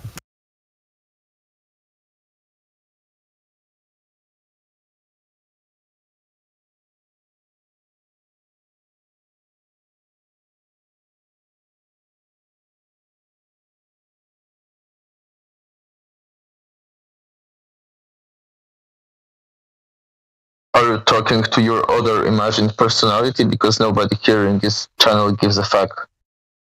No one? No one, absolutely. Absolutely no one. I just walked I'm entertained. Yeah. Yeah, Embo, you are always wrong. Your takes are always wrong. Instantly, 2 people chimed up to tell you you're full of shit. Can't tell a person that. Or unless he's that bad. What do I know? Yeah, he's that bad. Okay. He's always wrong. So if we give him like a nice chance, he'll just fuck it up in like 2 seconds? Oh, yeah. Okay. That's fine. Court adjourned.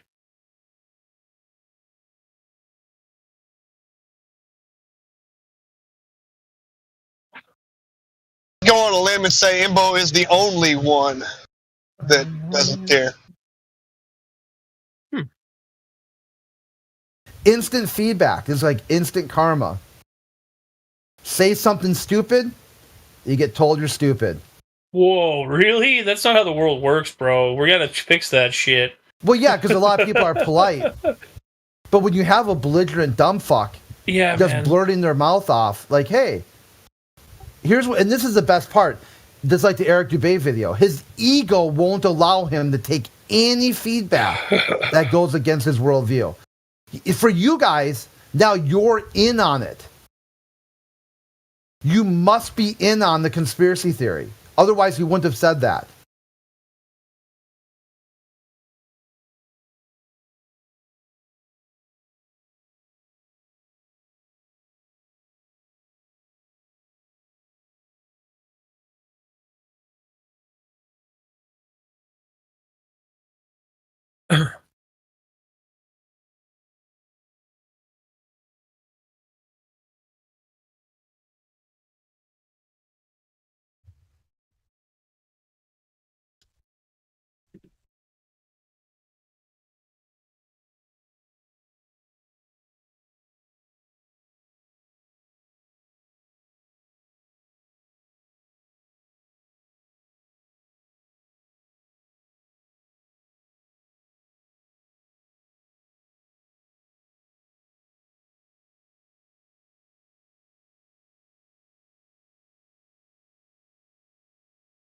What if that's worth clipping? Because that was like pretty good, but it's like,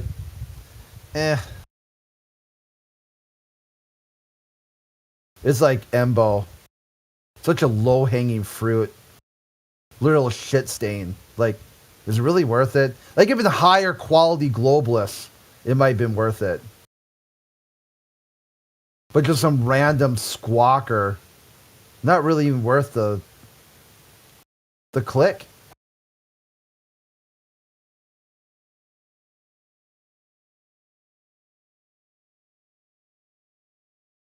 That's why it came from him. Any of the higher quality globalists wouldn't have said something like that. Oh, yeah, good point.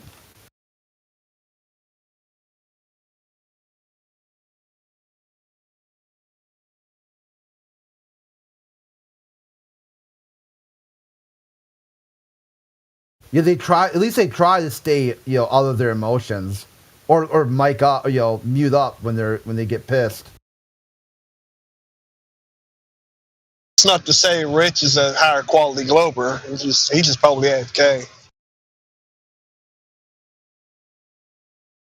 Oh, there's some squawking going in the text chat? Oh, I don't know. I'm driving. I'm just listening. Oh, I thought you said Rich. Is he there? Yeah, I just saw him. I think I just saw him in the member list a little bit ago. Oh, okay. Rich Claus. Yeah, no, I mean, there's really nothing in text. Sometimes, though, you get some farming, like some... someone melting down big time in text chat. You're like, dude, ain't no one even reading that shit. What the fuck? Yeah, and then you look and they're not even in the voice.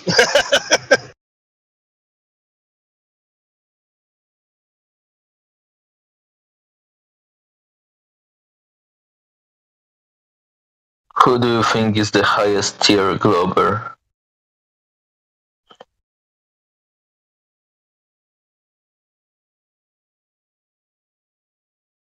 Gotta be McToon, right? McToon. It's Matthew Learns. Not Matthew. Least is honest. Global liability. Okay, so if he wants to, in terms of truth, being truthful. Yeah, a globalist or anti-flat earther are two different things. Two very different things. You can't compare a guy who's out there doing math and science and has broken down the globe at a fundamental physical level and some internet Karen who's pissed that somebody disagrees with the globe. A top-tier globalist has baked-in explanations, like Michio Kaku. Michio Kaku tells you why there's flat earthers. It's built into our DNA to be skeptical. Neil deGrasse Tyson says, hey, the reason for flat earth is that we live in Western cultures that value free speech. The top-tier globalists know that there will always be flat earthers and give the reasons inside heliocentric why there are flat earthers. Meanwhile, the globalists, the anti-flat earth globalists, denies their own experts in their own explanations, in their own model, to then say it's actually the flat earthers who are denying it. You're like, wow, how did you do that? How did you deny your own model, then expect me to accept it when you deny it? This is why Matthew Learns is a good one. He says, yeah, it's easy to explain flat earth and heliocentric. Easy. If Matthew Learns is your standard for the best glober, that means that actually best globers are the ones you fucked up again. You fucked up. The lowest Dean Holtzfeller, on the scale. a scientific communicator, doctorate in physics, said flat earthers are right for the wrong reasons. Did a whole video on why flat earthers are right, but wrong. They did it right, they just got to the wrong conclusions.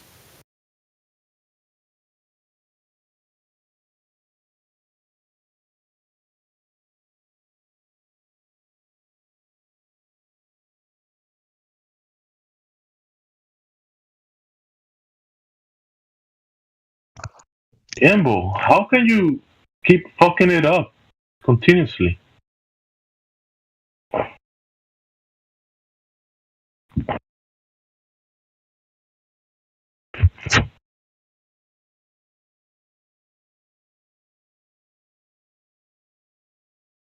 And Embo, why did you run away last night from AI when you guys couldn't provide the evidence for the airplane rotating?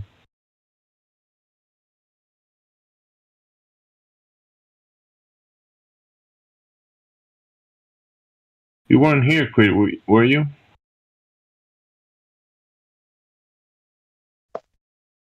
I can provide this evidence right now. No, you can't. Yes, I can. Why didn't you provide it last night? You didn't know it last night. Because I didn't have it in hand, but I had time to get prepared. Mm-hmm.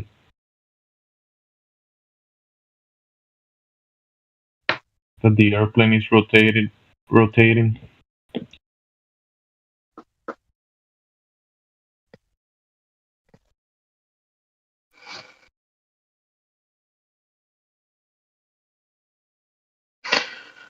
So, this is the evidence. Wait a moment. Okay. This file I just posted describes a mechanism that corrects for this plane doing a circuit around the center of the Earth. And because of that, the vertical at one place isn't the same as at another place. So the inertial navigation systems have to correct for that in order to work properly. And this describes the mechanism that corrects for that.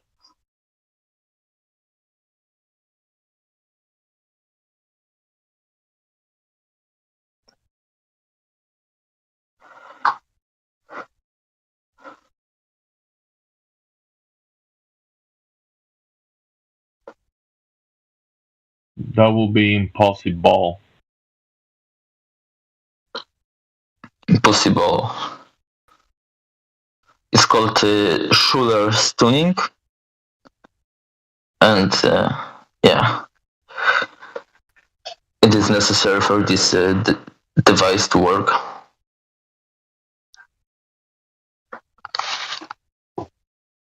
All right, where's the evidence that it's actually being used in the devices that's claimed?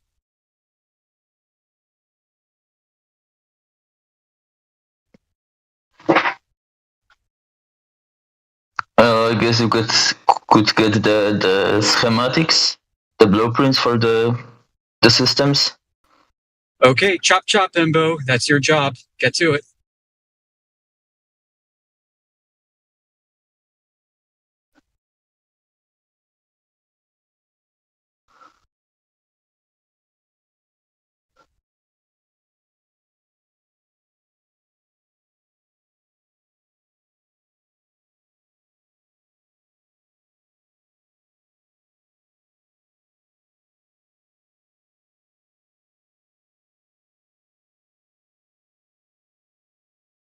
Hmm.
Hello.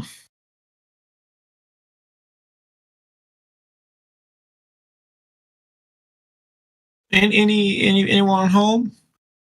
I'm gonna stop that. Anyone here? No. Hi, Jesse. Yeah, what's up, dude? Hi, Jesse. Hi, Crit. What? Hi. How do you guys feel about sociology? I mean, it's useful, and the problem comes in when someone who's really into sociology and they start talking about everything is sociology. Then you're like, dude, dial that back, okay? Like, come on. You've got a small little scope, and you can kind of look at small group dynamics, and there's some musings in there. But like, Do you feel like the strength of weak ties hypothesis would apply to the flat Earth community? I'm not sure. You break it down for me. Let me pull up the actual paper. Fuck, do I have to log in? I can go to Sci-Hub, I think.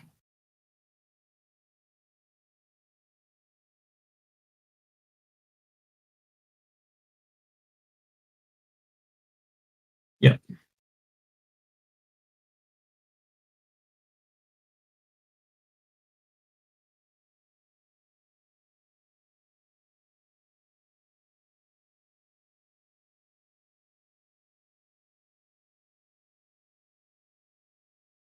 Let's see.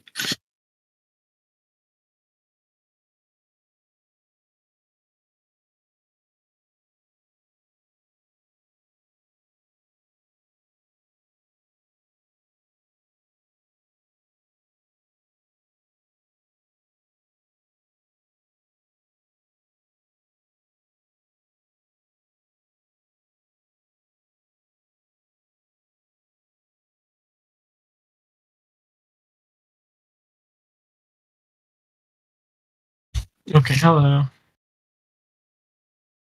Hello. So the prediction would be that the overlap in flat Earth circles is predicted to be least when. So if we imagine two individuals, we would expect that their overlap in friendship circle is predicted to be least when their tie is absent, and most when it is strong, and intermediate when it is weak.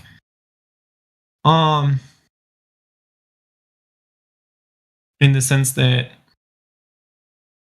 flippers are highly insular.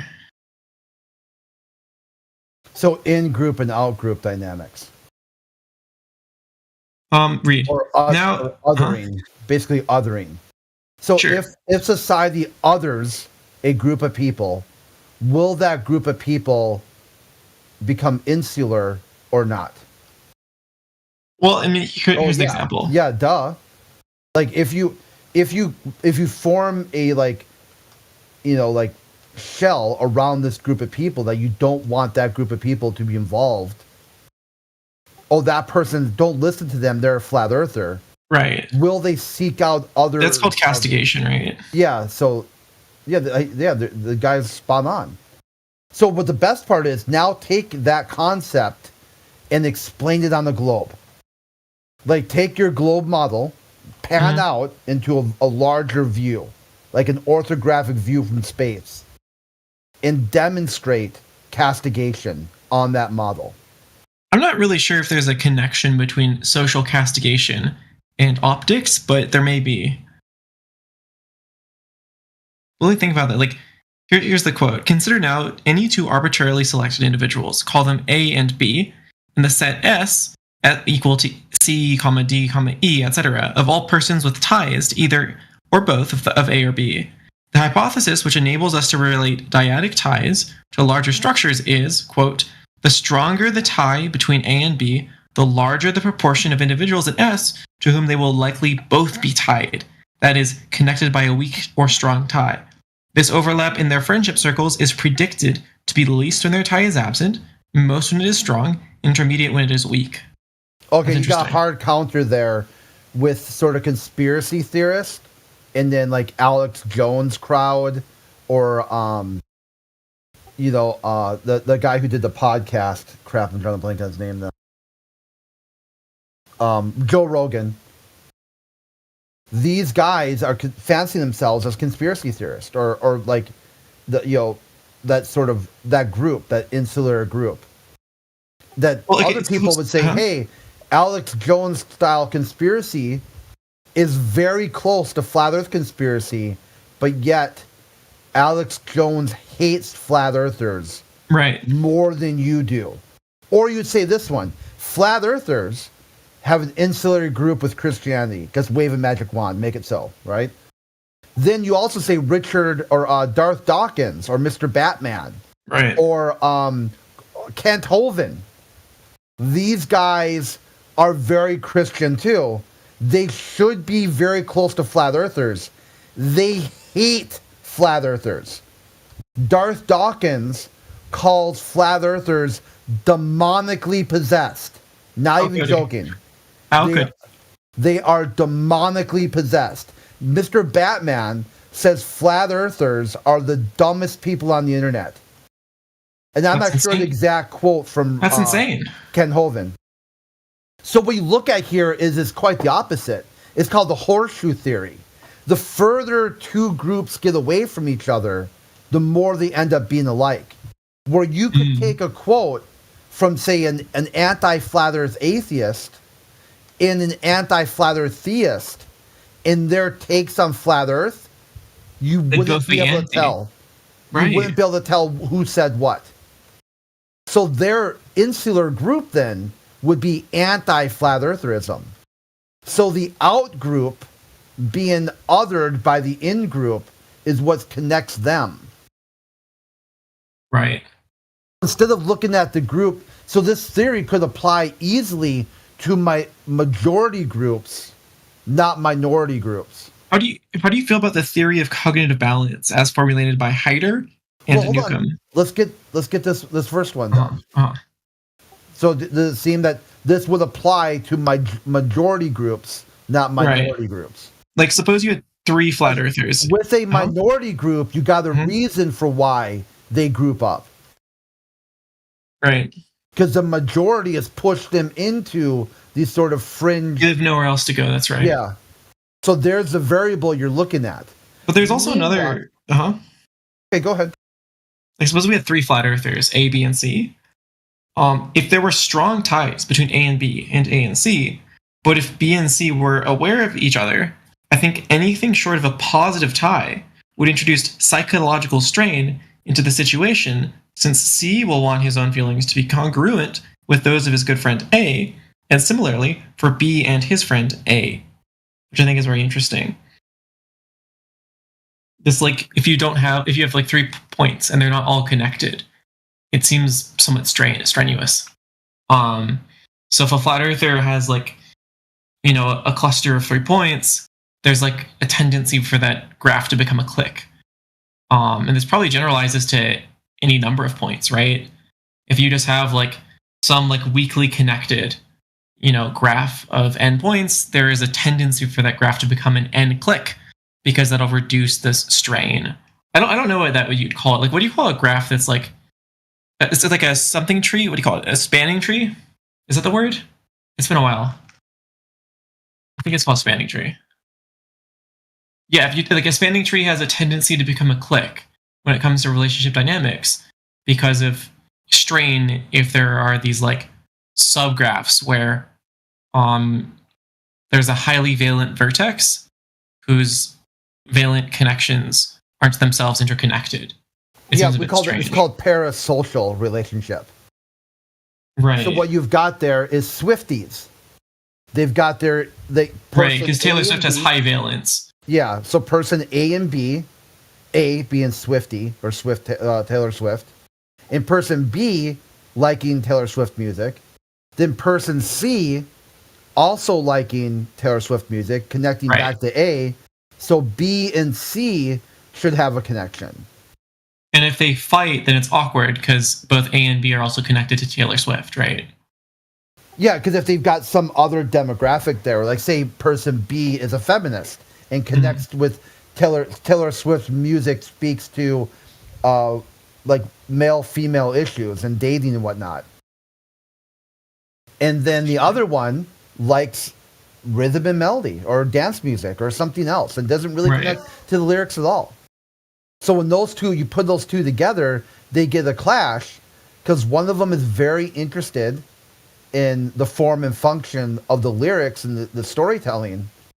The other one's more interested in like catchphrase ideology of just It's very pop culture. kitsch. I agree. Yeah.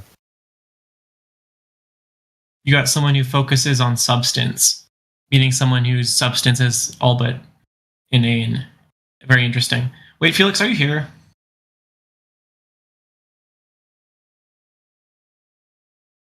Take that as a perhaps not. I have a math question.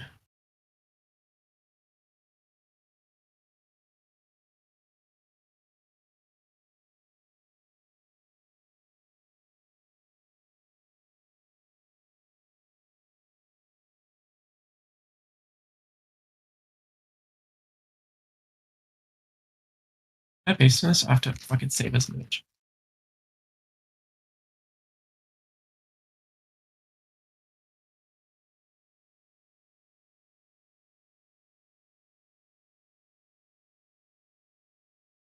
Upload image.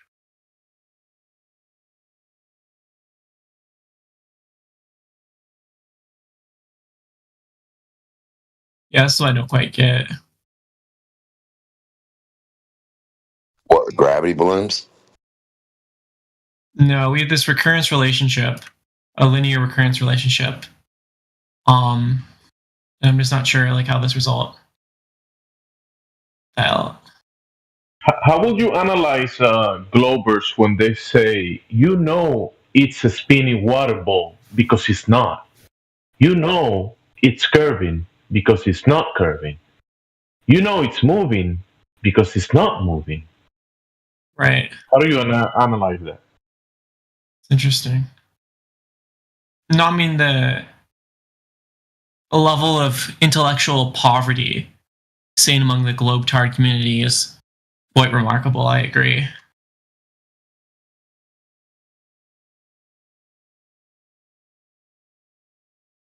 It's not that. How would you analyze someone that observes reality, confirms its reality, and then flips it into something else, and then confirms and then claims that the opposite of what he knows is the truth? The opposite of the experience, the opposite of what he can confirm, the opposite of what he can measure. It has to be. Even though he cannot measure it, cannot observe it, cannot test it, he says it has to be true. Because it has to be. Right, it's quite bizarre, quite peculiar even.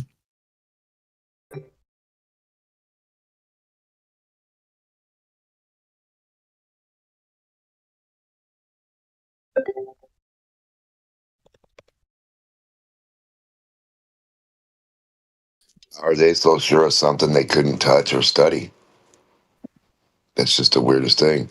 Like, I was at that point and I was like, okay, they say this, I see this. Somewhere I got to draw the line from what I see to what they're telling me until I could see what they're telling me actually reacts or happens way in front of my face somewhere. It doesn't. It's reality. What they say is not anywhere me happening. Yeah, I mean, this the Globers, they don't know anything. What's the fucking canvas size?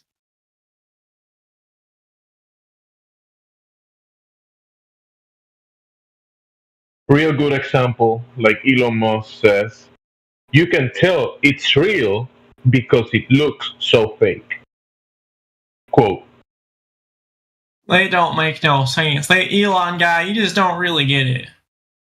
I mean, I think he's just like, I think they're actively trolling us with him at this point. Like, on purpose to fuck with us.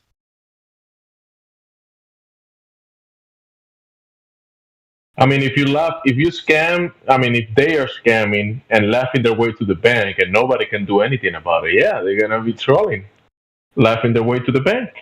Easy job. But like back in the day, they would try and make their little jokes, you know, putting the Twin Towers on the $20 bill more hidden. But these days, it's like smack in your face. And it's like, what are you going to do about it? Nothing. Well, I mean, I think what I'm going to do with the information is like fucking protect myself from their fucking bullshit outside of flat Earth. Because when you get to flat Earth, you realize, oh, like they're the bad guys. So then you look around your life and you think, okay, well, then I'm not going to take your fucking vaccine because, of obvious reasons. But at the same time, they're telling you we're coming for your children. So what are you gonna do? Nothing. You're trolling. Who is? Great. Oh, they said they're coming for your children. What? I want to post image. Stop. Let me post.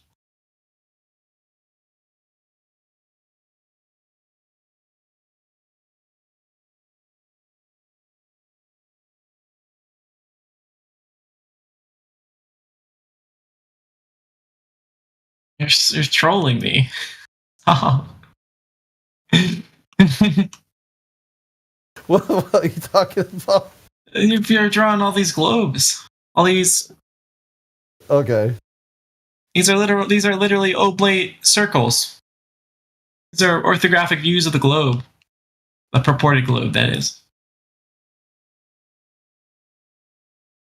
You just don't get how this follows. This is why I don't quite get it. No, it's not of the globes. Oh my God. All of those are globes. Bitch, because stop.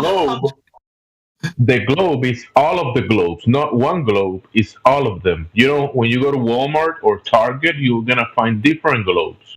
Or if you go to a different store, you ask one glober, they believe in one globe, then you ask the other glober, they believe in another globe.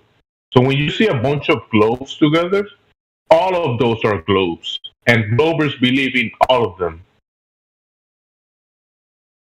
Yeah, brother, you really speaking truth to power right now. I appreciate your bravery. Takes a real courage to speak up like that. It's brave. The globes believe in all the globes because in this universe of billions and billions and billions of planets and exoplanets, there's globes of all sizes, It's damn right. Anyway, n of t is equal to the summand of n of t minus ti for I equal to 0 to I is less than n. The total number is equal to the sum of the number of sequences ending in S1. This makes sense. Yeah, for the glober, nonsense makes sense. And sense, it's nonsense.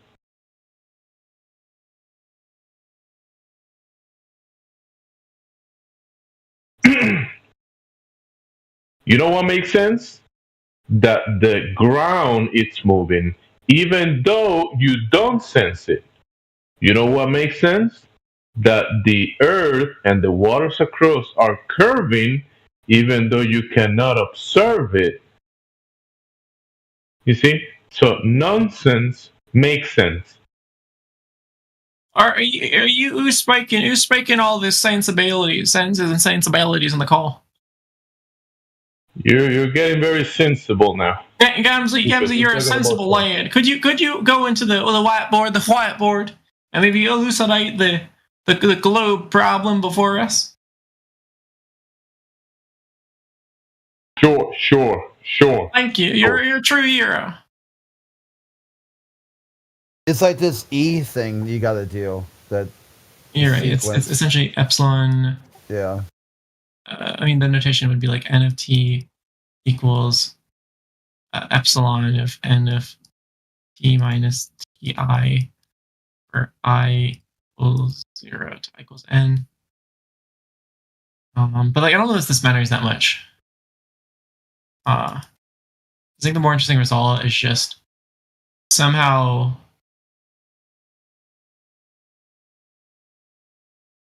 n of t. It's going to be like an inverse relationship, but how close will you eventually get to 1?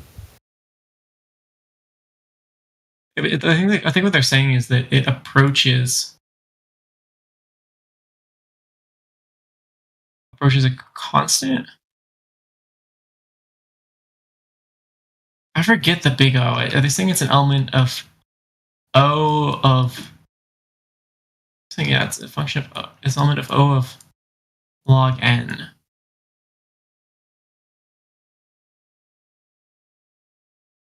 Or sorry, it's a function of O of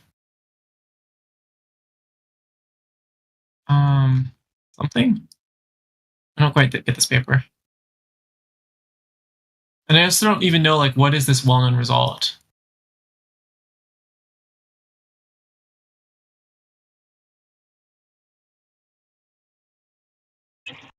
Yeah, so it's supposed to be infinite or infinite. You just don't understand, like, what result that is? Yeah, like, in real terms, like, how much time do you got to get to 1? If you have infinite time, well, that would be your answer there. Well, I think when they say is asymptotic, what they mean is like big O notation. Opposite. No, asymptotic. That means like O of n.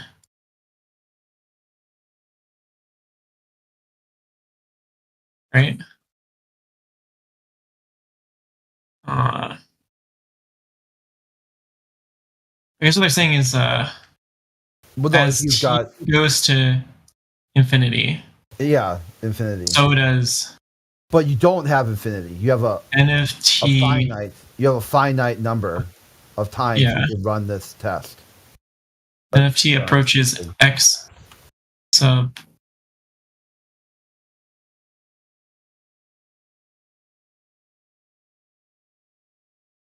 I guess it's actually different. I think it's like as t goes to x0 power of t, n of t approaches constant. I think that's what they're saying. Do you understand this, Felix? Let me see.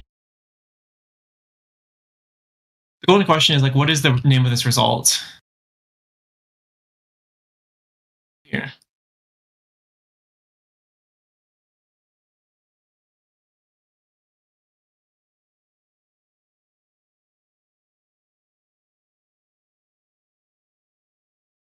Well, finite difference is a method used for differential equations and numerical differentiation normally. This is a discrete recurrence, but yeah, maybe you could use like a more advanced machinery for this, like a continuous generalization.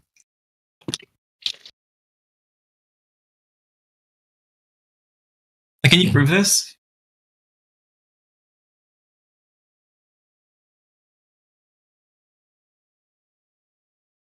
Wait, let me see.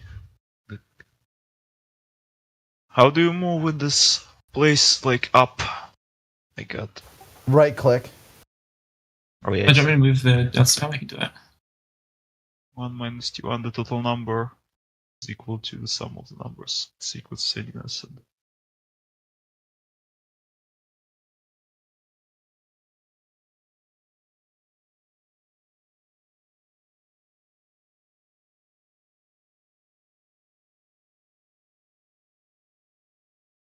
What do you mean proof that it equals to 1? It's a characteristic equation. You need to find x. No, what is the name of the well-known result in finite differences that Shannon's referring to? According to the is done. A well-known result in finite differences. Do you know what that's called? No, I can't instantly say. And when they say is an asymptotic, they just mean approaches a limit, right? Yeah. For large t to x sub 0 of t, they mean like, holy shit. What they mean is like x0 power of, fuck, what do they actually mean? Does that just mean like,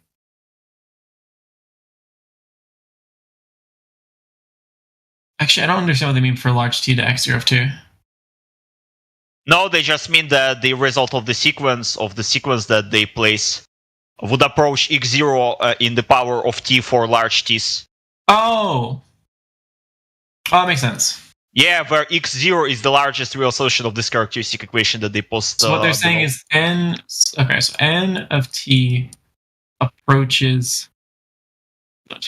Saying like lim of n sub t as t goes to infinity.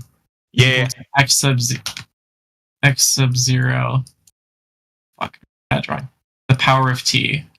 Yeah, if it's power of t there. But yeah, to this number that they say large t to x 0. Yeah, that's what they say. Where x of 0 is the solution of this characteristic equation, where sum of x is in the power of t1, t2, t3, and so on and so forth is equals to 1. I just okay, and then again, and then we have from which textbook is this? This is from a paper. Can you give the paper, please? I want to see. Yes.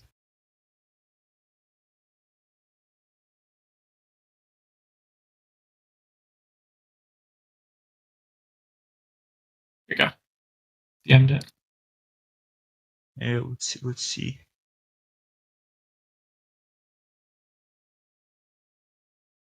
Oh, it's that's some really old paper.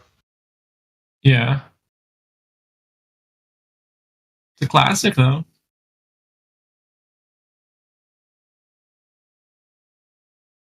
So when he said old paper, he meant like the paper was old. No, it's the paper that even set up the idea of informational entropy. Like entropy took into account. They took into, you know. That's the entropy of information channel, of communication channel. It's from signal theory. The paper is deteriorating, and you can tell it's old. No, I just know that it's old. It's a paper from like beginning of cybernetics and information theory and theory of communications. I can see it from the author. I can see it from the title of the paper. I know this paper. I'm messing with you, bro. Thank you, Arden. And then it's like, so how do you union reals. I assume that's what they're saying essentially. Oh, they essentially refer to something in algebra. Yeah, do you know what result that is? That's from some. I'm like looking at Wikipedia because on Wikipedia they talk about it. It's some result from some paper related to polynomial equations, apparently. Let me see exactly.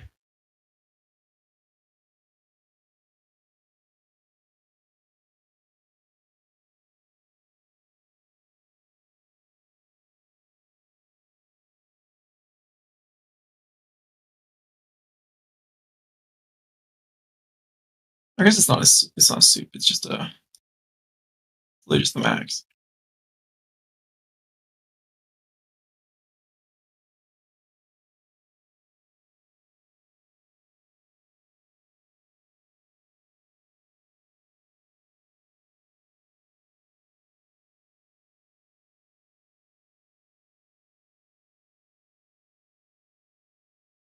Apparently, it's reference to this.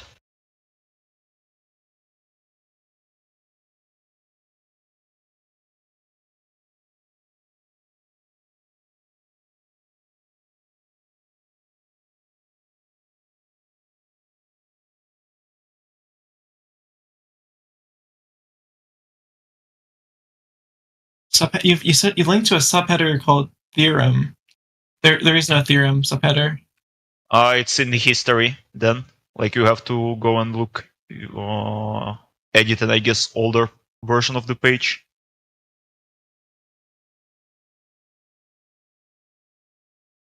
There is no history session. On Wikipedia, there is a. Oh, you mean the view history? Yeah, yeah.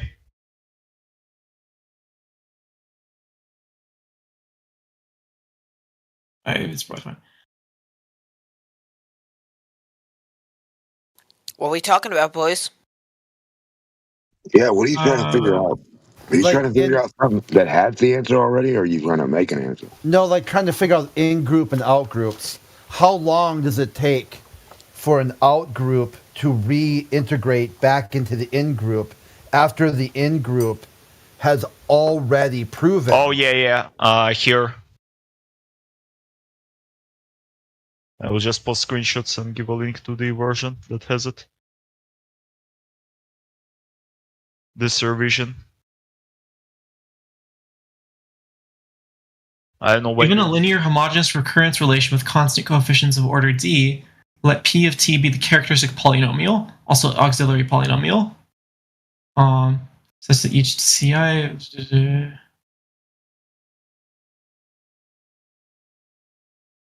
feel like I'm too stupid for this. Can you prove this result?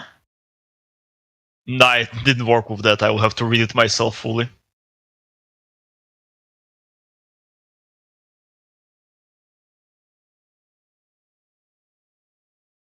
The math would prove the result of the math or the equation you're doing. It seems like this result proves the Taylor approximations. That's interesting.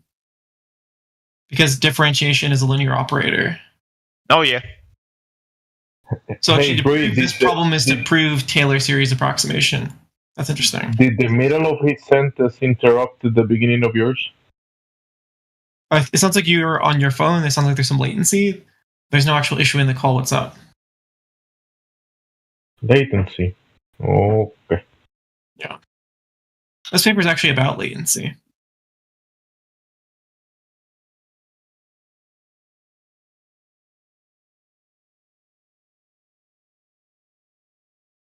Yeah, the latency, once the out group is out, what is the pathway to return the out group back to the in group?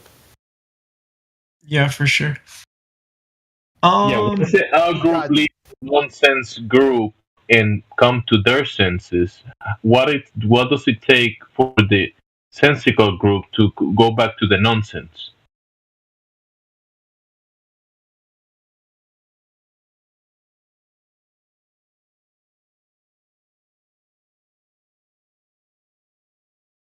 Come on, give me the numbers.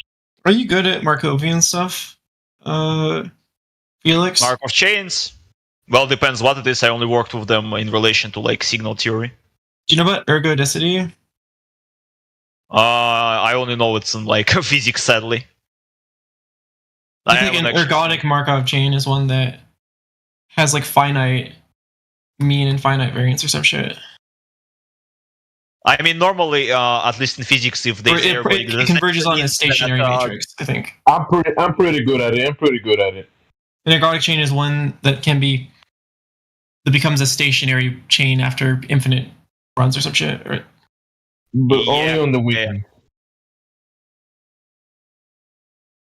And it's not weekend yet. Dude, the Shannon paper is really interesting because the dude invented DFAs, he invented language modeling. It's there's just so much. He invented information theory. It's just a footnote on the Shannon paper is someone's PhD. I mean, Shannon originally wasn't specifically trying to invent information theory. It was originally just for telecommunications. No, go to page 7. That's really interesting. Or go to section 3 on the series of approximations to English. He talks about using Markov chains with increasing. What do you call it when you break the Markov property? I mean, that's just called non-Markov chain if it depends on more than the last state. What do you call it? What do you call it when it's depends on the last two? I think it's already non-Markov, but they are normally called pseudo-Markov or something like that when it depends on a finite amount of last. Quasi-Markov or some shit? I don't know. Yeah, something like that. At least I remember he was as long as he proved essentially that Neo Markov. Yeah, if you just increase that context window, if you increase the context window, you will approach on English, which is essentially what we do with transformers. I mean, what's it called? First language models, first generators of text, they were essentially just non-Markov chains. They would just take into account every word that was generated before. It would generate one word, then it will take into account, try to, based on the text that it was taught, was try to predict what the next word should be by probability. Then it will put this word, then it will take those two words into account and try and pick the most probable third word, and so on and so forth. That's how I think how forced it's like a first it's like a strong Markov principle, and it's like a first order approximation. Sounds like a scam.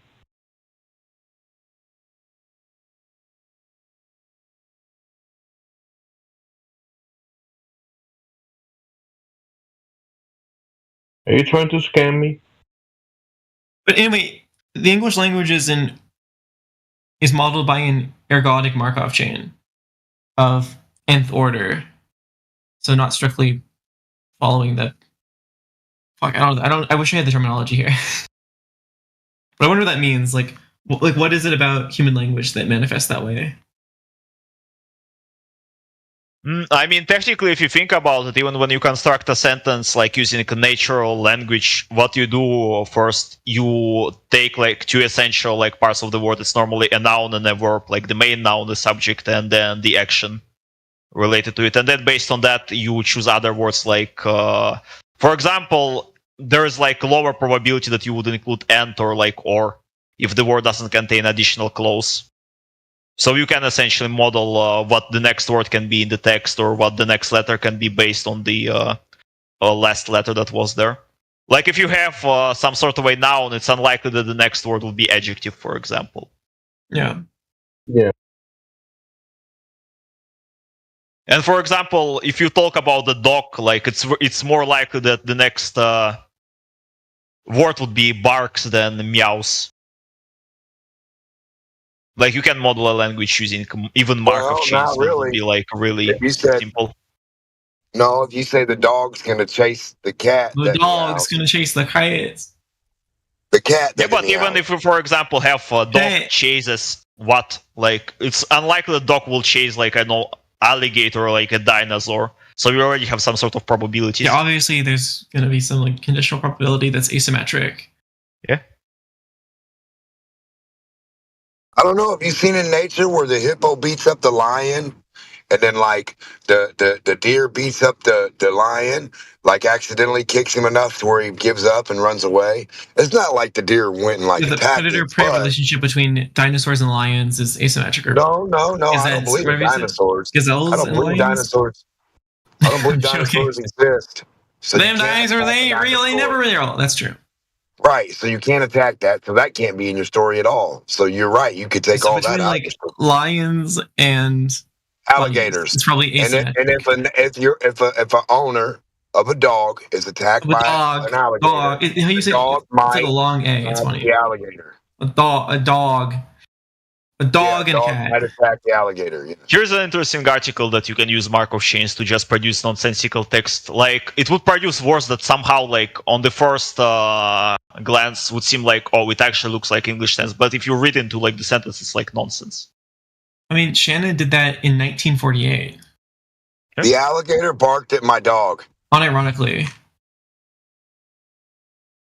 Or was that an alligator fart? I mean, technically, when was automata theory made with McCulloch neuron? Like quite a while ago. And when did we see first perceptron being look at that. I sent you some slang, Felix. Look at that. 1948. Yeah, I know it's from the article. Yeah. You know what I'm just saying? If for example, look at neural networks. When was McCulloch neuron model invented and automata theory made? And when did we first get first perceptron programmed and used? So I don't know about like the theory of computation automata stuff. I assume that's like circuit Turing. Insofar as the Markovian stuff, I think that comes from the 1800s. Markovian, yeah, it's from 1800s. I think Markov preceded it, yeah.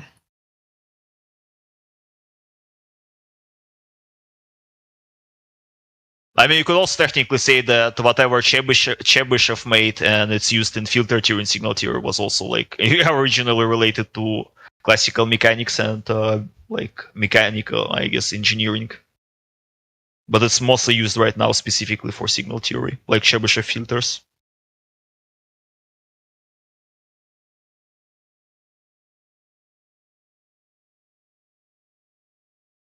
I just realized the top thing is a. I think this is a. This is if and only if. Oh, that's actually funny, but T is an Markov element origin. of O of n to the t. Because it's saying that essentially it's saying that the error residual approaches zero. That's actually funny, but apparently Markov invented model of Markov chains and specifically for chess because he was an avid chess player. And yeah, you can see how it works because when you make a move in the chess, you essentially mostly look at the last state of the board, how the figures are located.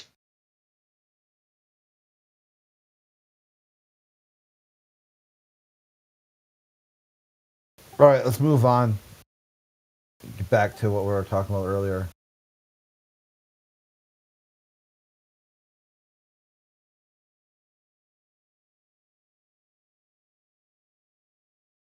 Suppose we had a set of possible Earth models whose probabilities of truth are P1, P2, ... Pn. These probabilities are known, but that is all that we know concerning the which events will occur.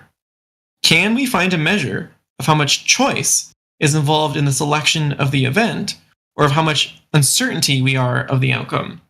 So I was paraphrasing there. That's interesting. I think it just relates to the variance, right?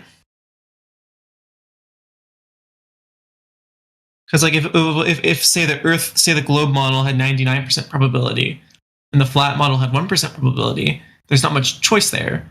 But I think there'd be way more choice if it were like 50-50, in the sense that like a binomial distribution achieves maximum variance when p is 0.5. Yeah. But what are the probabilities if one model you can? Yeah, that has absolutely zero choice. You're right. If one model, you have to go to Narnia to be able to describe it and make the model. If you have to go to Fantasyland, and then the other one you can do it from reality. Well, what's interesting is that say we call this like measure of choice H. H should be continuous in the P sub I. We'll show the models. Let's start there, and then the probabilities associated with them. Actually, I'm not even sure what that means. What does it mean for H to be continuous in the P sub I? Okay, don't worry about that. Just let's look at the models and then assign probabilities to them, and then see what we're looking at. True. He says I. What if you need God's eye view to be able to show one of the models? Or one of the models show the perspective from God's eye view.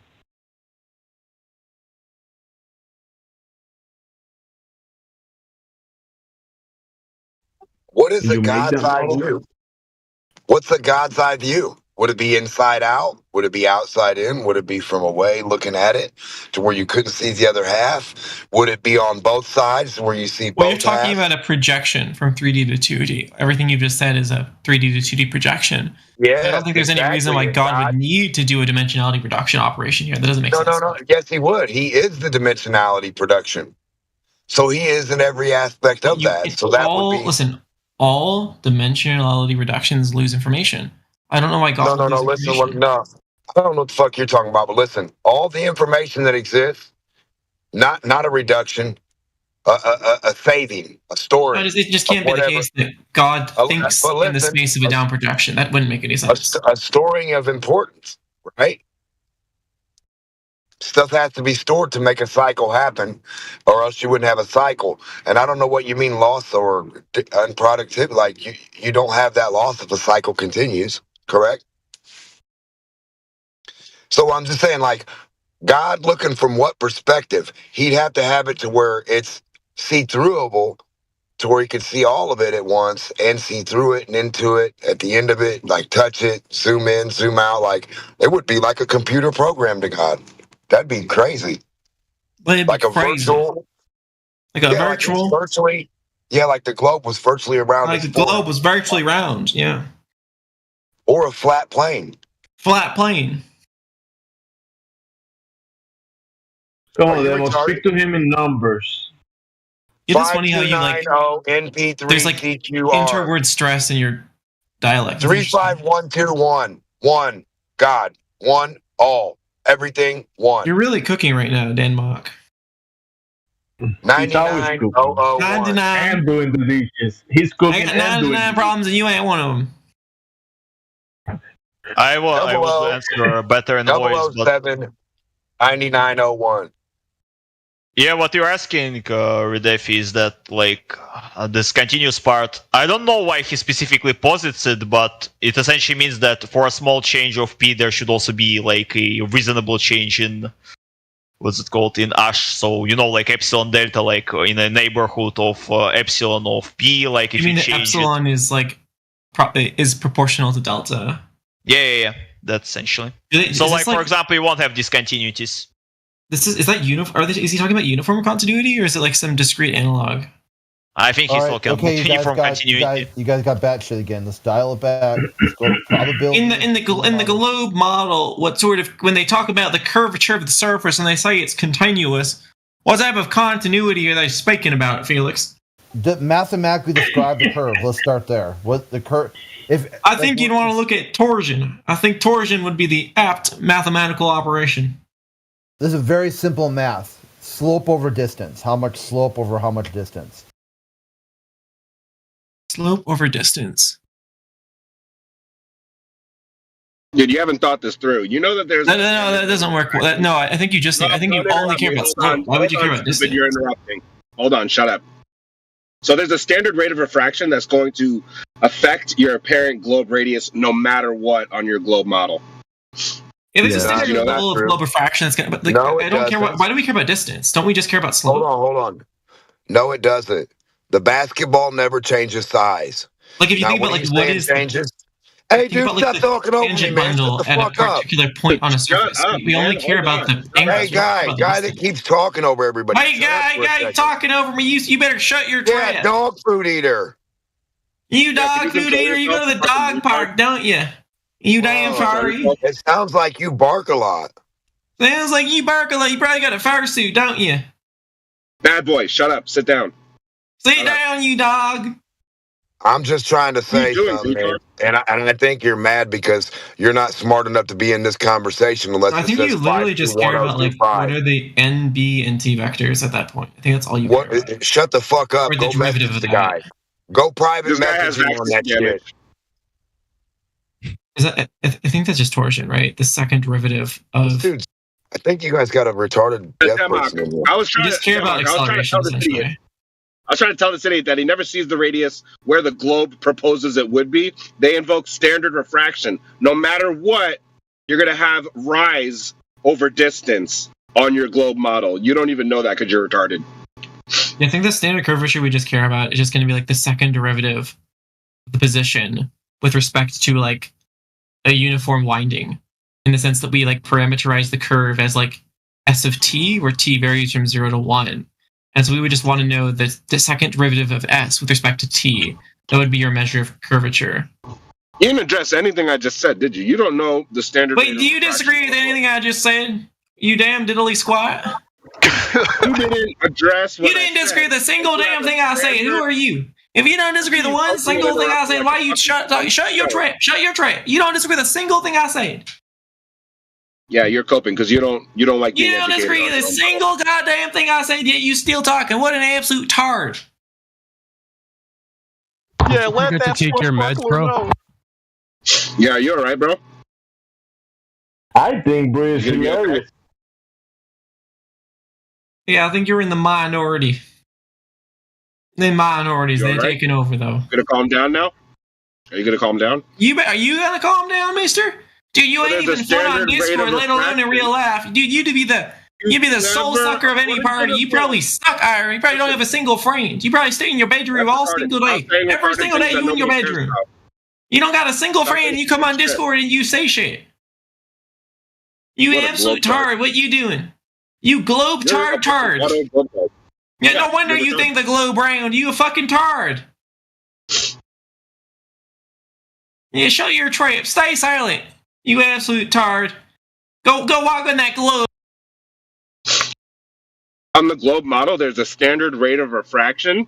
So when they see long distance observations, they say that no matter the conditions of the atmosphere, after a certain distance, you're going to observe rise. Okay, so your claim that there is drop over distance, that's not what the globe claims. Get a clue. The globe doesn't claim drop over distance. They claim a standard rate of refraction causing looming. You're a fucking idiot. What's the loom do? What's the loom mean? The loom makes it look flat. According to the globe. According to the globetard model. So looming makes a curve horizontal? According to retard globers, yeah. This guy doesn't even realize that's what he believes. Oh, well, so what does it do to a horizontal? Make it curved? Makes the Earth look concave. Refraction is also a phenomena that makes balls look flat or curve upwards, like he said, concave. So refraction is amazing. Yeah, but this idiot doesn't know that. He just wants to scream and cope and interrupt.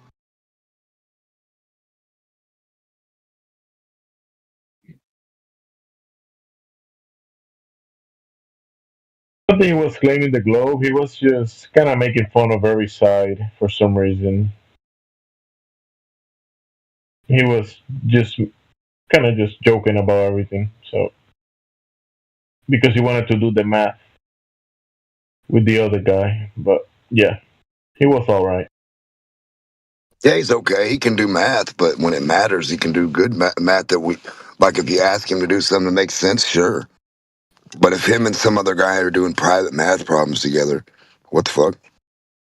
I will say he was hilarious to me, but I don't know about you.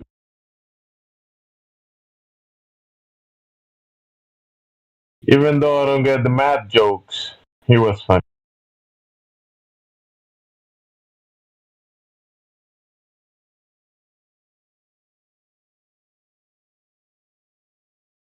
Thank you. Actually, I think you're right about the curvature crit. Unironically, I was just thinking about it, that you said slope over distance. You mean like the forward difference as like a numerical approximation of the second derivative. Holy shit. That derivatives just mathematically describe what you would see as an effect.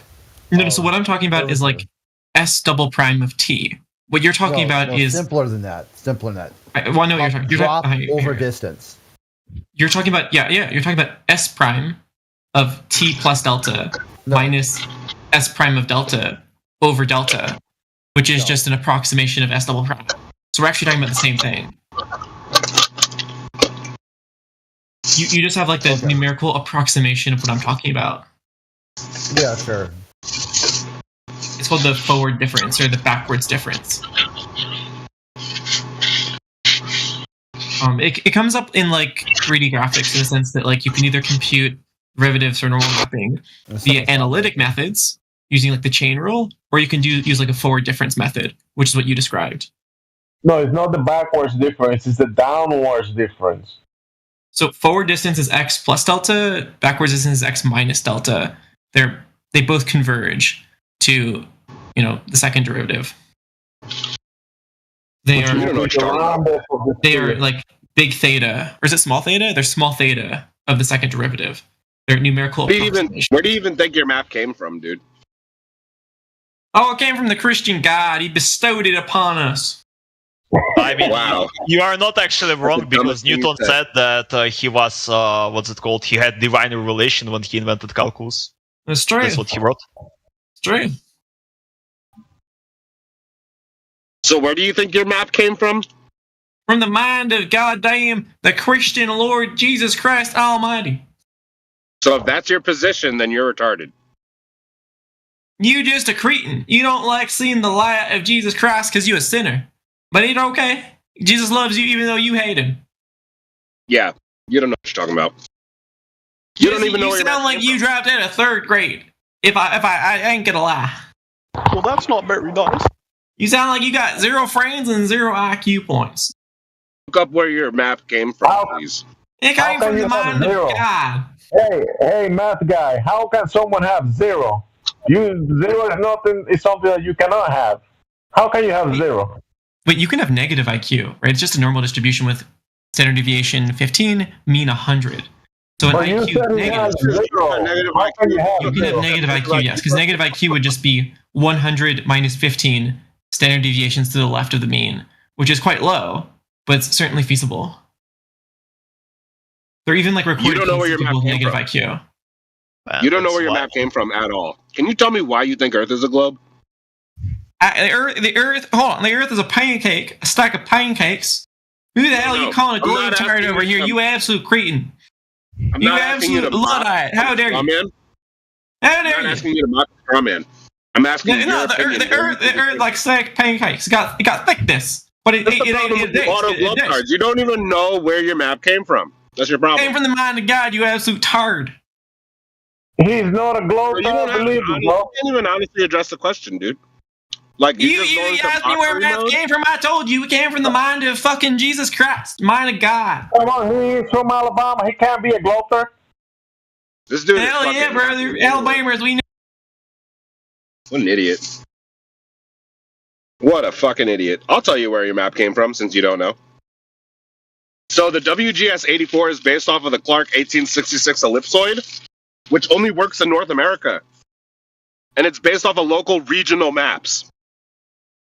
So your ellipsoid model, which is the WGS-84, came from flat maps.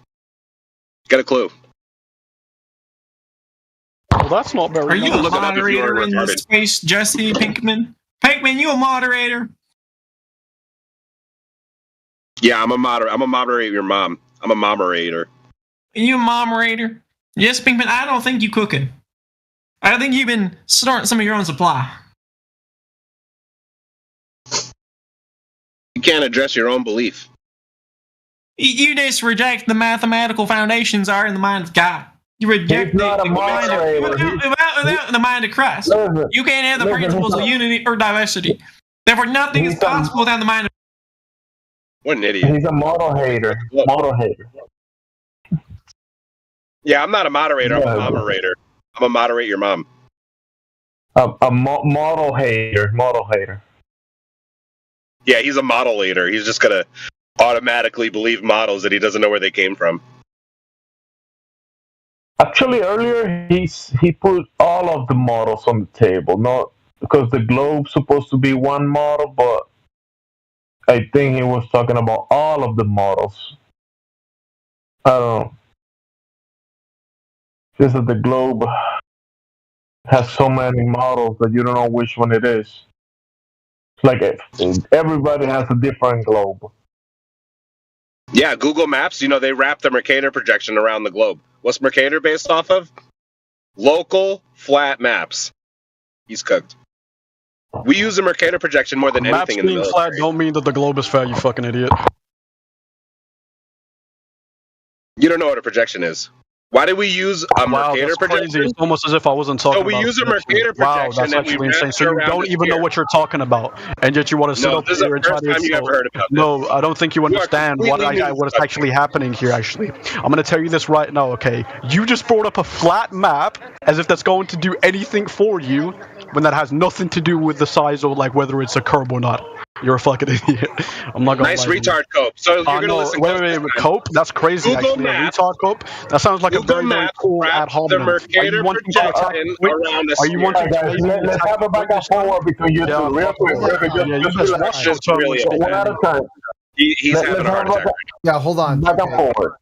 Okay, this is what we want to do. Okay, if both of you are talking, no one hears either one of you. Okay, so Jesse, do you want to restate what your position is, and then Destruction can respond to that instead of what he thought he heard? Thanks, Craig. Yeah, I'll repeat exactly what I've said first. The Mercator projection is wrapped around a sphere for Google Maps. Google Maps is a Mercator projection wrapped around a sphere. There you go. I'm always 65 this. Okay. And I'm telling him that has no relevance to like why it's flat or not. Like, is that so hard to track? I can understand like people are just like, it's harder or what, so But yeah, it's hard for people that are dumb. Yeah, I know it is. So shut the fuck up when I'm speaking, bitch. Fuck is you talking about, nigga? Before I grab your granny kneecaps and then throw them into an elevator, bitch. All right, stop getting emotional and address what I said, please. Globetard.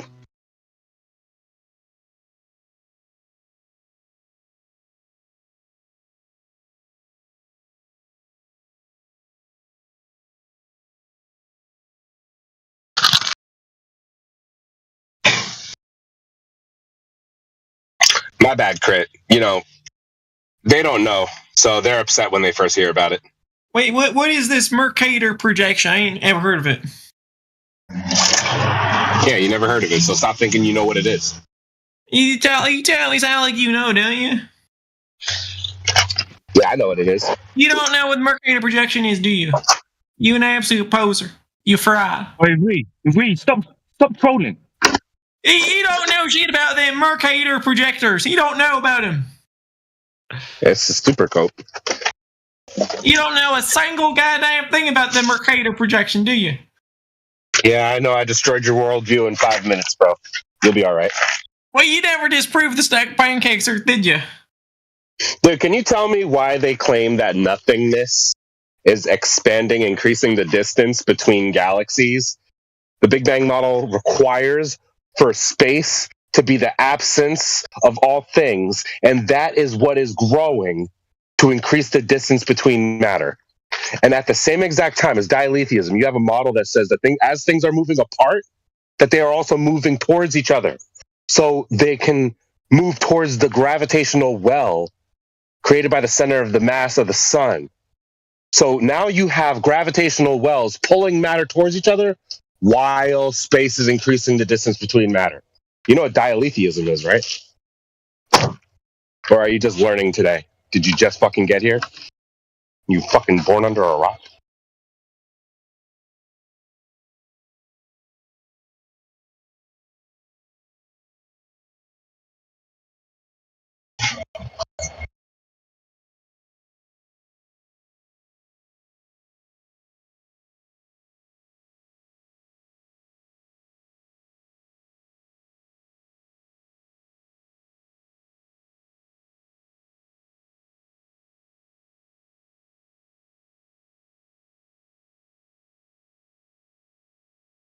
I mean, the question was, how is it the case that local distance is decreasing while global distance is increasing?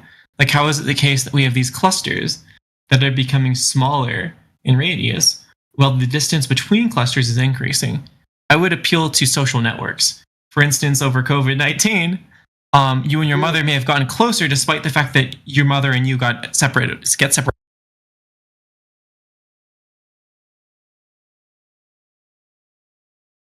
Dude, this, you know this. It's off topic. I don't know why you're blurting TOS crap. Unmute me. I'll be chill. The fuck, dude.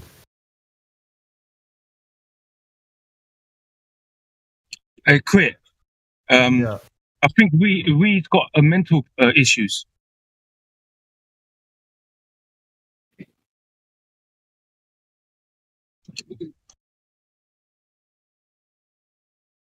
Why is it we keep talking funny accents? Can't you just have a decent conversation with people or something? Like the way we talks is immature behavior.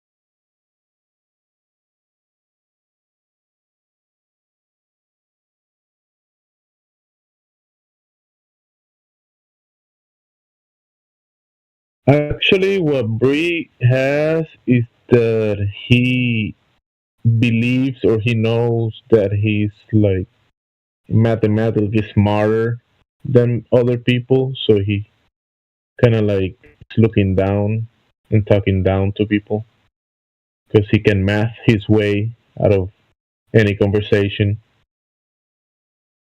So he believes that he might be superior because he can math.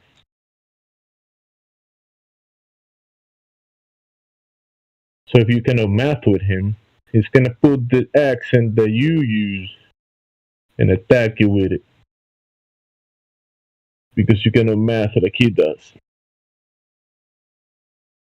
Yeah, you better get to math. They've had people who are math whizzes come in here and try to get Reed to sort of self-regulate on that shit. Like, dude, you're a first, second year student. You're not that bright. Okay, there's people who have forgotten more math than you know.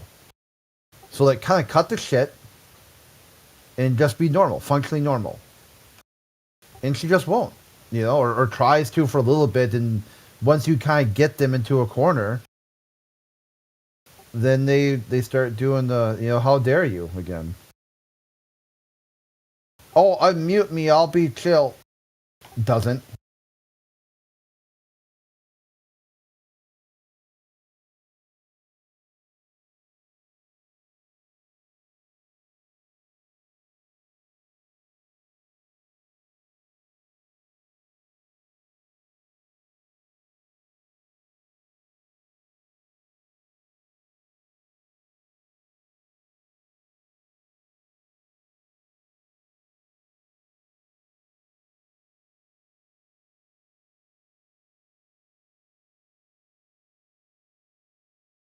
I think it was humorous and kind of funny, but if he can math his way back to the conversation, it will be pleasant.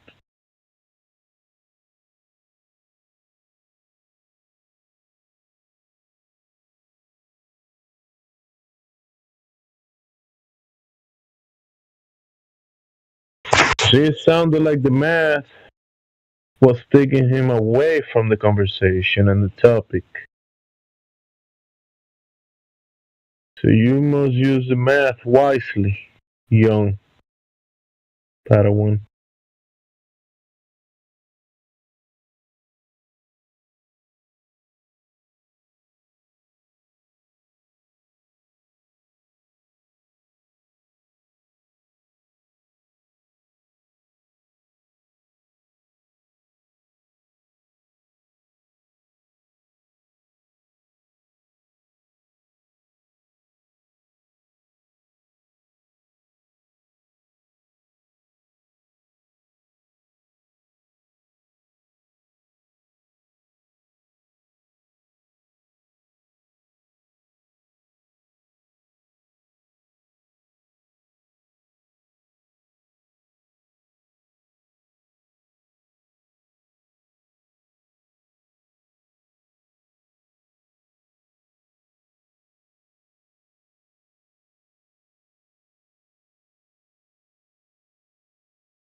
So, Jesse's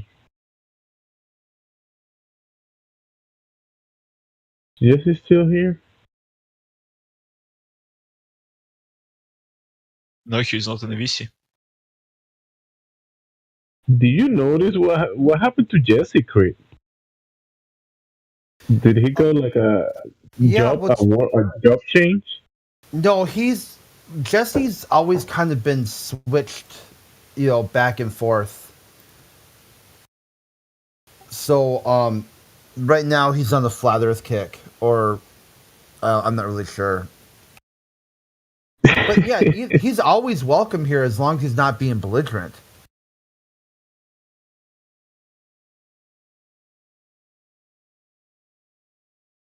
Yeah, there was every time I've heard him before, there was something about him like and now he's kind of like saying globe dart, that kind of stuff. Is I don't know what it is, but it is kind of funny.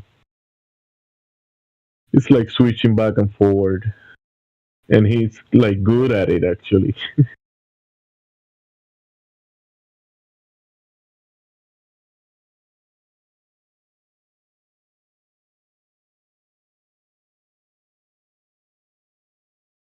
Do they give bonuses if you can switch back and forth? Because Globers have been doing this. All like Britnet has tried to do it, but Jesse is like 10 times better than Britnet doing it. Jesse's take is generally he wants to side with a group of people he sees less degenerate.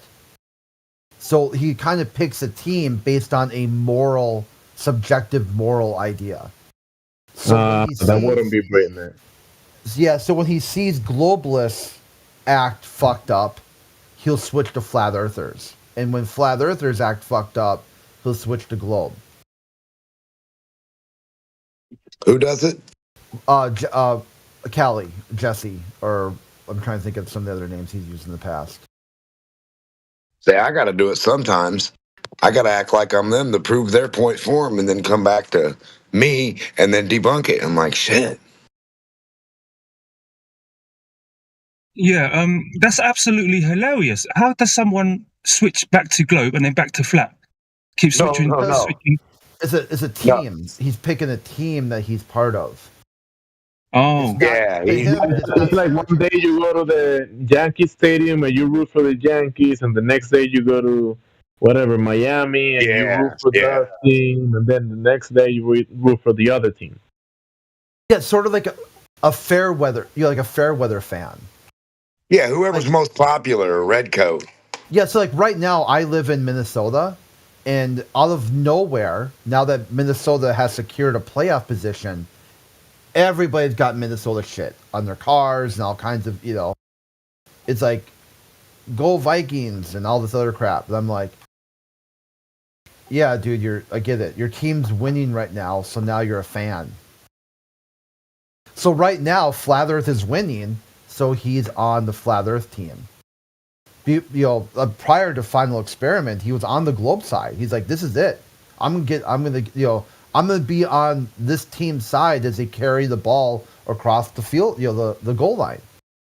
This is gonna be the end. This is gonna be the Globe wins. And he saw a fumble and a foul on the play that then resulted in a turnover. And now Flat Earth is running the ball the other direction. And he's like, yeah, team Flat Earth. But I mean, it's fairly common to like context switch based on who has the pro case. Yeah, like who's winning. Not even who's winning, just who is making the statements that can be attacked. Yeah, I suppose there's another way of looking at it too. Like the first person any makes a statement, any statement can be attacked. Any statement can be attacked. Right, but sometimes people don't make statements. Sometimes they ask questions, and that kind of like insulates them from that kind of criticism. So sometimes you'll go into a call and you just wait until you hear the first positive assertion made. Then you'll like go Socratic on that bitch. Yeah, but the problem is when someone does the Socratic method, the goal is to reach some kind of understanding. These people will do Socratic method in every question, gets them further and further out into complete bewilderment and confusion. I mean, I feel like this. Yeah, what's up? Yeah, like if you were to go through the Socratic method, like right now, at some point you should understand Flat Earth double, my way and your way. But you'll come out the other side and nothing will be understood. It's like, Socrates or Socrates or whatever is rolling in his grave. He's like, what the fuck? Like, what the actual fuck? See, it'd be good. I've been talking to this bot that has all of Karl Marx's writings loaded into it, large language model. And it's supposed to talk to you, and it's kind of like built on that that answer as if you're talking to Karl Marx. And it does a pretty good job, and it's been able to answer questions and talk back and forth and kind of give me further resources to use. And I wish they could do that. Have a bot or large language model that had Galileo, Newton, Copernicus. It doesn't. Socrates. Not that I've seen. I mean if it can solve the. I don't think he would be able to converse with Newton because even the way he was using calculus, it's not the way that is normally taught. His calculus was with freaks and fluents. I'm not saying you talk to him about calculus, because talk to him about why do you think the world is heliocentric? Let me ask him. So God did it. Can you describe your God? What does this God look like? How do you know? So how much mercury do you have to drink before you'll start shitting gold? Be able to ask him some questions, because the majority of his writing, this calculus and heliocentric stuff, was just a side hustle. He didn't really go. That was he wrote just one small book about it. He wrote about, I've heard anyway, 1 million pages going over every single passage of the Bible. If you believe the lore, he memorized the Bible cover to cover. That was his life's work. His life's work was unlocking the secrets in the Bible through numerology or something like that. Well, that's not really true, but most of his works were actually on celestial dynamics, so motions of the planets. Oh, no, that was just his side hustle. That was just one. That wasn't his side hustle. That was his main works. No, actually, his main works was the dissecting the Bible. No. His His thesis that he got his doctorate from was on the motions of the planet, I think, and most of his works were related to that. He also had a big book on optics, motion of light rays. Back then, they still perceived them as rays and not as waves. Yeah, he has his doctorate was in philosophy. Philosophy back then, natural philosophy, was a part of philosophy, and natural philosophy is essentially physics. Oh wait, no. Okay, never mind. That was a wrong Newton. That was a contemporary, a guy named Isaac Newton who lives now. No, yeah, Isaac Newton never received a PhD or any doctorate level education. What do you mean he was a doctor of Royal Academy of Sciences? His highest degree was a Bachelor of Arts that he achieved in January 1665. Unless the Wikipedia page is wrong. I mean, he had Master of Arts in 1668, so I don't know, what do you mean? Trinity College of Cambridge.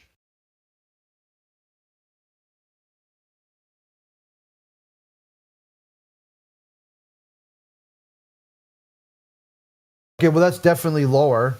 You said doctorate, so now you rolled it back to master's. Let's see if we can get it down to bachelor's, and we can both agree that, or Wikipedia is in on it. Well, I mean, we have to look at it. I just know that his thesis was on celestial dynamics, and he was mostly spending time on celestial dynamics.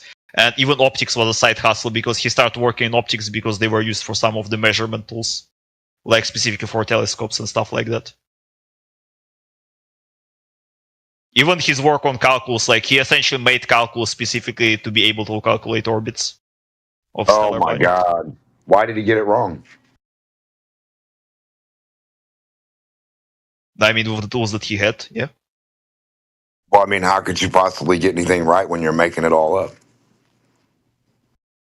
What do you mean making it all up?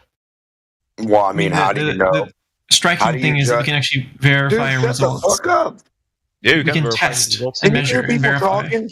Are you utterly retarded? Are you utterly retarded? No, just you can measure results, test them, validate so them. this is Billy Bob Johnson. How do you test orbit? By measuring where the planets are in the sky. Are you stupid? Wikipedia, Isaac Newton dedicated a significant portion of his life studying the Bible, with estimates saying that it spent several decades analyzing and interpreting scripture. He was deeply religious. Oh, yeah, so that's what I'm talking about. That's why I think it would be important to dive into all his writings, load it into a large language model, and have you guys parse out who knows math better, him or you, and who is right about the creator, him or you, because he'll say obviously his the modern read of person. math says this proves a creator. Well, no, I stand on his shoulders, right? And I stand on the shoulders that stood on his shoulders. Okay, so you're standing on his shoulders, then you are using the same God of the Bible that he used. More standing in line against his shoulder, but like the math is kind of invariant to the creator. Like you could have like the worst pedophile on the planet create a mathematical formula and it still be true. You can say it about Schrödinger, for example, who was a pedophile. What does that got to do with the telescope being right or wrong? I know that's the religious part. I understand where Chris coming from, but you gentlemen were talking about this. No, he's used his math and religion were completely intertwined. It had nothing to do with some sort of moral idea. Okay, right. But I'm trying to find out where they got real math. I mean, he specifically believed that him making all of this math for calculating the orbits is like him essentially pleasing God. Like it's God's destiny for him. Like he's interpreting the God's understanding of the world through math. God did it. This is how God did it using mathematics. In his math models, did he included the Earth as one of those orbiting things? He actually was the first, I think, guy. He was wrong then. He was completely wrong then. Well, he was the first guy who, I think, formulated three-body problem, which included the Earth, the Sun, and the Moon. Like how their orbits interact with each other, if I remember correctly. And this problem was solved until 1920s. Well, how much did he do after he was passed away, and then his book kept getting created or finished? Okay. It said he did obtain a master's degree, but it was like an honorary master's degree. It wasn't actually fulfilled. Oh, fair. I mean, he was a member of Royal Society that's essentially equal to a doctorate, like prestige-wise in academia. Yeah, I mean, that's what I'm saying. That's what you got to look at it. It was a different system back then. Yeah. Back then, I think even to be a doctor, you had to pass like a theology exam, because back then, being like any sort of a PhD, not PhD, but like doctorate, like because you had doctor of theology, doctor of jurisprudence, like doctor of law, and doctor of science. And in order to be either doctor of philosophy, so doctor of science, or doctor of law, you also had to pass theology exam. And in order to do that, you had to essentially like please the priests, because the local clergy was the one who was like evaluating you.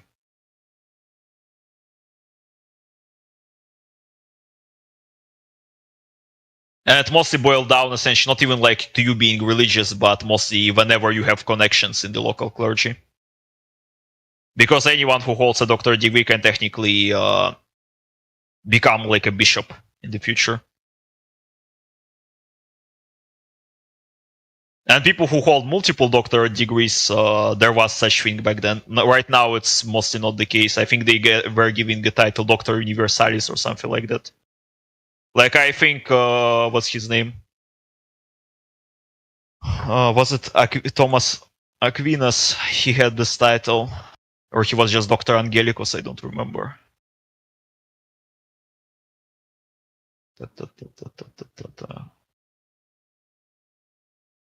Oh, just Dr. Angelicus, yeah. But yeah, there were people who had like multiple degrees, like for example, degree in law and theology and philosophy, and they were given like a specific title.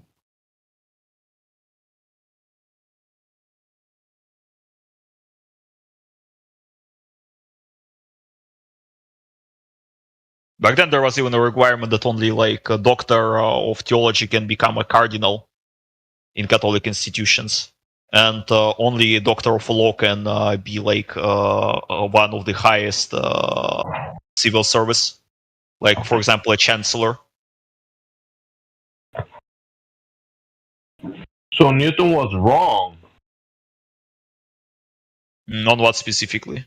I mean, he was wrong on a lot of things because for his calculus, technically, the way he defined about the ground below our feet orbiting the observable sun we see in the sky. I mean, yeah, his gravitation theory was technically not correct. Like the one even that normally taught as Newtonian gravitation is like corrections afterwards by astronomers.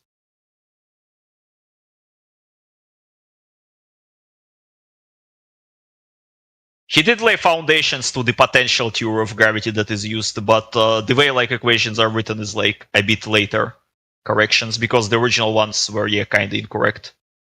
So he did a bunch of equations, but never actually proved that they were correct. No, back then they seemed correct. There were some how to say it. So he was they wrong weren't back then. exactly correct, but they were better than anything that was outside of him. Like it was the best option. What about now? Are they correct or they're incorrect? I mean, right now it's general theory of relativity, so technically they are not correct, but you can use them for like smaller predictions. Don't tell that to some Glovers. They'll get mad at you. If you say that. What? If you The tell Newton them theory. that Newton was wrong. I mean, yeah, he was wrong. He also thought that orbits are, circular. Kepler later proved that they're elliptical. Kepler proved? Yeah. How? By observation. I'm talking about the Earth. The Earth. Is Kepler's added? Did Kepler added the Earth as an elliptical orbit? No, all the orbits are elliptical, and objects are located either on the perihelion or apohelion. It's not circular. Like, if you follow Newton's theory of potential theory and gravity theory, orbits should be spherical, because the potential is spherical, like a spherical symmetry. But So you mean the luminaries are doing orbits, but not the ground below our feet? Yeah, I'm talking about, for example, moon related to the Earth, or like Earth related to the Sun. Like, they should be in a circular orbit. Like the orbit, how Earth rotates around the Sun should be in a circle, essentially, according to Newton's From our perspective, if we observe in the ground as motionless as that's observed, right, is not moving, and we also observe the luminaries doing what they do, this motion that you're describing as optical orbits. You can tell that the luminaries are revolving around a center, if you think about it, right? Like, because when you see all the luminaries, the sky is not sun-centric, or the moon is not sun-centric. Yeah, that's exactly, by the way, like the way how stars were located related to the sun and how they were supposed to be located according to Newton. That's what Kepler essentially was looking into, and he found out that orbits are not spherical, symmetrical, but they're like elliptical, and the planets are not located in some sort of a center of a spherical orbit, but instead like in the apohelion or perihelion of an ellipse. Well, many nights you're gonna see many of the planets going near the moon. So if I look at that, can I say the planets are moon-centric instead of heliocentric? No, I don't know what exactly you mean, to be honest, but I'm not like a Okay, many nights you're gonna see Venus, you're gonna see Neptune, many of the planets near the moon. You know the moon? The actual moon, when we look at the sky. Yeah. I mean, it's might be connected to how the planets next to it. You can observe with telescopes. You're gonna see alignment. They go like in a movement across the sky, and they go in a circuit near the moon. Mm-hmm. You know this, right? Yeah, but what you're talking about Okay. is exactly what I've said. It's the result of the fact that orbits are not circular, but they're elliptical. Because on some nights you won't see them, and it's not that easy to predict them. But when you say elliptical, you're drawing in your drawing, you're making this elliptical orbit around, and all of these orbits are around the sun. Not just around the sun. Like the moon is also in elliptical orbit around the Earth. Exactly. So you're doing this. You're removing the observation that is actually being observed in reality.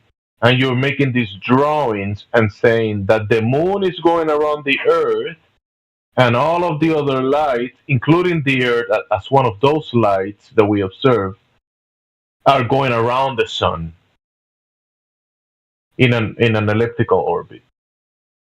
It's a bit harder than we are actually observing something else. We can see the planets, the wandering stars, going around the moon.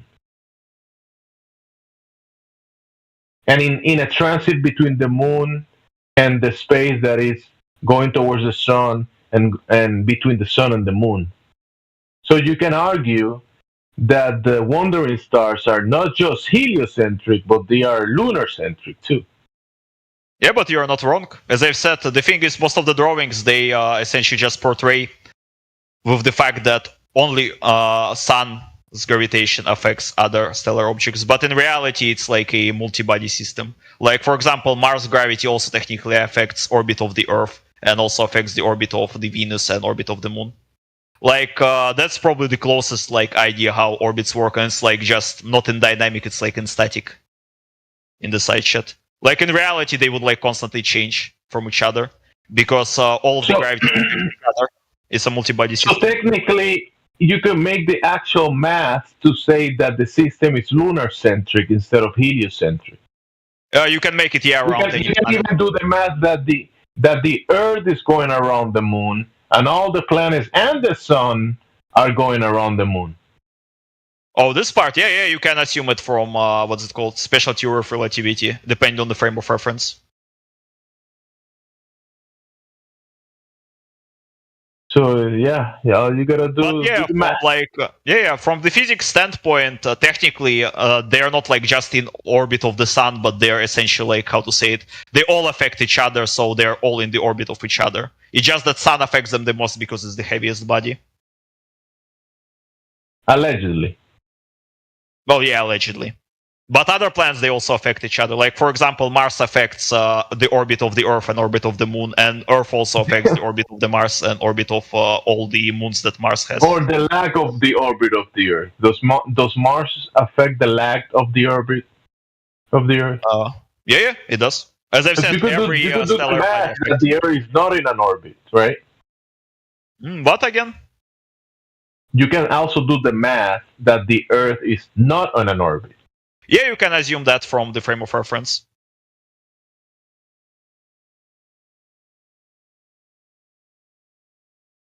So why would you be biased to one math when there's other math?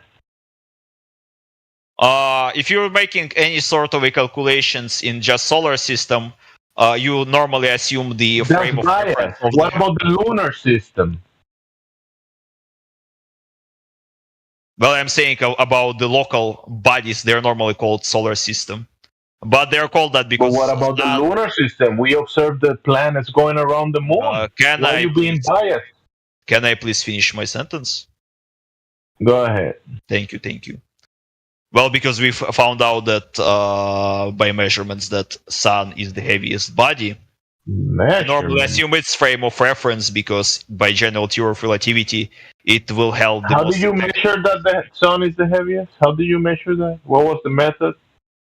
And technically by its illumination, like the amount of light that it produces, you can technically calculate its surface area based on diffraction. Based on the so if I have a brighter bulb than I have a brighter light and a lesser light. Mm-hmm. You cannot have those two lights as the same size or the same mass. The brighter light is more massive than the dimmer light, just because of the intensity of the light. Yeah, technically that's not incorrect. Yeah. So could it be the case that both lights are the same mass, even though one is dimmer than the other one? Depending on the distance, yeah. Okay, so it's not the light; it's the distance now. It's both the distance and the mass. Like the massive body on the long distance might appear as a smaller body. It was the light. But you said that you knew this based on the light, but now you're saying it's also the distance. So you adding more light assumptions and presuppositions to the conclusion. As I've said, the light, when it travels from the planet to us, like to the observer, it dissipates, and based on the dissipation, you can calculate the distance to the source. But the only reason you believe the sun is more massive and bigger than the moon is because you presume the distance. And because the sun is brighter. No, you can measure the distance to the sun, actually. This guy is insane. Sorry, but you asked him how did he weigh the sun, and he says by looking at the surface. Are you insane? Like, come on, man. They all have something wrong. They all think that they can judge a distance by something they don't even know how far it can see. From Galileo's $10 Walmart thing that saw the universe and said all this crap to 2024 with the best observatory they have on the ground. They don't know what the fuck they're looking at, and they don't know how far they're looking. Do you notice how many ways I chopped that piece of meat? Like, it's like saying, oh, I'm going to measure that car over there that's parked in front of my house, and after I'm done measuring it, I'm going to tell you how much it weighs. It makes no sense at all. Yeah, you can do it, actually. And I'm going to tell you what kind of motor it's got in it by looking at it. No, you cannot tell the weight of something by the measurement of it, you dipshit. They can tell you how many people are in it, what kind of material it's made up on the core. They can tell you how it farts. All kinds of You stuff. can actually tell by the refraction spectrum what material it's made from. That's the first part. Second, you can measure up density. No, you can't. You didn't make that material of the sun or the stars. You know that it's Wait, Linda, back the truck up, Linda. I want to ask you something. To bring a point, guys. I've been trying to bring this to a conclusion. I've been talking to him for a minute, and sorry. Based on everything we spoke about. Can I just ask him one quick question? I just want to know how much does a foot weigh? 12 inches. How much does that weigh? You don't know what the moon is. Tell me what material the moon is and make a little one. Perfect.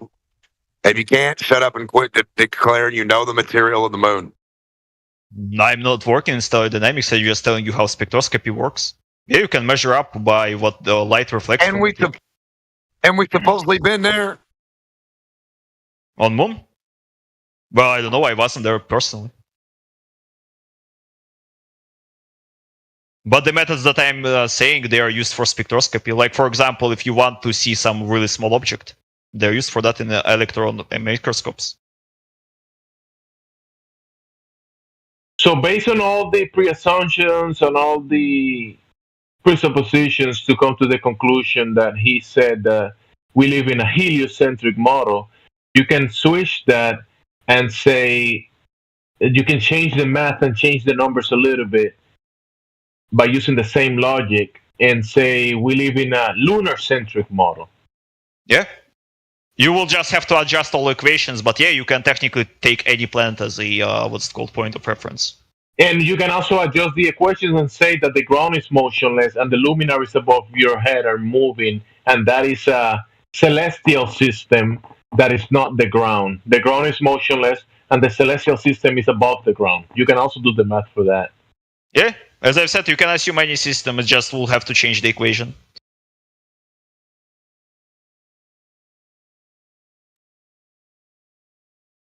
So there you go, guys, you see?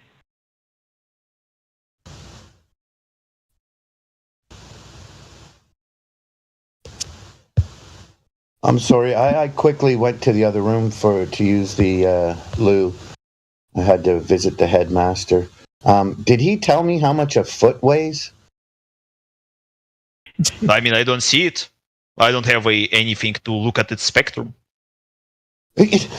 I'm asking you, how much does 12 inches weigh? You said I could weigh things by measuring them. So if I got you can something see what material it's made out from. You can measure its density. I'm in the middle of asking my question, Felix. Can you please keep your Dorito chute shut while I'm talking? I just measured 10 feet. How much does that weigh? I don't see the object. You are frickin' special needs. Yeah, sure, but I'm talking about spectroscopy. Do you know what spectroscopy is? Every sort of material has specific absorption and diffraction lanes.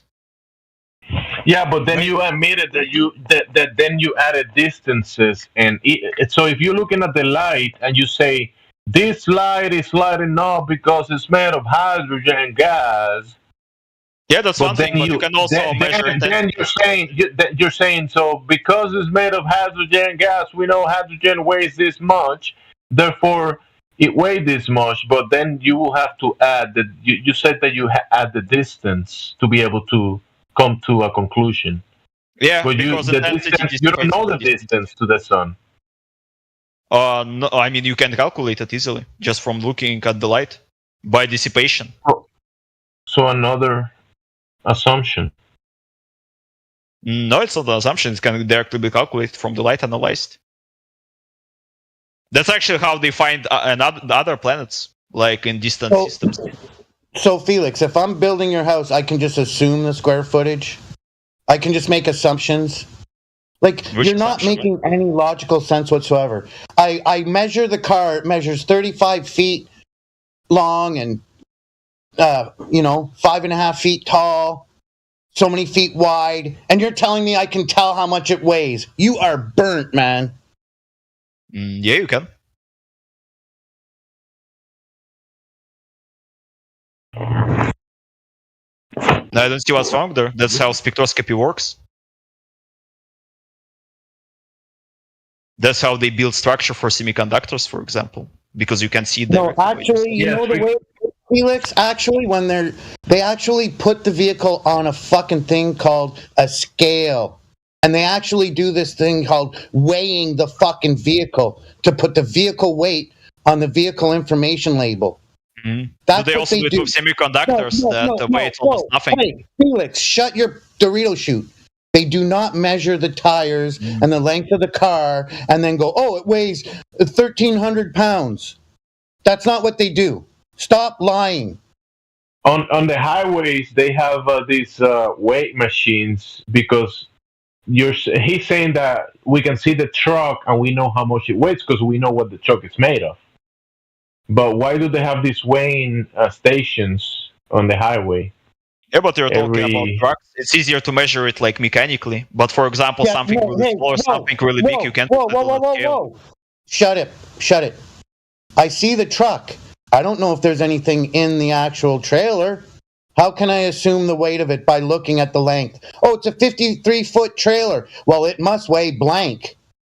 Well, not if there's... It's made out of aluminum. It's made out of aluminum on the surface. Oh, it's a 53-foot trailer. It must weigh this much. I have no idea if there's cargo in the back of it, but I'm going to tell you what it weighs. You're burnt, man. I mean, you can see what sort of materials are present from the reflected lights, yeah? You might not be able to exactly determine into the trailer to tell if it's hauling lead or feathers. You don't know what's in that trailer. You can't tell me what it weighs, you dipshit. So what is the core? You're using? What is the core of the sun made of? What is the sun of the core made of? I think it's hydrogen and helium mostly.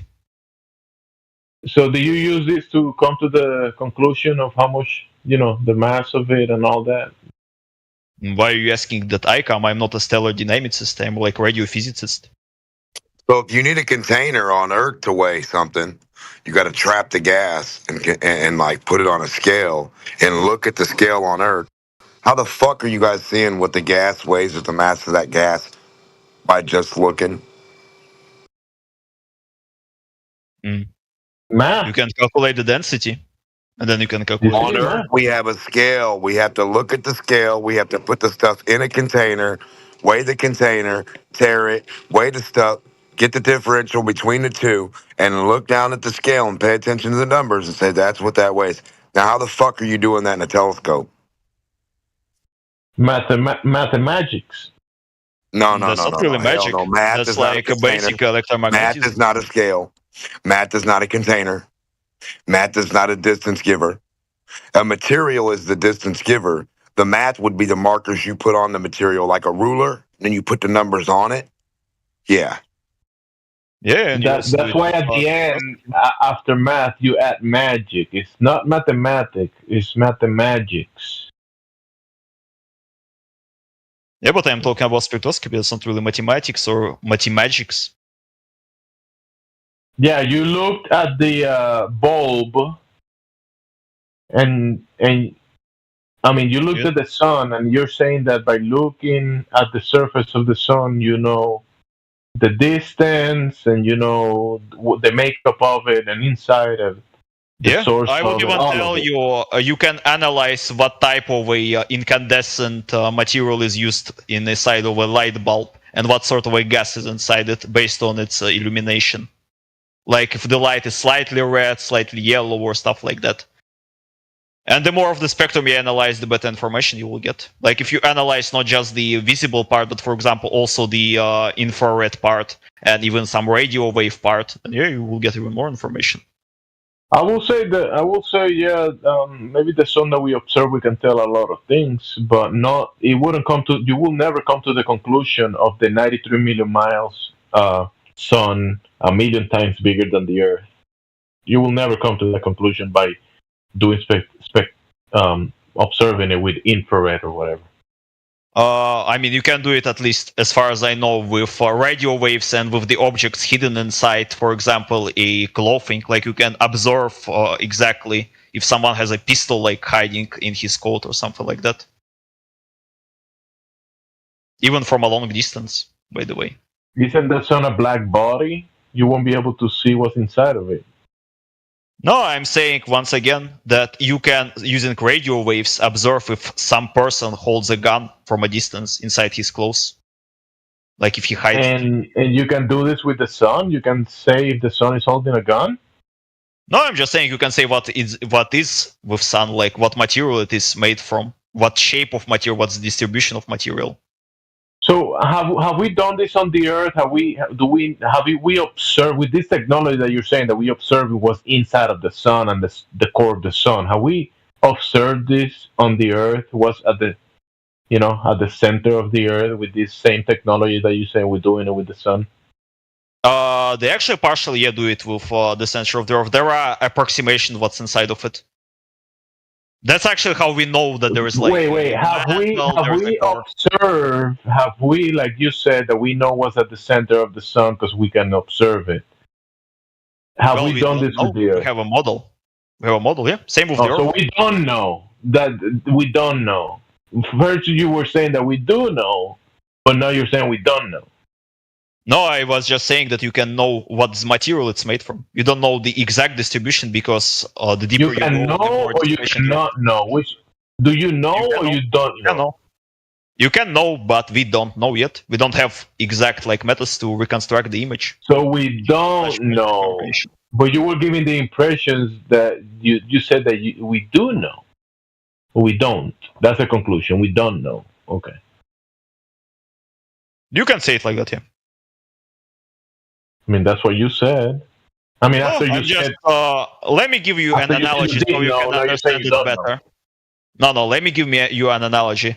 I don't know right now if my boiler in my kitchen is filled, but I can assume that it at least has some water in it. That's what I'm saying. That's sort of my knowledge that I have. Yeah, good one.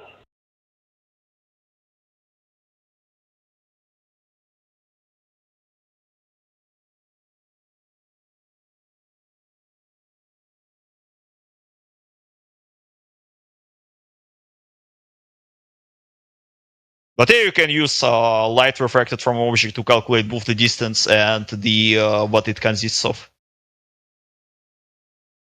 It's specifically used for smaller objects, like in semiconductor production, a lot. Because you can't weight them directly. Like, what will you put, like, a microscopic shit on, like, a mechanical scales? It just won't measure anything.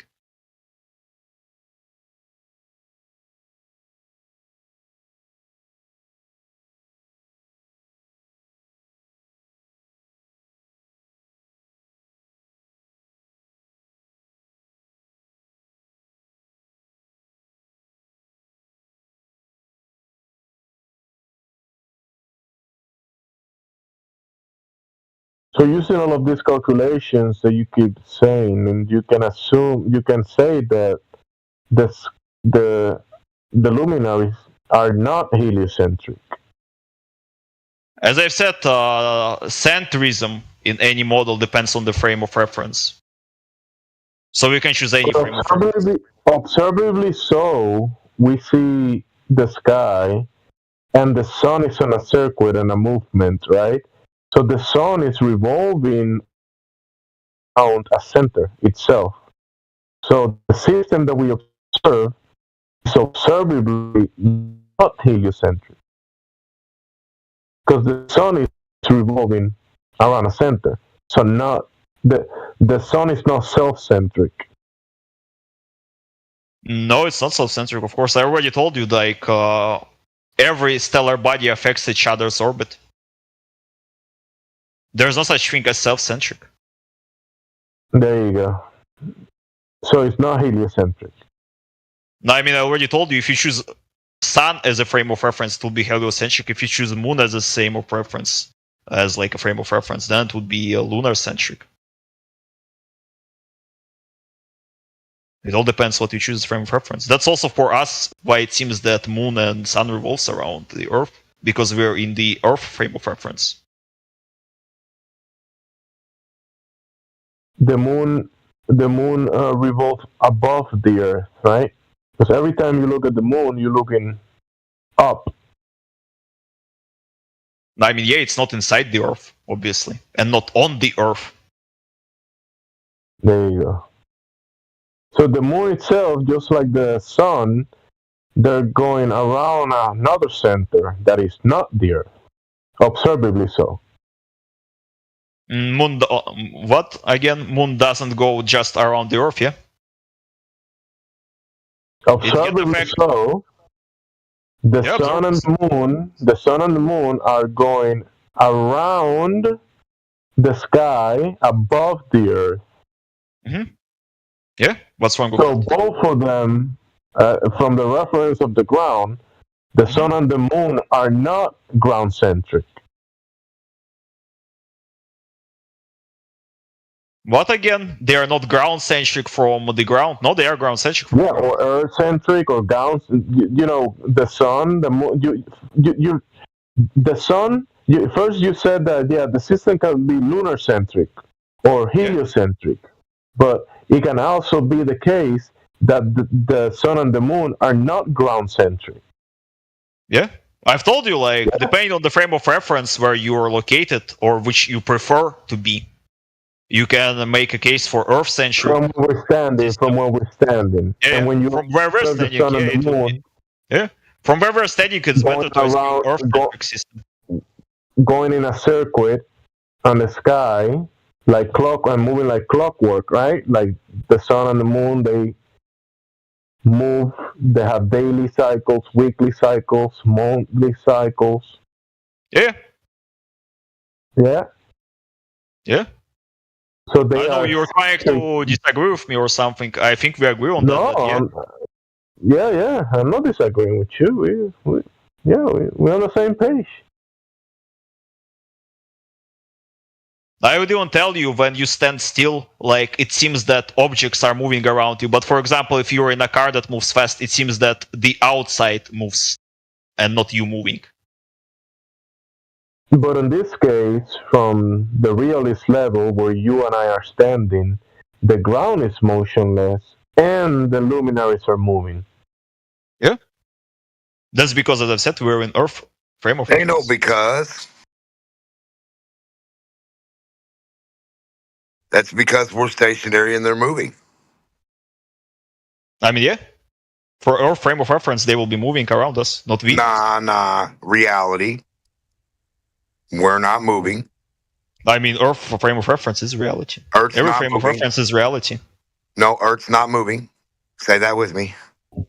Depends on the frame of reference. Earth isn't moving. Depends on the frame of reference. How do you prove for Earth me, it's is not moving? Which way is Earth moving? From which direction to which direction?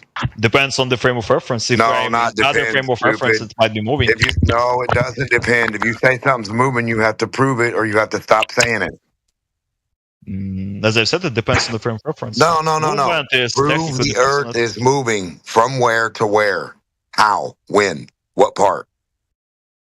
I just go out of the Earth's frame of reference and move to the other direction. For me, it will seem that Earth is moving. We'll wait for you to do that.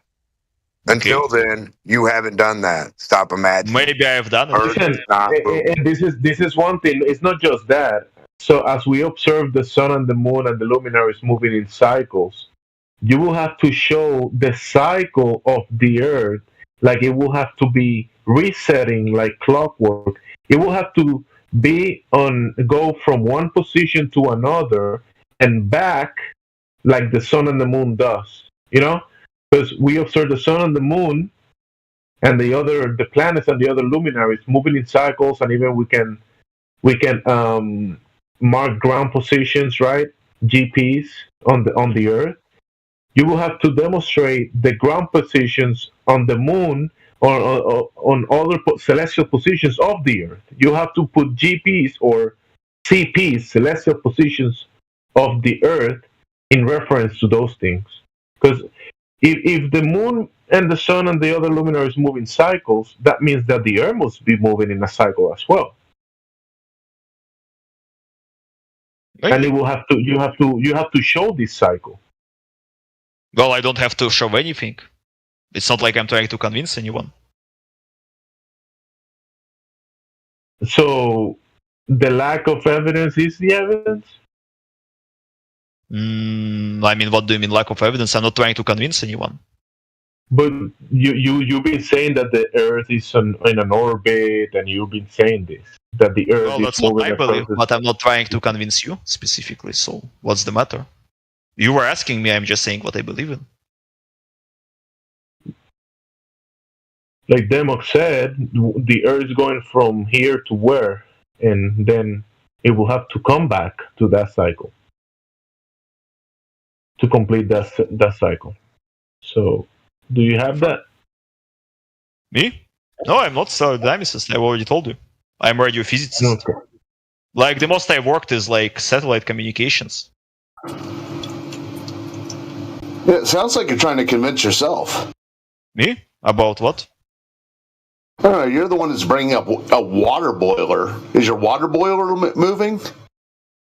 It depends on what the reference. Yeah, the reference is what it depends on if the water boiler is moving. I mean, yeah. When it comes to satellite like I said, you're the one that sounds like you're trying to convince yourself. Me? Yeah, you. Well, fair. That's a good psychoanalysis, maybe. Yeah, you're casting a spell on yourself. Yeah, sure. That's a good psychoanalysis. A person can't really determine what he thinks about himself. It's like better to ask a third person, someone who is outside the frame. Can you break the spell and not unconvince yourself from the nonsense? Which nonsense? The nonsense, the water boiler moving. Well, I don't know. It could be moving. It depends on the reference. Is my water boiler moving? That's a good question. Excellent point. Excellent psychoanalysis.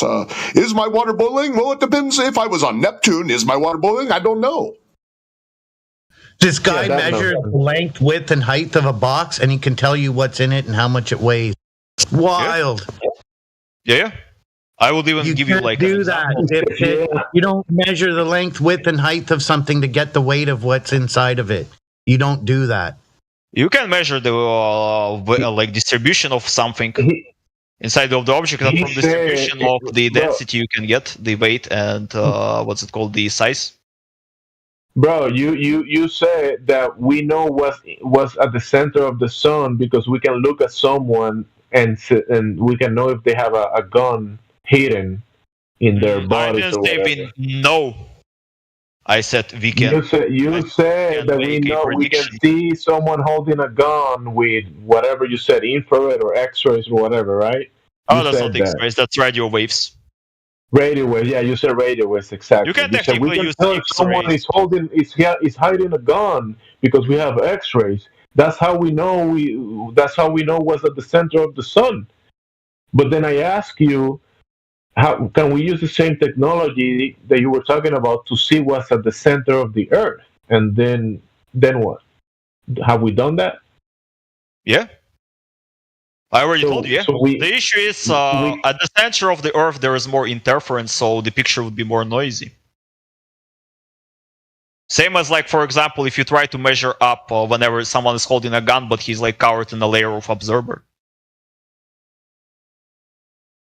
I don't know, man. It's just that people don't normally wear like 10 layers of absorbers. It's like claim stacking, but still, he admits that it's all math, and he doesn't have actual evidence for any of it.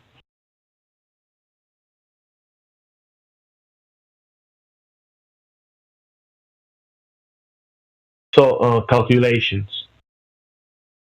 Talking about noisy photos, I actually had like a photo from my workplace where we were testing like 2 different algorithms for image reconstruction based on the radio wave data.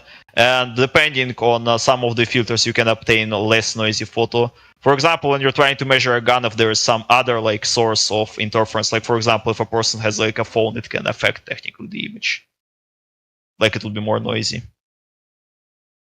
In some cases, it can even make it so that you won't be able to see if it's a gun. Like you would just see like a rectangle. Are you related to Embo? I don't know who the fuck it is. I work as a radio physicist in a tomography lab, radio wave tomography lab. We do those we do those things that are used in airports to see like whenever you have like something illegal. Do you just say you're doing illegal stuff? No, I said I am working with those frames. You know, in the airport when you pass through like a frame where it scans, essentially, if you have a gun, if you have any drugs on you.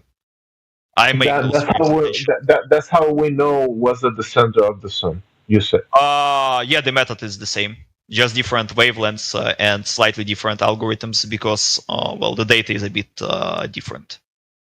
But the can you show a photograph, this radio wave scan that shows what at the center of the sun? Can you provide that? Like, you know, when you go to the airport, like you said, you probably have photographs of people being scanned and luggage, and we can see what's inside that stuff. Can you show the same thing with the sun and the earth, both? No, I'll have to look at it. I'm like not. And the moon. Please show this thing that you said you have, because you said you have it. The sun, the moon, and the earth, showing what's in on the inside of all of them.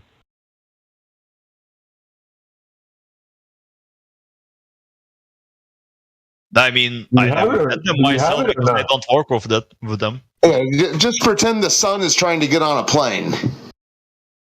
I mean, yeah, it would be the same technology, but you would need probably more intense wave, like you would need more intense generator because, what's it called? The Earth is a lossy surface, so, well, not surface lossy material, so it will be a higher absorption. You don't sound so sure anymore that you do have it. So do you have it or you don't have it? Which one is it? Me personally, no. I don't work with that. So does it exist? Does someone has it? Someone, yeah, probably has it. Maybe someone who works with geophysics. Someone who works with geophysics, for example, or solar physics. What's the name of this guy? Yeah, so he is trying to convince himself. Geophysics, maybe no, the name of the person and the place they work at, so I can, you know, ask them. I can give you one solar physics lab, but I don't know like anyone there. I worked with them. But I want the one that you said that uses this technology to look at the center of the sun, at the center of the earth, and the center of the moon. I need that one. Oh yeah, sure. That's their website in the side chat. Let me like post it. Let me open the page. That's their website. I know they use this technology. You know they use it. So what was the instrument that they use? Telescopes. Okay, and do you have like the photographs of the center of the sun? No, I don't work with them. Can you? Is that not? Are you serious? What can I ask them? Sure, but like, why would they give it to me out of nothing? I don't normally, you know, write emails to people. Oh, can you provide me results of your research? Because you say you know, so when you say you know, I'm picturing that you've seen this stuff. So if you've seen it, do you have a copy of it, or how can you say you know? I mean, I also don't know what exactly is in my microwave. I can only assume. Oh, here we go. Probably I would guess some cockroaches. So, do you know if? Yeah, do you know if what you linked, if it's in there? Length of what? The link you put in there. Do you even know what's in there? Inside of microwave. Oh boy. This guy is funny. Inside a microwave. You're hilarious, man. I mean, yeah, I don't know what exactly is inside my microwave. We all know there's breadcrumbs inside the microwave.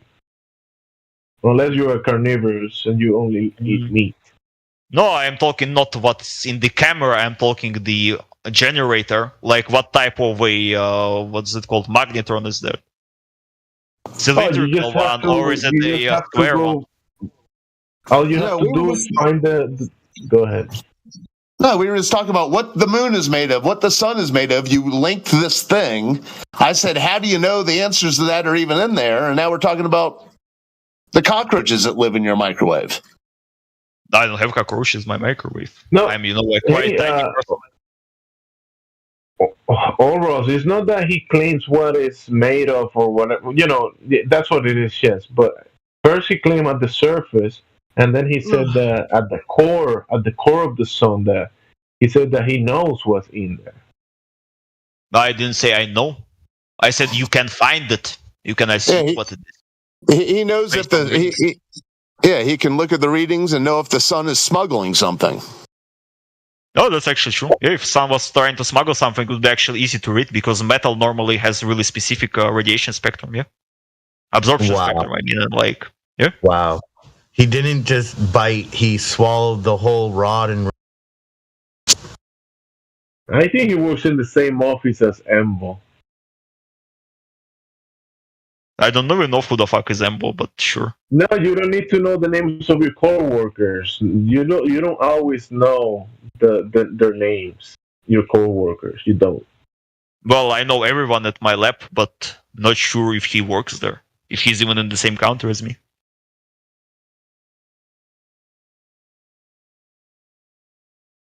Maybe you guys got separated at birth.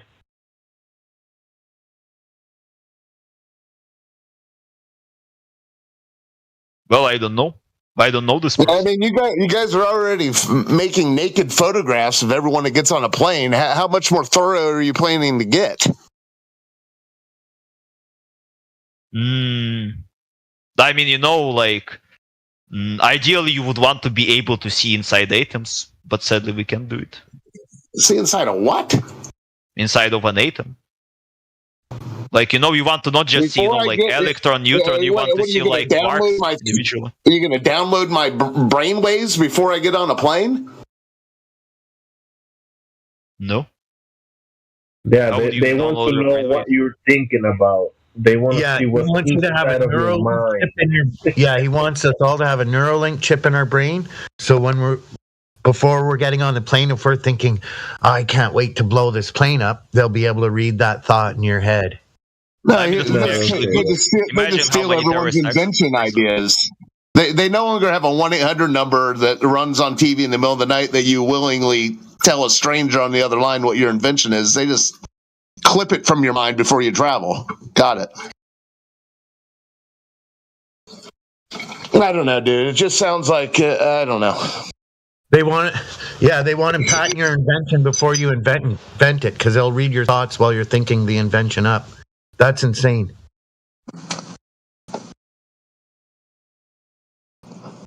Embo 1.0. How? So you're not even certain if you're living on a spinning water ball. I know he's not Embo, but it's like, oh my gosh, they might be sitting next to each other. I hear what you're hearing. This guy, Embo's sort of, God bless him, he's sort of deadened inside, but. Is it this guy that I pinked in the side chat, this Embo? I mean, yeah, I get why you think like that. He's Polish, judging by his bio, and I'm Russian, so might sound similar. It's not that. It's not that. I know other Polish people, and they're not like you two.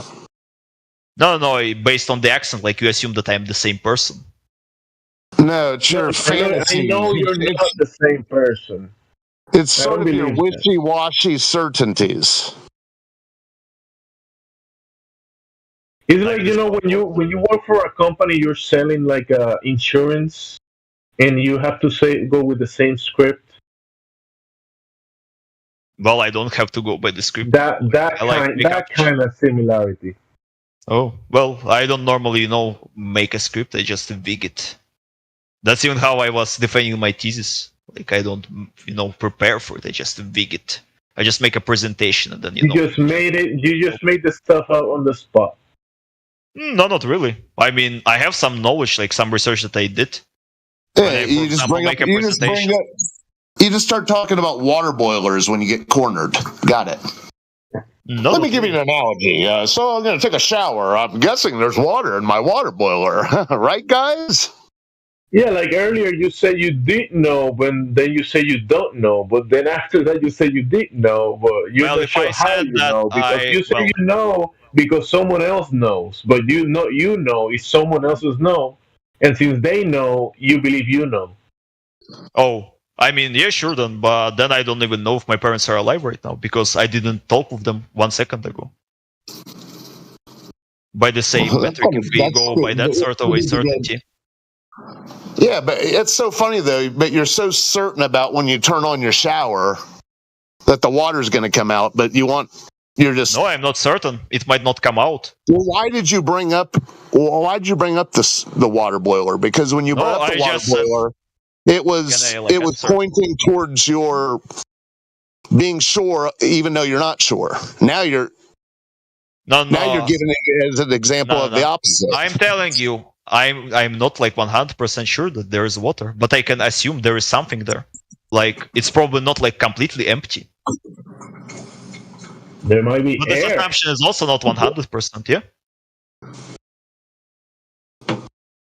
I mean, we can go through probability theory. So you don't know what's going on with the sun. You don't know what's going on with the moon. You don't know what's going on with the earth. I know it with a certainty, specific certainty. Like he knows that someone else knows. The same uncertainty about whether you're going to get a shower. Yeah, there's also uncertainty there. What if I wake up, try to go to shower, and like they disable the water? That happens. Yeah, and for example, during a winter, there is higher chance that it will happen because the pipelines they can normally get veered down due to temperature difference. Yeah, if you don't pay your water bill, they might shut it down. If I don't pay my water bill, there is also higher percentage that they turn it off specifically now and not later. But since you paid your taxes, that means that someone knows what's inside a black hole. No, not really. I mean, even if I paid my taxes, if I paid for my water, there is a chance that the pipeline can get damaged at any moment, so when I go to a shower, it won't turn on. I mean, yeah, but legally, since you work with radio machinery, you know what's at the center of the sun. Well, people who work specifically with solar measurements, they might know it. Yeah, exactly. I don't know it. I don't work with solar measurements. I work with more security stuff. Well, that's a big might.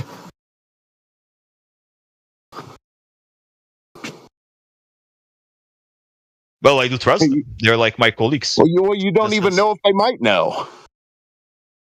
You? What about do they know what the source of the sun is? What do you mean source of the sun? From where it came from? Like how the stellar formation? The observable phenomena. We observe a phenomena. We label it the sun. Now we need to know the cause of the effect, right? So we have a phenomena, we need the cause. So do they know the cause of the effect? I don't think they work with stellar formation, so no problem. Stellar formation is more like cosmology, astrophysics stuff. They don't work with that. Astrophysics is like a separate field.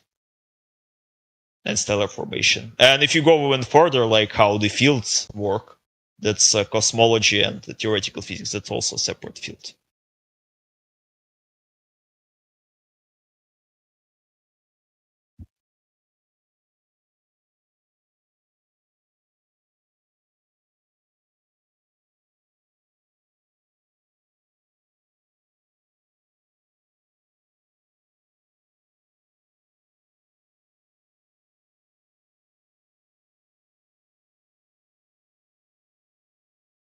Sounds like almost like a bad doctor.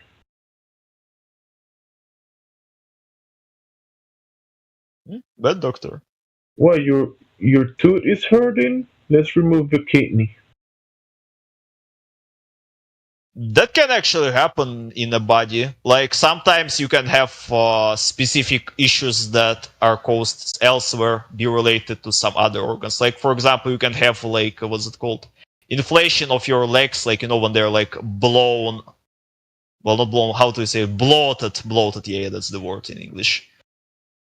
It can be caused by the problem of your kidneys. Yeah, like kidney stones, like that the liquid doesn't get out properly. It can be like that.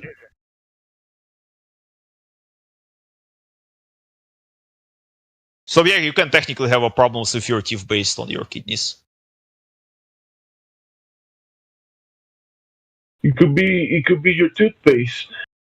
Yeah, that also can be a reason. That can also be maybe you eat like not good products that increase the rate of teeth decay. Also can be affected. But yeah, normally you just do the analysis, like you see what are possible causes of specific thing that happened to you when it comes to a disease. Like it's called anamnesis normally. Yeah, like constantly attempting to convince yourself that you know what the sun is can be a pain in the ass. I mean, I don't convince. I don't know what sun is. Well, no, I'm just saying that would be happening in your head, and the pain would be in your ass. Never mind. Yeah, it's like a weird analogy, but sure. Yeah, because I was just adding to what. It's like the planet Uranus. We know it smells like farts because the name is Uranus. What smells like farts again? Uranus. By anus, you mean like anal ring or like inside of it? No, Uranus. Uranus. You know the planet? Oh, Uranus. I don't know what's the in atmosphere of it, so I don't know how it smells. Like don't you trust the experts to tell you how it smells? It stinks. I mean, maybe you won't be able to smell it. Maybe your like chemical receptors will just die instantly. Like when you try to smell. Really bro, but we can use X-rays. Remember? We can use X-rays. Yeah, you can. And by X-rays, we know what it's made of and how big it is, how far it is, all that stuff. Yeah. What's at the center to the centimeter. Yeah. But I don't know what's for Uranus. Like, I don't know what's an atmosphere made of from. I never worked with it. You never worked with it? Sure. Which one have you worked with? Which planet have you worked with? I think I've only worked with the stuff on the Earth.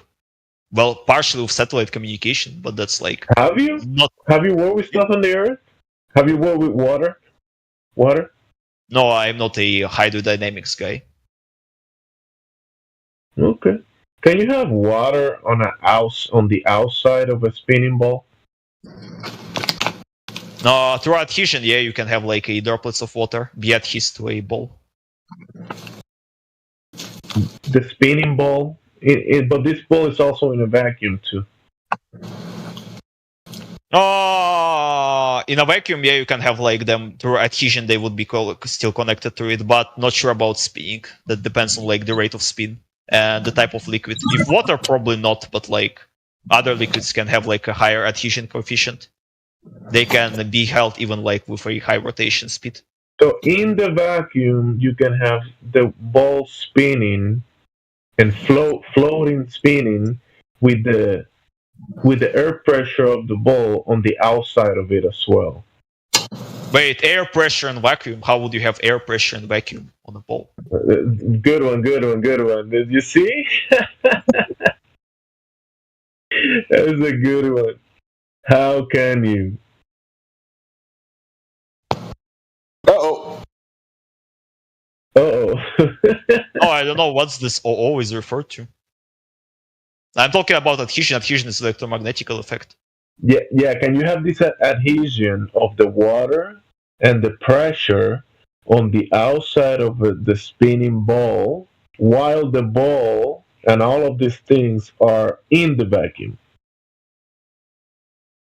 I don't know actually. I don't know cohesion coefficient of the water to be specific. You said that you can have the water on the outside of the spinning ball with adhesion. You said that. No, I didn't said water. I said liquid. Oh, I even liquid. told specifically mentioned that depending on the adhesion coefficient. Yeah, because adhesion coefficient depends on essential So electromagnetic. not water. So we were talking about water, but now you said probably not water. Yeah, I said probably not water because I don't know adhesion coefficient of the water. But I assume probably not because it's not probably that high. But some other liquids like mercury probably have higher adhesion coefficient. It's going to need to be water. Oh, yeah, sure, but then I don't know. I don't know how exactly to calculate the rate at which it will like split. How to like spill away from the object when it rotates, depending on the adhesion coefficient. I am not like a specialist in hydrodynamics. That's actually probably a really complex problem. Like if you have even just like a like a ball that's wet, and if you rotate it with specific speed, how long it will take it to dry out, or like at which rate the drying will occur, like the water droplets will like spew from it. Depends on how fast you spin it, right? Yeah, that probably depends on it, and also depends on the material of the ball, like how much liquid it is in the cold, what adhesion coefficient is there. Whether it's a soluble where it can be sponged into or not, saturated. Yeah. I just want to know, how can you have water and gas pressure on the outside of the spinning ball without the water going splash splash and the gas pressure going boom boom? No, I don't know. Like you're asking someone who works with electromagnetic field about something that's related to like gas and hydrodynamics. No, hold on. Electromagnetic. Well, you would be onto something if you said it had a static cling, like a kinetic energy that static clinged it instead of like some kind of centripetal, like the force of a ball that pushes everything away. If you had the static cling of the kinetic energy, like the magnetic effect of that, then you could at least make a crazy assertion that stuff might have the ability to do that, like a socks to a sweater. But see, you guys throw the magnetism away, though. You throw kinetic energy away. You throw all that away for the word gravity. That means fuck all. It has nothing to do with any of that. Wait, why are you saying me? I don't throw electromagnetic field away. I just don't. Oh, you don't? Oh, okay. Well, then you could explain a lot of things happen in a lot of weird ways that we couldn't normally attribute reality to, right? Like a piece of tinfoil rolling around a ball once you turn the frequency on and it gets locked in this little. You know what I mean? You give it you can make the tinfoil float. You know about that? You mean like electromagnetic levitation? Yeah, it's like the Brown and something else effect, where you got the little pyramid. I will even tell you there is a more funnier effect. There is sound levitation, like ultrasound levitation. You can make it too. I actually worked with it. But your thing, you would have to make two objects go this way down and around a ball and that way down and around a ball, like they show you the X pattern for the little atom guy that's like goes around this way and then that way. You need to make that pattern happen in reality in a lab. Somebody does. For anyone in here to believe that you can have stuff going down around in an orbit around a ball. But I don't work with it. You can ask me, for example, to measure like what sort of material inside something is. Like you can give me like a random sample and ask me, like without weighting it on like a scale, what's the mass of it, what it consists of, like what sort of elements are in. I can tell you. I can even tell you how the elements are distributed, but not the stuff that you are asking. Not really, you couldn't, because if I said, where's 100% hydrogen so we can get this party started, you wouldn't be able to have any of that. And then if I said, can I have 100% helium? Let's get the party started on helium. Let's start with only helium and only 100% helium. What can we do or know about it? And if you're truthful, you'll say there's no such thing as 100% helium. There's only 99% ever.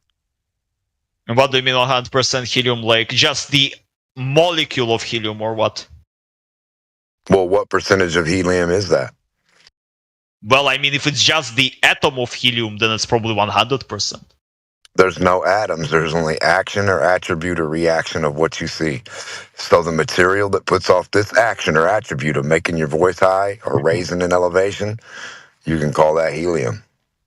Oh, you're talking about the measurement. I was thinking you're talking about general. But yeah, in measurement, you will never have like 100% anything. You can't single out just one thing. Right. You always so have what does that tell you guys about a proton and electron that you try to say is one thing?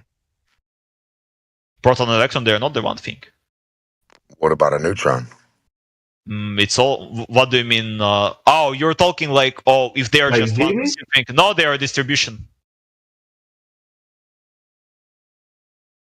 They're a distribution that's normally expressed by a wave function.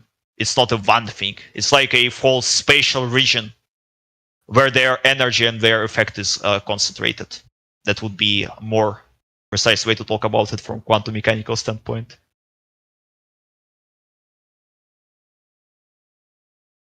But like, we can study certain attributes, like we have superconduction, right? Yeah, but that's actually a really hard phenomenon. What do you prefer, like really hard or Schiffer theory? Yeah, it is. It's not hard for nature. Yeah, but we don't hold the. What are you laughing about? I'm saying if it gets super cold up and super cold down in the ocean and super cold that way, what? I mean, what? Isn't that what we experience? No, superconduction doesn't. When does it get hotter that way in Antarctica? When does it get super hot going that way? Wait, what are you talking about? I thought you were talking about superconduction. Superconduction doesn't happen with every material that just gets cold. Yeah, but it doesn't. Like, not every material has superconductive properties. Well, you got different forms of superconduction. Don't you have hot superconduction and cold superconduction? Yeah, but you're saying that every material has it. Not every material has it. No, I'm asking you. No, listen to what I'm saying. If they tell us space is cold, and it's cold, if we experience it being cold, do we experience it being hot after that? Do you experience Antarctica being cold, and then it automatically it's warm again with green, lush valleys and trees? Or is it just cold going that way? What's the degree of coldness you're going to hit if we haven't hit it yet? Going that way. Do you understand? No, I don't. What's the degree of coldness going up if we haven't hit it yet, going vertical? What's the degree of coldness going down at the bottom of the ocean if we haven't went to the very bottom of the ocean? You're asking what's the temperature at the bottom of the ocean, or what's the temperature in the hottest place in the Earth, or what? I don't think you know. You can't go there and find out. I don't even know what you're exactly asking me, to be honest. I'm asking you, how could we find out the coldest temperatures on Earth? How do we actually prove what temperature they are? And then how do we go beyond? Everybody knows this. You go to Antarctica, that's it. Right, but if you keep going, does it get colder and colder and colder and drier and drier? Does it get hotter? Does it? Absolutely. Does it turn 10 to the -7? Does it turn into a vacuum? Does it 10 to the -17 tour? Negative 250, isn't it? Something like that. Negative 270 does it get more than that? Celsius or absolute 0 Kelvin, yeah. But absolute 0 Kelvin essentially means that there is no like a particle interaction between each other. They don't have any sort of kinetic energy. They're like stationary completely. That's what. Demo is asking for something beyond that. Something below zero? No, like you can have something below zero. Like what do you mean? Like particles, like not moving. What can be like less than not moving?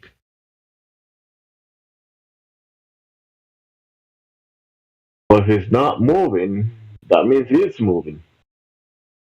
No, Like you the don't Earth. understand. When you have 0 degree Kelvin in some sort of a system of many bodies interacting with each other, that means that there is no interaction and the particles have zero kinetic energy, so they don't move. Yeah, They're but not when you stationary. have the Earth, when you have the Earth not moving, you know that it is moving because it's not. The ground itself is not like a stationary system. It doesn't have 0 degrees of Kelvin.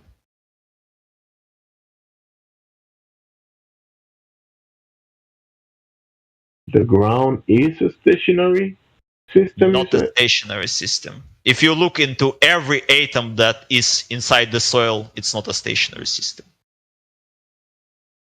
No, there's a bacteria moving around. Not just bacteria, even atoms, they move around. They're not stationary inside any body. Like even inside a solid body, even though they are like technically forced into a lattice, they still essentially vibrate a bit. Okay, is vibration the same as motion? Yeah. That means that they don't have zero kinetic energy. Zero kinetic energy in every atom, every part of a system is technically its temperature would then be equal to absolute zero. So something vibrating, it's going somewhere? Not necessarily. I mean, vibration is normally just like, how to say it, perturbations from the position of So equilibrium. is motion moving from one point to another point? Is that going from some place to somewhere else? No, motion in physics normally defined as the change in position. And vibration, by that definition, would be a change in position. Vibration is a change of position? Yeah. Okay. I mean, yeah, if you look at the pendulum, look at the tip of it, it changes position when the pendulum moves. That's vibration technically. That's vibration? Yeah. Pendulum movement is a harmonic oscillation. So the Earth is vibrating. So the spin of the Earth is vibration? No, not really. That's a different thing. Oh. I'm saying that the ground, like, the soil, any sort of a like matter that you can like take into your hands, all of it's vibrating, but it's not spinning. Yeah, vibration is not necessarily spinning. So it's vibrating, exactly what I was saying. So it is vibrating, but it's not spinning. Yeah. Spin and vibration are a bit different effects. You can have vibration without spins. We have vibration, but we don't have a spin. Yeah. I can give you even an example without a spinning. Like there are some. Do you know sometimes when you hit some object, it like vibrates a bit afterwards because of excess. Real quick. So if it's noon right now, the Earth is vibrating, and then by noon tomorrow, the Earth still vibrating, but it's still in the same place. Yeah? Yeah. I mean, the whole point of vibration that there is a point of equilibrium where the object returns to. Otherwise, it would be movement like to some sort of a direction. Yeah, so the Earth is not in motion. Yeah, depends how you define motion. I mean, motion as a sense of change in position, yeah, it changes the position technically because it vibrates. But if you define it as like outside of vibrations, because normally when people even consider a motion of a body in simple mechanics, they ignore vibrations or like possible rotations.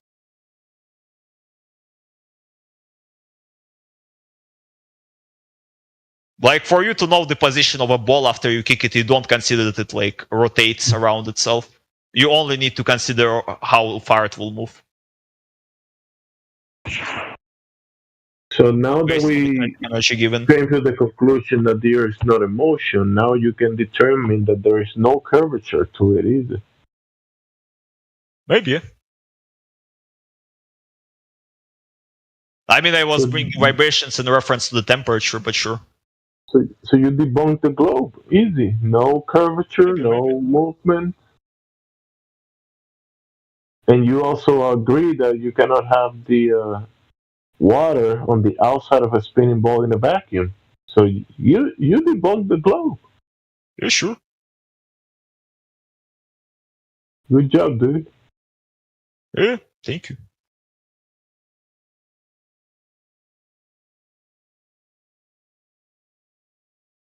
You know, actually, this whole problem that you brought up, like, if you have a ball that rotates at a specific speed and you have, like, a liquid on top of it, or, like, if it's not, like, a ball of liquid on top of it, but, for example, a sponge, how long will it take to, like, all of the liquid from it to, like, get spewed out, like, until it dries up?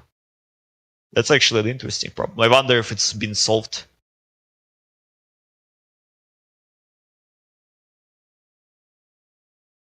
Do you have because I actually think it can be used like for some centrifuges.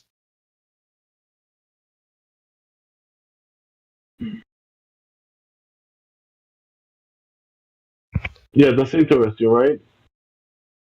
What again? That will be an issue. That will be an issue for the spinning water ball in the vacuum.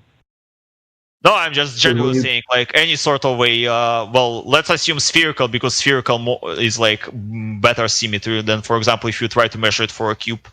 If you take a sphere and, like, make it a wet, like, let's take, like, a spherical sponge and it's, like, filled with water. How long will it take, and depending on different, like, rotation speeds, for all the water to, like, get spewed away? And at which rate the water will get spewed away from it? That's actually an interesting question. I might even ask some people who work with porous media if they worked with it.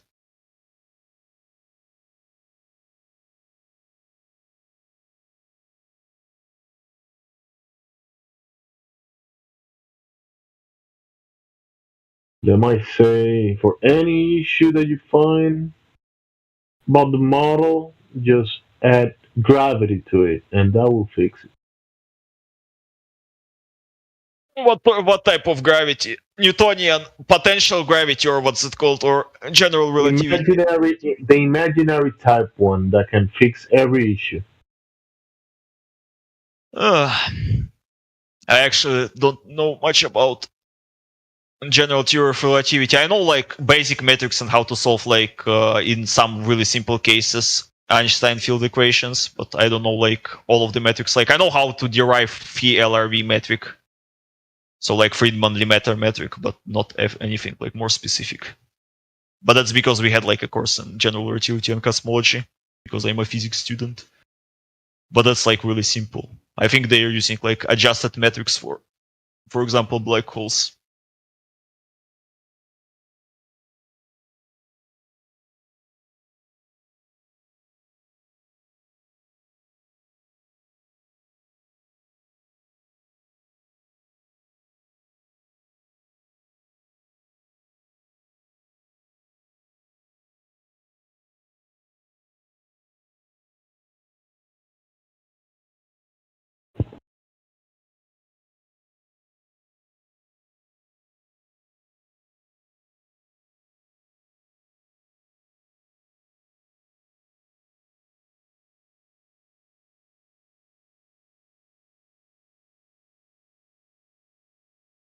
Thanks for the chat. I'm gonna take a break.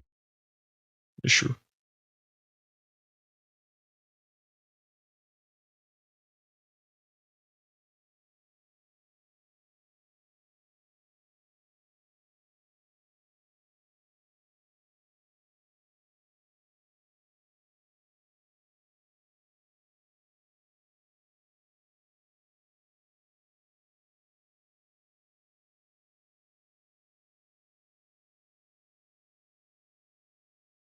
Party people.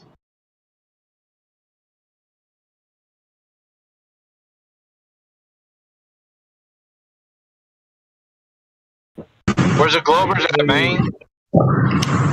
Good morning. Wow. Happy New Year. What's up, sleepyhead? I'm chilling.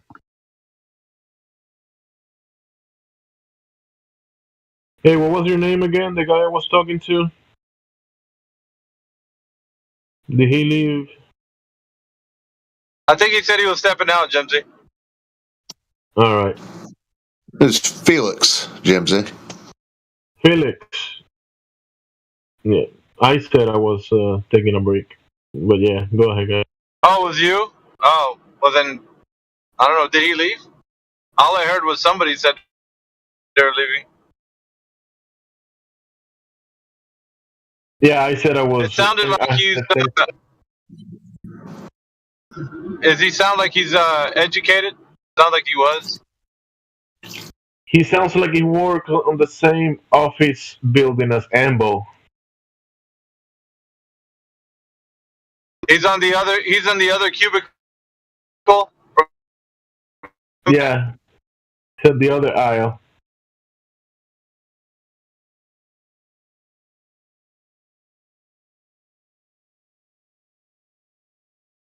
But then I asked him about a spinning ball with the water on the outside while in a vacuum, and he was like, "Oh, that's interesting. I'm gonna have to ask some people about this."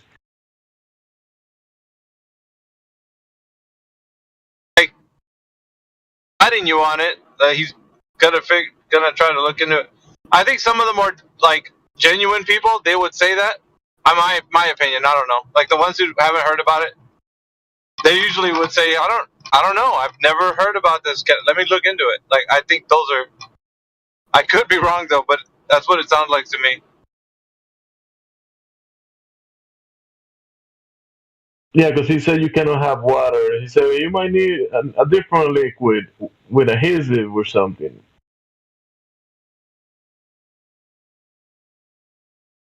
But no, we're talking about water.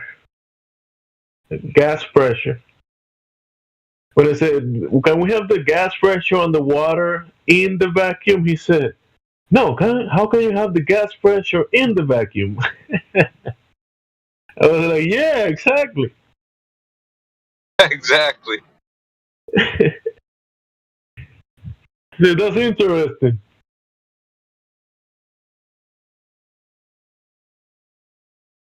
You should have told him what's more interesting is that you believe that. That's what's interesting.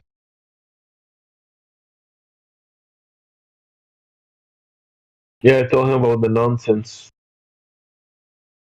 He said, yeah, I believe you. I'm not trying to convince you. He said something like that too.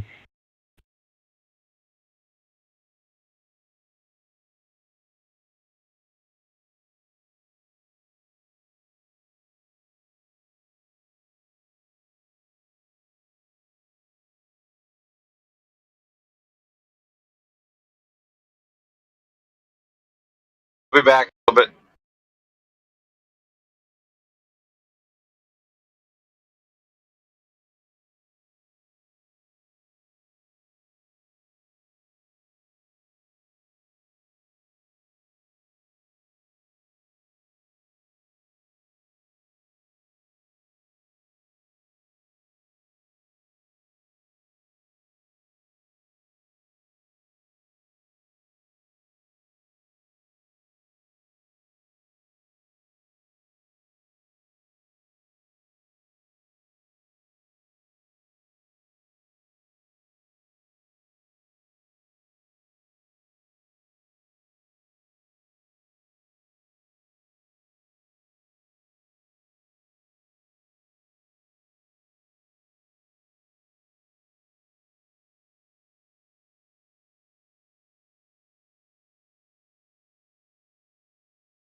Strong arm with science.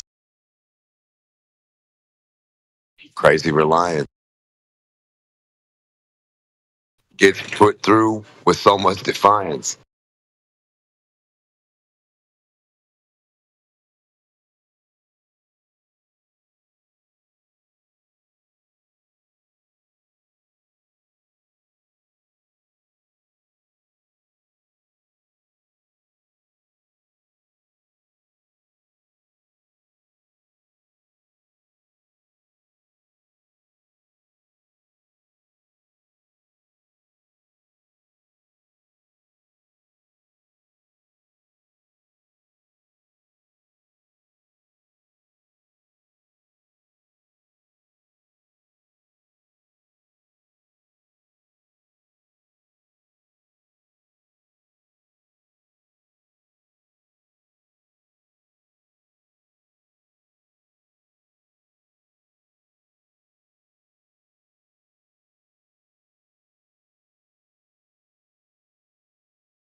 Guys, there was just an explosion that happened. Like you found curvature? No, it was like a huge explosion. Like it just created a dirt ball. Like it's called Earth. Found curvature and you're ready to drop that bomb. Now I see curvature. Whoa, guys, it's expanding. I see dinosaurs now. Guys, there's dinosaurs on the dirt ball. You gotta be on that bendy water or something, because, Yeah. bro, you're hallucinating or something. Sorry. Bro, I'm joking. So, guys, can you prove that we live on a globe without pulling a logical fallacy? That's the globe believers' claim. They need to support it. 'Cause that's what we're here for. Yeah, because they can't prove that we live on a spinning globe, but we can disprove it. But we can't prove we live on a flat Earth too, you know. But like, we don't know what we live on, but we know that what we don't live on. You get me? Yeah. I miss the UK. I hate America.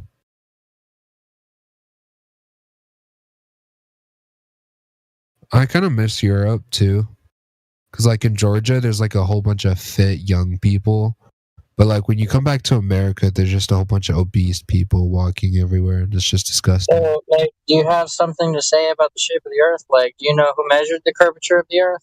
It's too fat. That's what it is. The Earth is too fat, especially in the western part, the western side. So you can't measure the curve of the Earth. No, I can't. It's 8 inches per mile square. Someone made a claim. I don't know who it was, but they made a claim. Yeah. But do you know who measured the spin of the Earth? Or the orbit? Or the yeet through space in the galaxy? Or the yeet of the galaxy itself? Do you know any of that? Guess not.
Is that it then?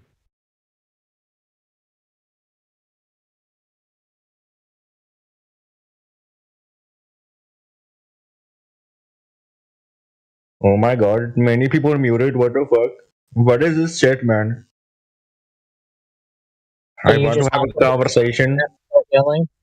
I want to have a conversation, beta. I know you can't. Yes, I can. Oh. I love Israeli woman. I love Israeli woman, my nigga. They're really beautiful. You can find black. You can find a black Israeli. You can find a white Israeli. Really good, beta.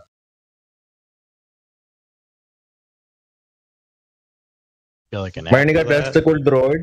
Do you want to marry? Testicle droid? What? Yep. Yes, testicle droid. Weren't you on Tartaria? I love testicles, my nigga. Good to see you, man. I can't see the screen right now. Who am I talking to? Tactical droid. Oh yeah, man. What's going on? Talking to you, bitch.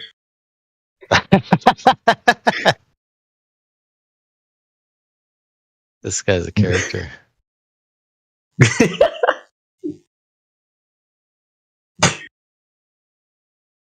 What? What, bro? What are you talking about? What are you talking about? How many goat do you have? How many what? How many goat do you own? I do not know what that is. All right. How many sheep do you own? No sheep, no bleed, only deep inside of you.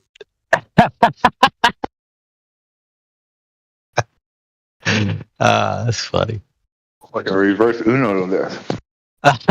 He got me. I think I own a fucking sheep now. I love sheep too, my nigga. I fuck them. So you are my I sheep knew now. you did. See, I knew you did. I knew we were getting there. My nigga, they're my slaves. I love them.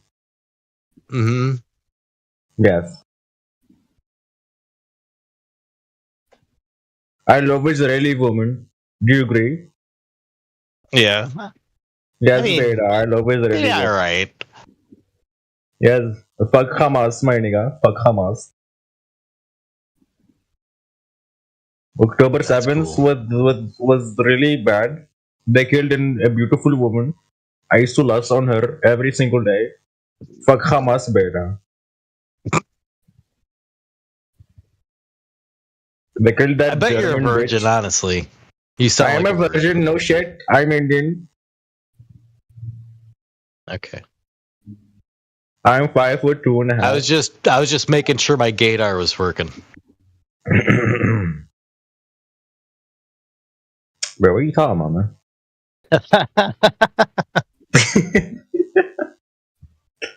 This guy knows what I'm talking about, don't you? What are you talking about, bro?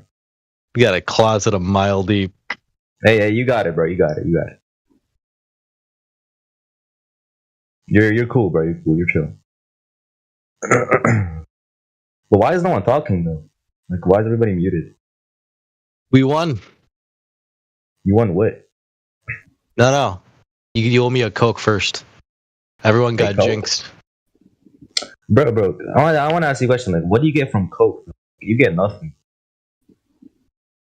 Like, okay, drinking water gives you hydration. Drinking alcohol gets you drunk. Drinking orange juice gets you vitamins and shit. But like, drinking Coke gets the you enamel nothing, off bro. your teeth. What? Orange juice. It's really acidic. It's really bad for the enamel on your teeth. Bro, are you saying the Coke isn't? Look, we don't have to go like nobody's like throwing stones at Coke right now. Like, let's talk about how bad orange juice really is, since you wanted to invoke it. Like, let's stick to your positive claims before we go anywhere else. Look, at least it gives you something, bro. My point is, like, it gives you something, which is vitamins, right? It gives you vitamin C and shit. But is it really Coke, worth the trade? Yes, nigga. Wait, how old are you, bro? You sound old. You're like, you're laughing just like 40-year-old, like max minimum. Oh, you wounded me so. You're funny, bro. I like you. Not sexually though. I'm not gay. It's all right. Yeah. Bro, I want to talk to someone else, bro. Sorry. This is what you get. Bro, everybody on mute right now. Let's talk. Let's have a conversation. Nope. God damn it, man. Right now. God They're damn on it, lunch. man. My name is Dale and I live in a farm. I have a chicken right by my arm. Come on, bro. Fuck. That was almost a song. If you changed your pitch a little bit in between those words, it'd have been great. Yeah. I'd be like, my name is that. Nah, fuck no. Can't do it, bro. Okay, I'll be like this. I'll be like this. I'm in the thick of it. Everybody knows. Then everywhere it snows, I skied in and they froze. Bro, I'll be KSI and shit, bro. What are you talking about? Bro, you know KSI, right?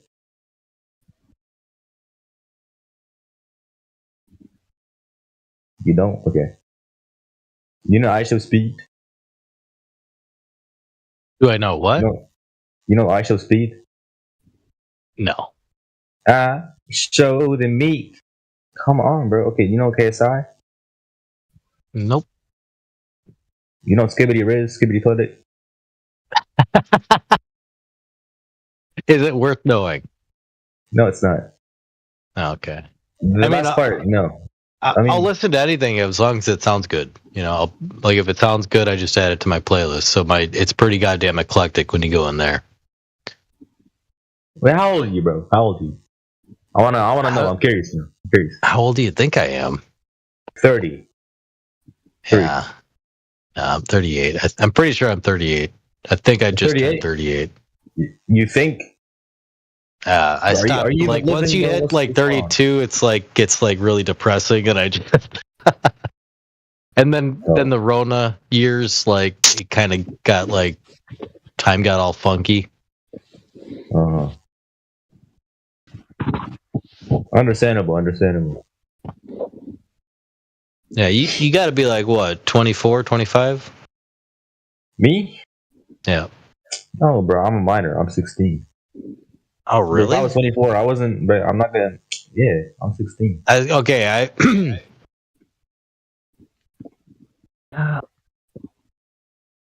well, good on you. You know. Huh? Stay in school, you know, but don't go to college. Like get like a trade or something. Yeah. W advice, bro. W advice. I mean, it's mid, but whatevs. No, W. Don't go to college, bro. I mean, unless you're gonna be a surgeon, then like that's kind of the only place you can go. I mean, look. In my country, college is free, right? You can go to college for free, but still 4 years of waste. You know, like wasting your life, right? Well, like in those 4 years, just do something good, productive, great. Well, you know what I mean? I said, do a trade though. Like shit, you could do 2 years, get like plumbing or electrician. Well, electrician's a little longer, but those trades last throughout your life. And if you work like you're gonna, you know, like that just compounds on itself. Like I wish I had done that.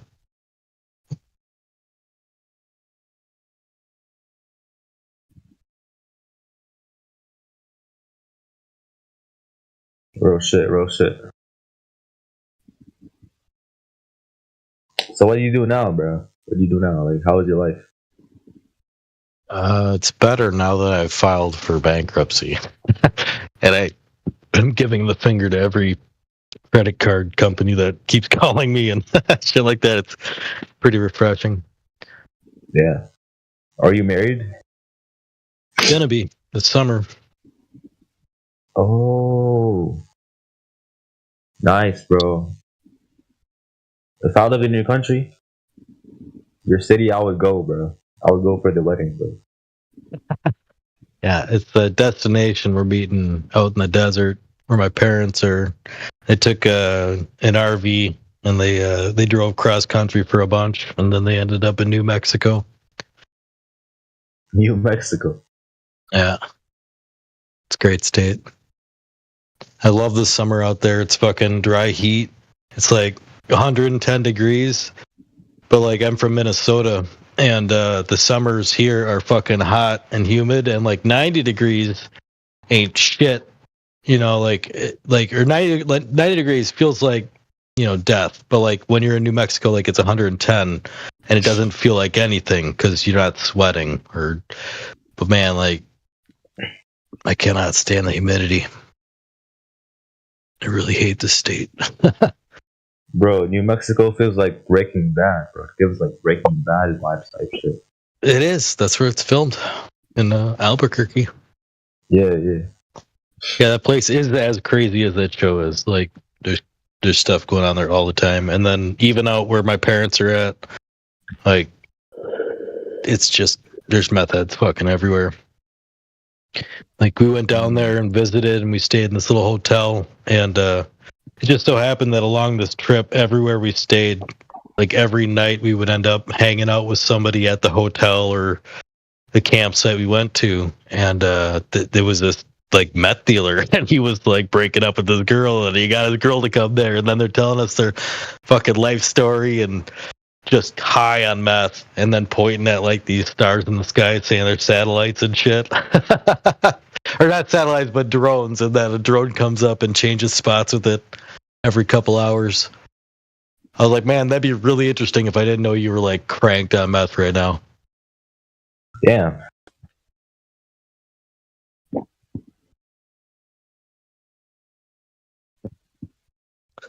So life's got to be cushy, living with your parents, getting food for free and shit. Yeah.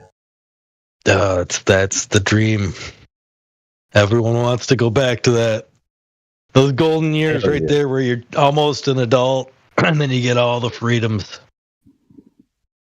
True, yeah. Like right now I'm living in freedom, bro. Almost freedom.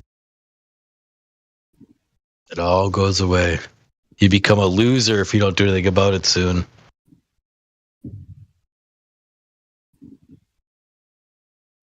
Yeah.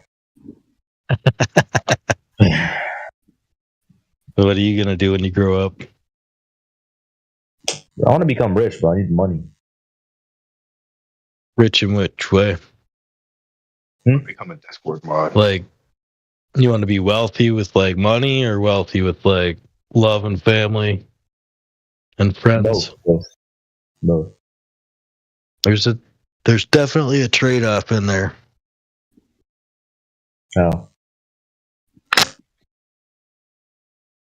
In this like world, unless you win the lottery, you're stepping on someone's neck to get their wealth or to squash theirs away from yours.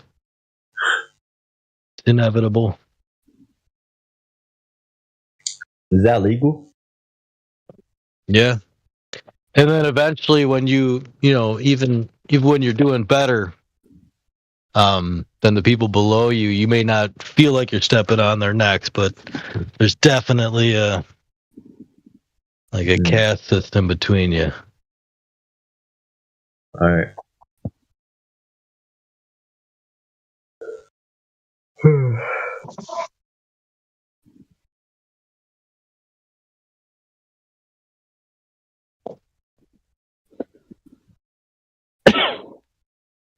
Yeah, no one is talking. What the fuck is going on here? This is 24/7. I know, right? I know. Flat Earth is dead. Look, the globe won. God, we muted everyone. Exactly, Sorry. we won, bro. It's over. Over. Because we are the champions, my friends. Bom, bom, bom. All right, I'm going to go play Diablo. See you later. All right. Peace out, man. Hold on. Wait, there ain't no way we're live right now, bro. Wait, what?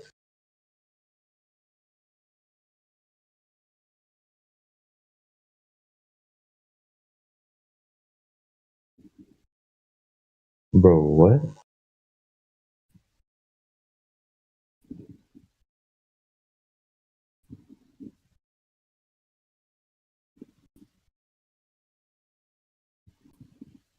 Yeah, I think that guy left. I think so too,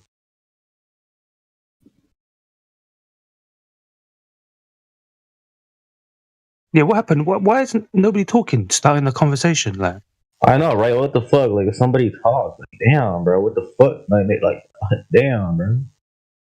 I think people got tired or something, talking too much, and then don't want to talk no more.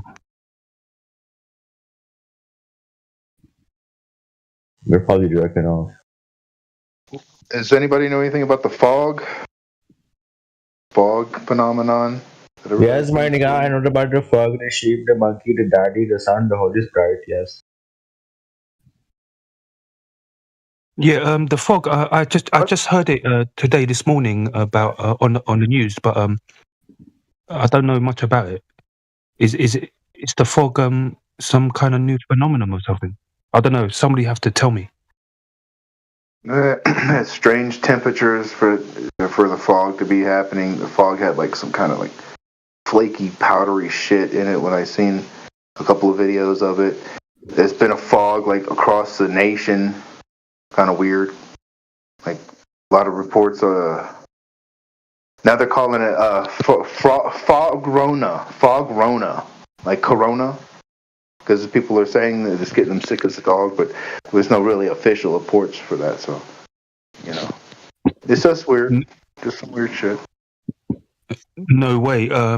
This fog, you're saying that some people been getting ill. Like, this is new to me. Hopefully, that's what nobody they gets say. ill. But it's just a bunch of Instagram bullshit, But who knows? I mean, I was just asking to see if anybody experienced that fog thing. Some weird Yeah, fog. I think I'll look into it later on tonight.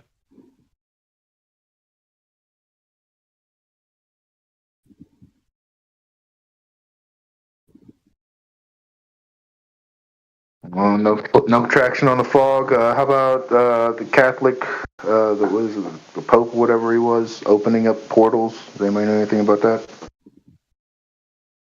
I don't know anything about portals. Maybe somebody, because I don't trust what I see on TV. I have to see it in front of me with my eyes before I start. With anything you see, you need time to understand, innit? Because you can't just make quick judgments straight away because it might be false. It might not be true. So I think it needs further investigation. Yeah. Wish we can get some more information on it. Nobody really knows too much about it. They were opening portals. They did a whole ceremony and everything. What do you think? Do you think portals are real? Is it possible to open up portals? All I know is what they said. And they literally, their statement was that we're opening these portals, which they refer to as, they say, oh, there's these doors, but they call them portals. I'm using their terminology. So it's like, I don't know what they're doing. I don't know. They're just opening some doors. They do a bunch of rituals to open up a door. I don't know what's going on. Hopefully, no dangerous, ugly creatures coming in and out of the portals, and we got big problems. The whole human race has got big problems. Hopefully, there's no something we don't want to come into this reality we live in. Well, that's crazy. It sounds like a conspiracy theory. It's literally just the last part of the Bible. It's crazy. A lot of people believe in the Bible one way or another. They live their life by the Bible one way or another.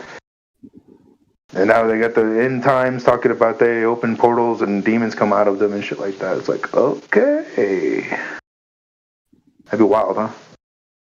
Yeah, it's wild. I don't know what's going on,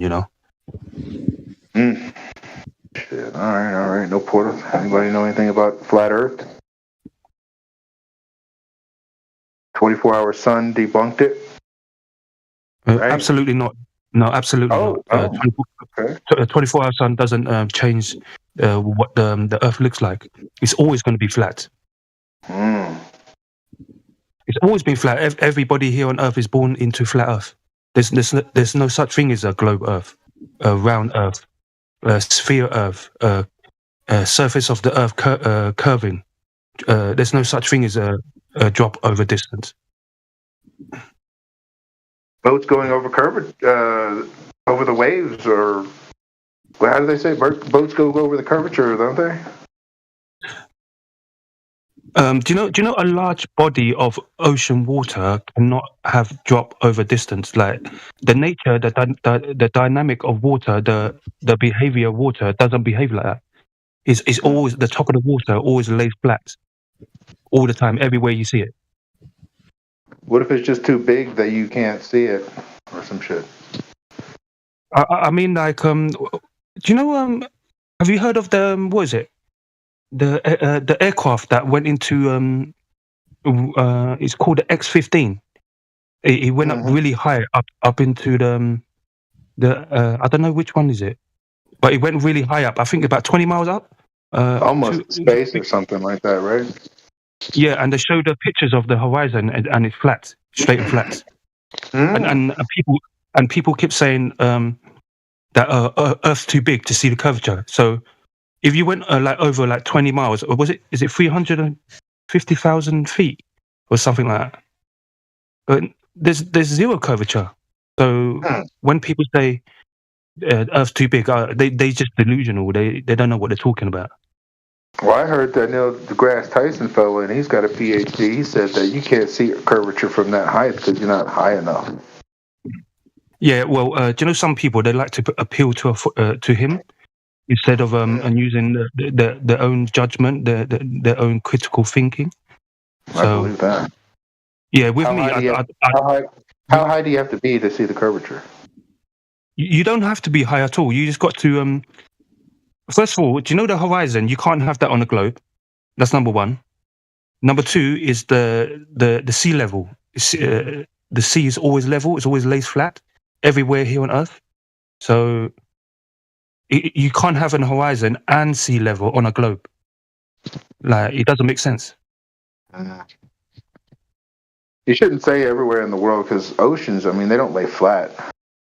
They do. They do. No, they got waves and yeah, but stuff like that. You know what? You know what lays flat is Bedford Level. No. Bedford When the Level water, is one of the first times we could ever see water actually not being disturbed in any way. Other than that, we didn't have the industrial fortitude to build such a canal for miles and miles and miles in a straight line. Before that, we had we built next to rivers and shit. You know, like we didn't have no straight lines. The rivers, maybe a lake was big enough. It would be a straight line, but it's like, you know, you can't really do too much. The Bedford Level is like 25 miles of just absolute undisturbed, flat water. Yeah. The water as still, it lays flat, doesn't it? Absolutely. So you can't use oceans and you can't use lakes and shit like that because as soon as you do, you open yourself up for another counter move of them just flailing around because then it's not laying flat. Oceans aren't laying flat. And when the boat disappears, it does disappear the hull first because, you know, 20 miles out, a bunch of waves in between you makes a false horizon that swallows up the boat as it gets further away. So kind of right when that shit, it's bullshit. You got to say exactly the exact spot that's the flattest and the smoothest ever every time, so they can't wiggle back out of it. You know. You're saying the oceans because the boats go over the horizon. Yeah.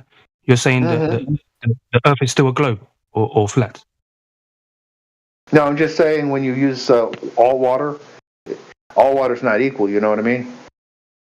You got a flat, calm, still pond, and you got a waterfall. You know, water's not equal. So you have to exactly say, because if you leave it open, they'll say water on the ocean. You can watch a ship disappear, and it goes over like something swallows it. Oh.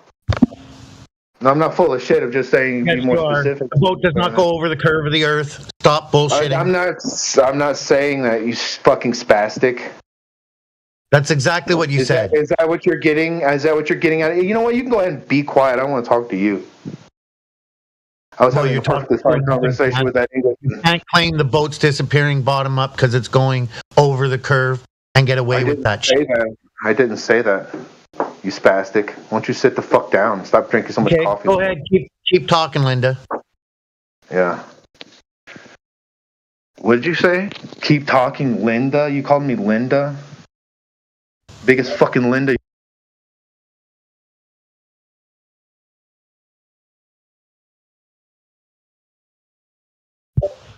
What happened? Who the fuck is this guy?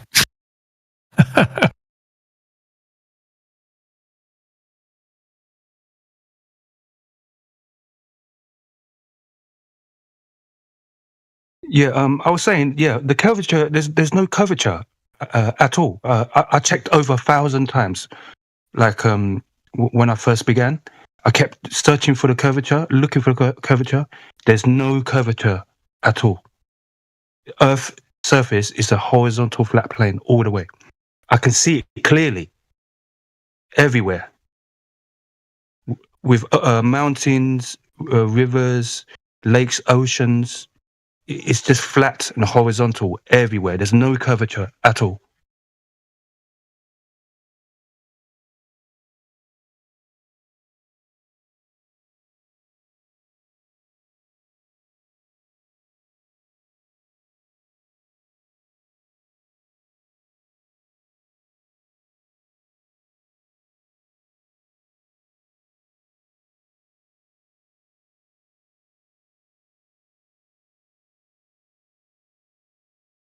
Zero curvature on the ground. Period. Long distance observations. Laser tests over large bodies of water. Yeah, I love the laser test. It proves Earth is a flat. I love that laser test. Jason, you can shut your camera off. Thank you very much. Okay, you'll be banned. Thank you.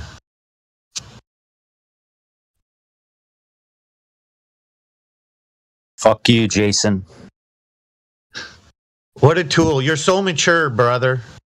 What a retard. So much for a doctor. It looks like a bum.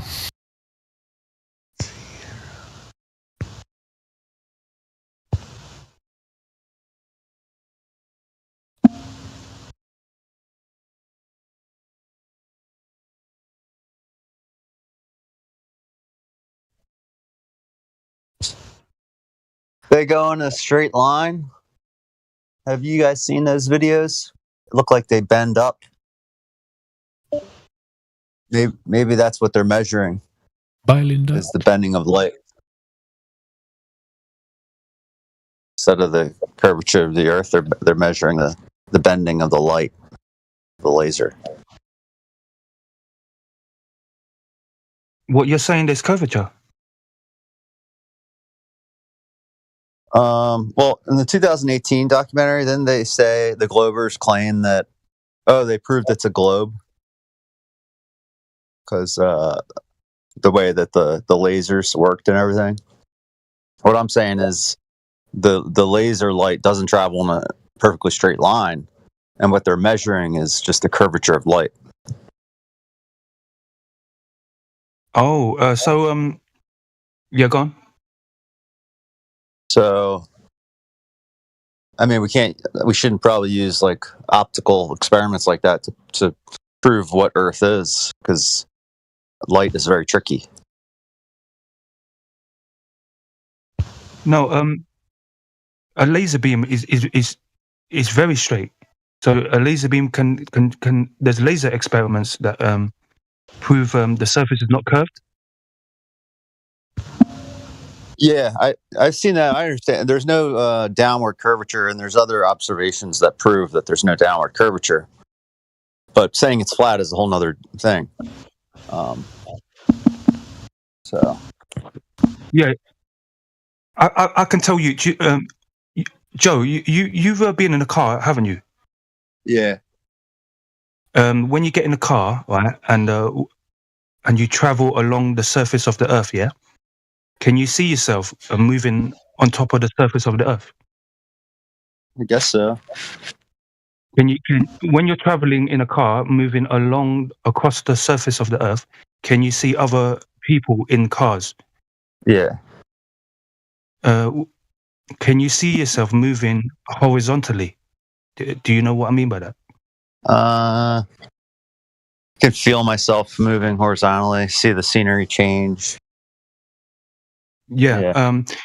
If you travel, because a car, is very useful to travel long distances, isn't it? My point is, you would be able to see what Earth looks like if you're going over the curve. Do you know what I mean? Not really. I mean, it's so big. Curvature's just hardly there, right? No. There's zero curvature. But what my point is, when you're in a car is very useful to travel long distances. A car, if you can see yourself in a car traveling, say for example 100 or 200 miles, because 100 or 200 miles is very far, isn't it? It's a long distance, right?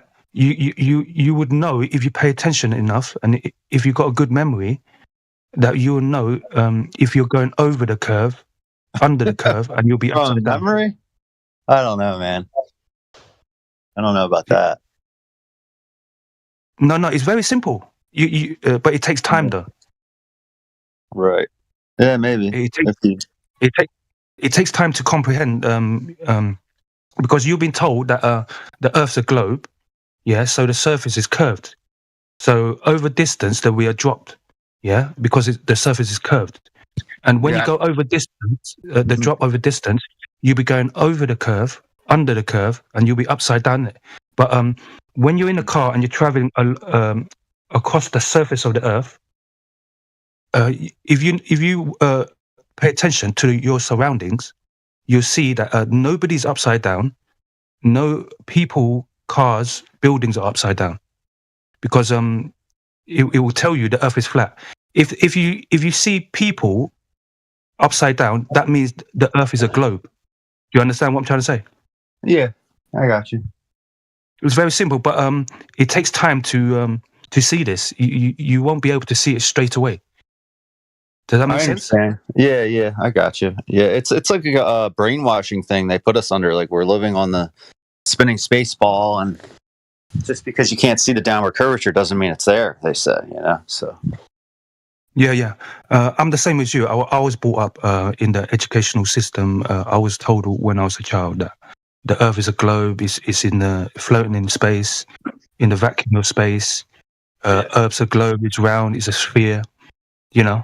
But when I looked into it, I studied it and researched it. The two biggest evidence of a flat Earth is the horizon, because the horizon is horizontal, it lays flat, and the curvature of the Earth. So I went and did my own research and study. I went outside and I kept looking for the curvature and drop over distance and anything that's curving. I couldn't find nothing curving. And then I asked myself, what's going on here? If Earth is really a globe, then I should be able to find a curvature. I should be able to find drop over distance, but I can't find that at all. And then that moment hit me. No, this cannot be a globe. This is obviously flat. But it took me. I think it took me about 6-7 months to realize this. Yeah, go on. It took me 10 years to figure it out. Serious? It took you that long? Yeah, because it's more complicated than it just being flat. Because there's no measurement of flat. You can't measure it flat. Of course you can. Well, we observe it flat. It looks flat. It does look flat. But do you know elevation angle to Polaris, referencing a flat baseline, horizontal baseline? You should look into it. Yeah. Yeah, because any measurement of Earth, you have to begin with surface level, horizontal, sea level. Yeah. You need a baseline to start your measurement from, and that baseline is flat. Mm-hmm. And if the Earth was a globe, the surface would be curved. Yeah, you wouldn't be able to get a elevation angle to Polaris from a curved surface. Is not possible. It's only possible from a flat surface level baseline. Serious, but yeah, that might presuppose that light travels in a straight line, though. So I'm with you, though. There's no downward curvature. We're on the same page. Because I said to you earlier, it takes time to see this, yeah? But you need to give yourself time and patience to be able to see this. What I mean is, yeah, if there was curvature, that will mean there will be things upside down. But if you go outside on the street and you get in a car and you keep moving, driving around, yeah, for hundreds of miles, you would not see anything upside down. Therefore, the Earth is not a globe. It's very simple. The Earth is flat. Does that make sense? No, because like if Earth was a globe, and I don't think it's a ball, but if it was, the center of gravity defines what level is. And so nothing would appear upside down because you'd just be traveling around the globe and it would be right side up. Yeah, but the people, so on a globe, we have a northern hemisphere and a southern hemisphere, right? So the people at the top of the globe, the northern hemisphere, right? And the people at the bottom of the globe, the southern hemisphere, their feet will be opposite each other, wouldn't they? Yeah, antipodes, they call that, I think, right? Yeah, antipodal positioning. Yeah. So people cannot. It's not practical to have things upside down. Does that make sense? Yeah, I understand where you're coming from. Yeah. With me, I don't think Earth is a globe. I think Earth is flat. It's a flat plane. It just keeps on extending for like thousands of miles. I have a theory, a flat Earth theory. It's not based on time and space. It's based on time and temperature. So, without temperature, molecules moving, time ceases to exist. That's why we're not meant to go past the ice wall. You would keep on going to eternity and cease to exist because time is defined by the sun, and you're farther away from the sun. There's molecules moving. So, I don't know anything about that. No, I don't think anybody's been that far to confirm what's over there. I don't think you're allowed to go over there anyway.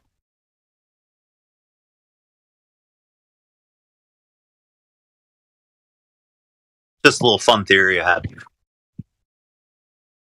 They just went though. Maybe they didn't explore it all, but where they go 80th parallel. I think it's near the 60th parallel.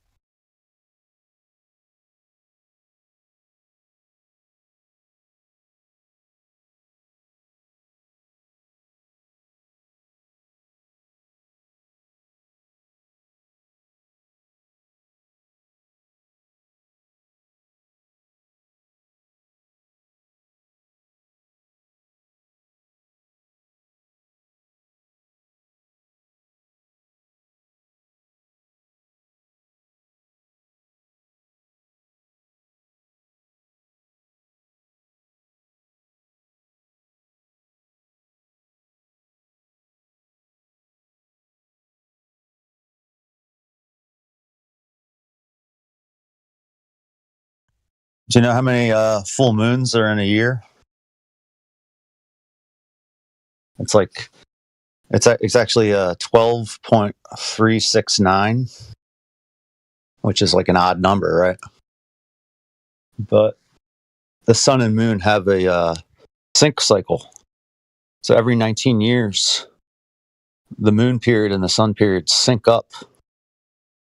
So 19 years is a perfect whole number of months. So 19 suns is 235 moons. And NASA tells us this is 99.9999% accurate. Century after century. Pretty interesting, huh? Don't trust nothing NASA says. NASA's not to be trusted. This is. Well, they're forced to tell us this because they didn't come up with it. The ancient Greeks figured this out. How do they know it's within a 1%, a 0.1% error margin? Good. It's a good question. I think. Well, first of all, it's not NASA that came up with this. It was Meton, a philosopher, like 2,500 years ago, right? It's a careful observation over the years, and I just think it's kind of interesting. How can that work in a heliocentric model where everything's spinning around everything else, but there's a sync cycle every 19 years that almost perfectly matches up? If anything, it's more evidence of geocentrism or a biblical cosmology.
Right. Yeah.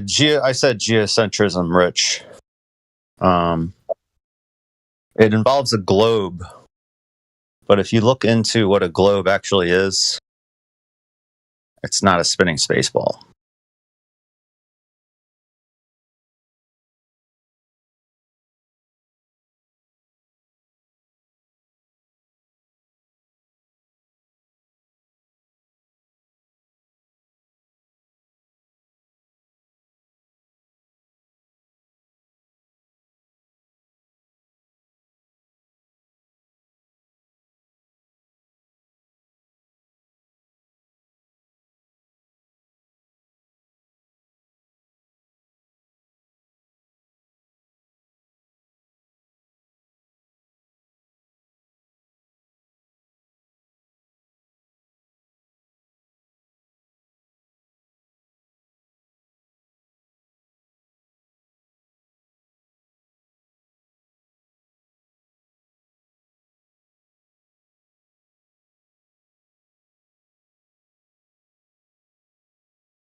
The celestial sphere does need a globe because globe is an old French word for container.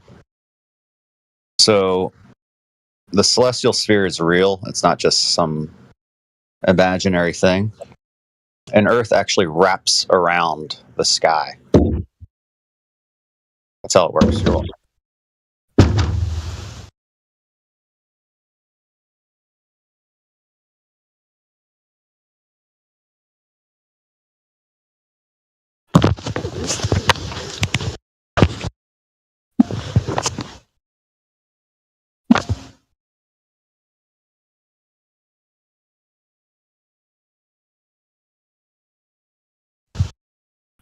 Sorry if I was hot miking. What's your proof for the globe?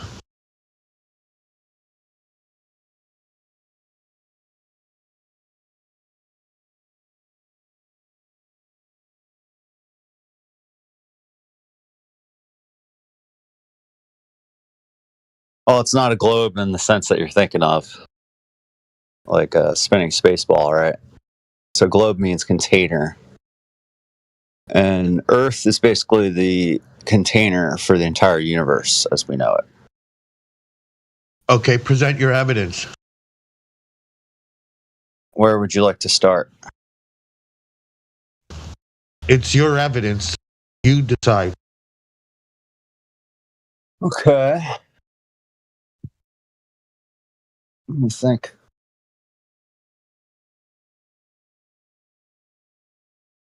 Start at the beginning, I guess. The cosmic egg. What were all these ancients talking about when they talked about the cosmic egg? Take your time.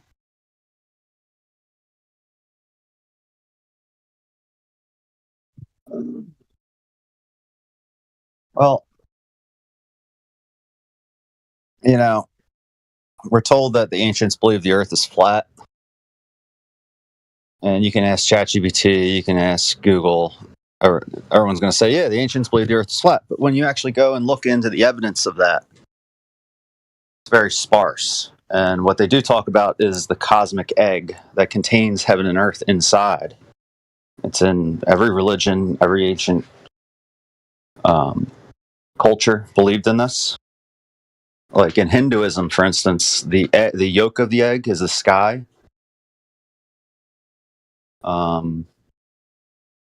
It's in Genesis, the book of Job, the book of Enoch, secret book of John, Sophia Pistos. All these ancient texts talk about it. Dante talks about it.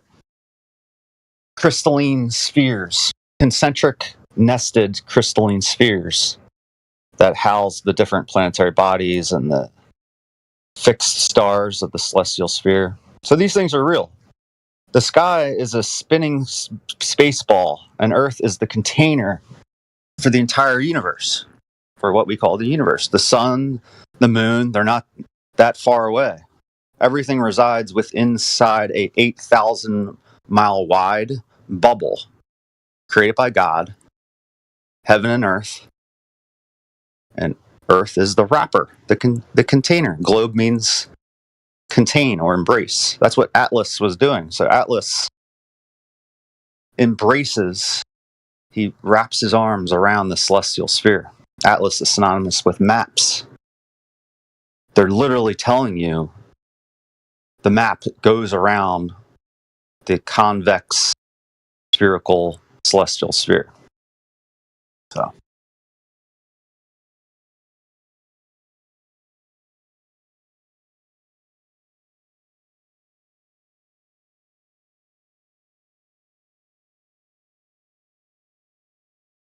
that's it? You're done?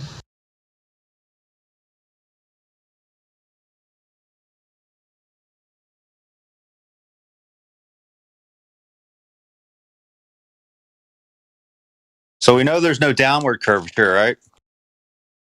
We've established that. But establishing that the Earth is flat is a whole nother thing. Because a much better explanation is what the ancients believed and wrote about.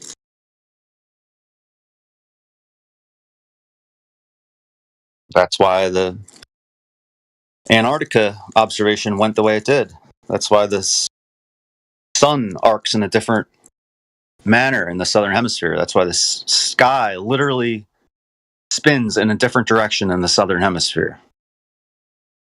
You can't get away from the spherical geometry. It's just that Earth isn't a ball, it's the container.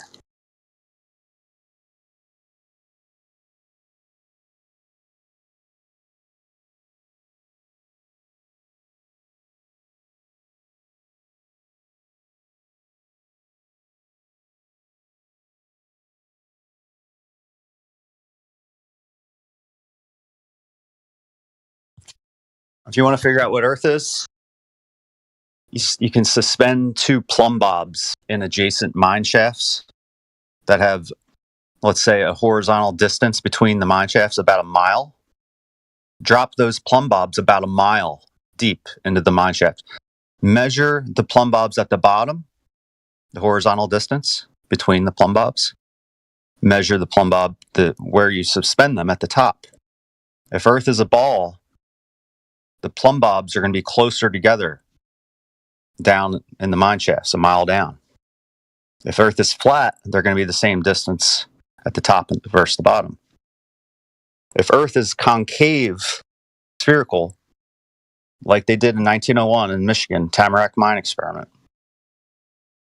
the plumb bobs they'll diverge. They'll be farther away at the bottom of the mine shafts than they are at the top. And this is what they did, and this is what the experiment showed.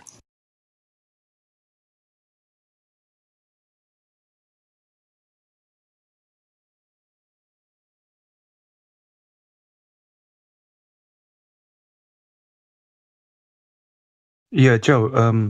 I know 100% Earth is flat because in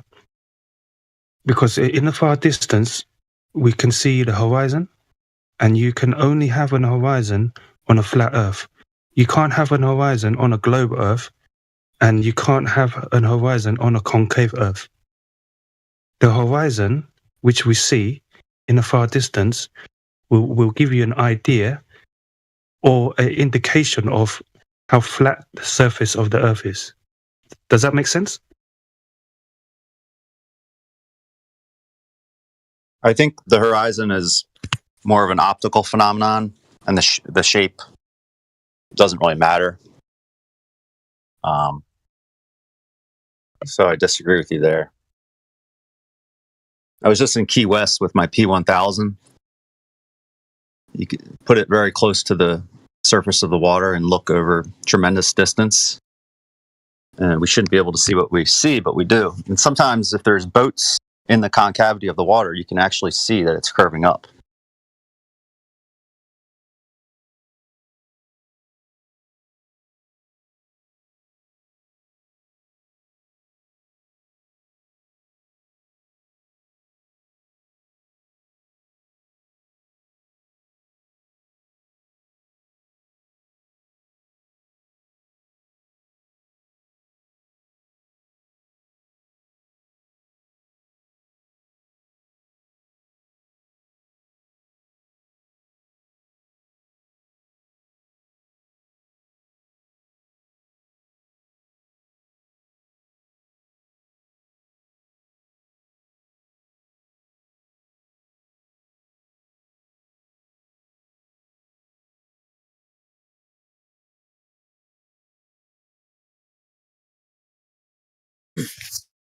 Yeah, dude. What's the horizon in your world?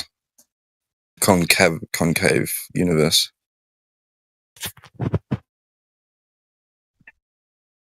It's just created by your eyeball. So it doesn't like prove the shape of the Earth per se, but it's like an optical phenomenon. When you saw Felix Baumgartner go up 24 miles, his horizon was just below eye level, the same as when he was 100 feet above the Earth.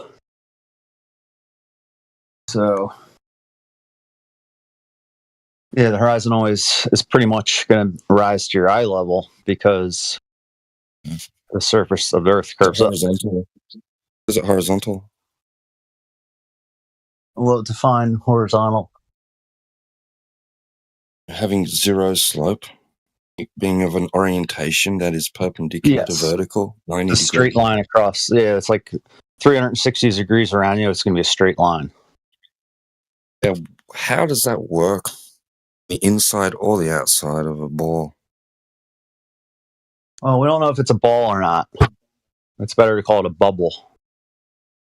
But like I said, Earth is really, really big. It's an optical phenomenon.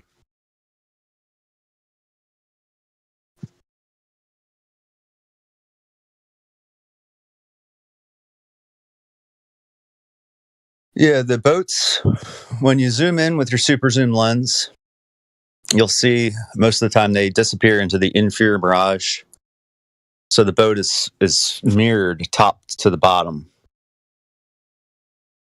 The farther away the boat is, the higher it's going to be in elevation every single time until it hits that inferior mirage, which Okay, I understand. it makes it look like the ship's going over the curve of the convex curve of the Earth, but it's not. I'd avoid the question of horizontality too, as well. Yeah. I asked you to define horizontal. I mean, even on a ball, and I did. If we're on a spinning space ball, the horizon's going to be a straight line. It's not going to be curved because if you look in 360 degrees around you, it's going to be a straight line. Maybe it should be lower. Curves, 25. Curves aren't horizontal. Curves are not horizontal. Okay. You're failing to understand what I'm trying to tell you. Failing to understand that horizontal means straight. So Earth must be flat because the horizon looks like a straight line. So Earth is flat. God, that's retarded.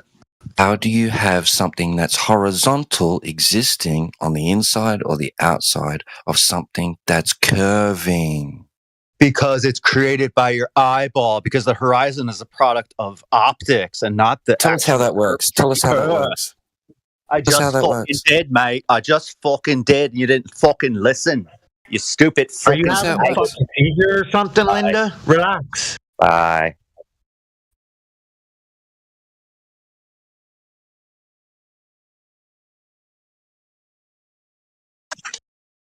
Did our friend just leave?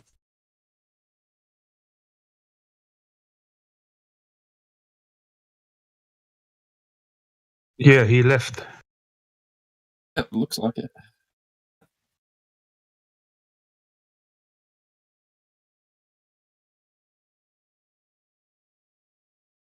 he was explaining how curves were horizontal. Yeah, I heard that. I'm like, how? If I put down a hula hoop and I stand inside of it and I turn around 360 degrees to look at the rim of the hula hoop, how is that a straight line?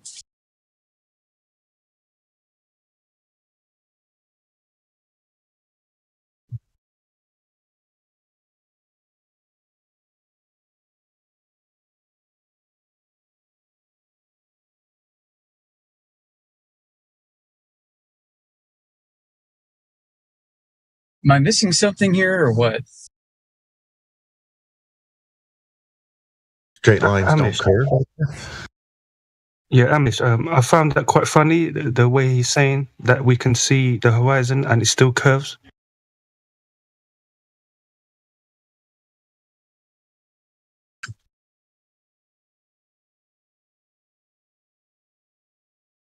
And he was saying that he was seeing a curve through a super zoom lens.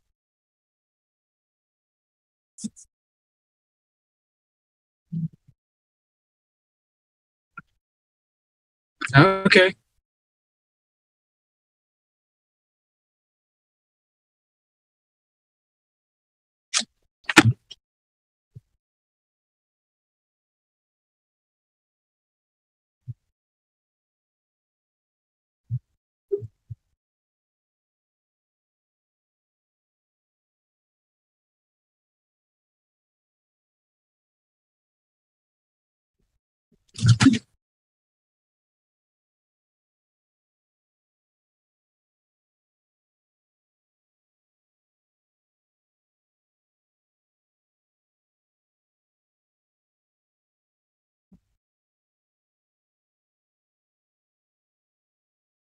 Straight means curved. 2025.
Some people just want to come in here and get mad at us and leave.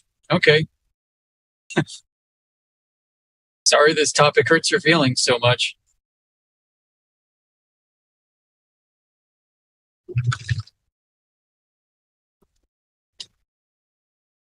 Not sorry.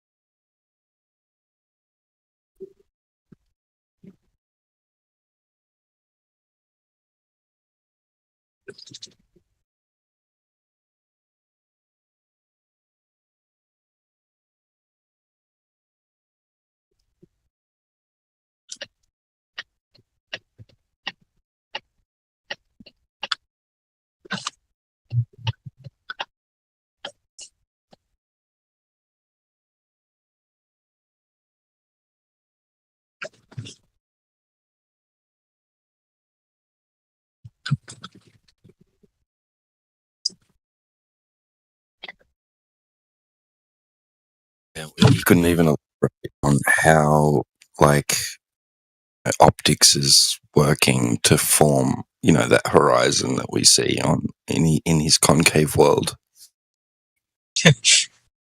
Oh, he was a concaver? What? Yeah, he was. Yo, he was Moses! concaver. Yep. All right.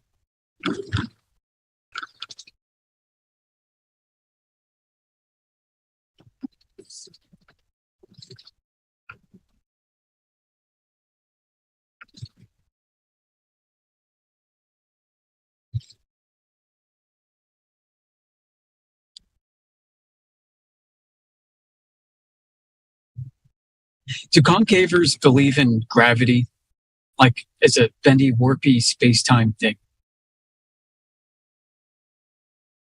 I have no idea.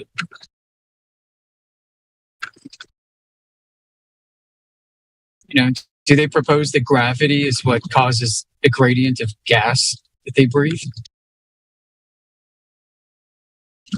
Or is it just, buoyancy and density?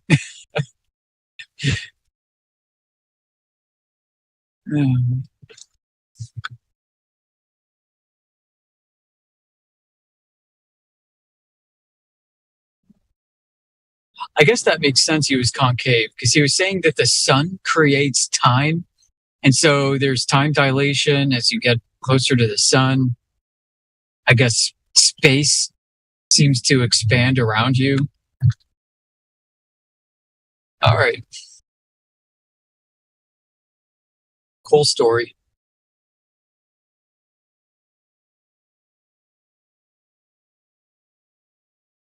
I guess if concavers are going to play that, then they can have entire galaxies and other planets all over inside of that black sun in the middle of their hollow ball. If space and time warps, yeah, why can't they have like 10 billion light years inside of that thing? Space magic makes anything possible. Give flat earthers a little bit of that space magic that globers get to enjoy, and we can come up with all kinds of explanations.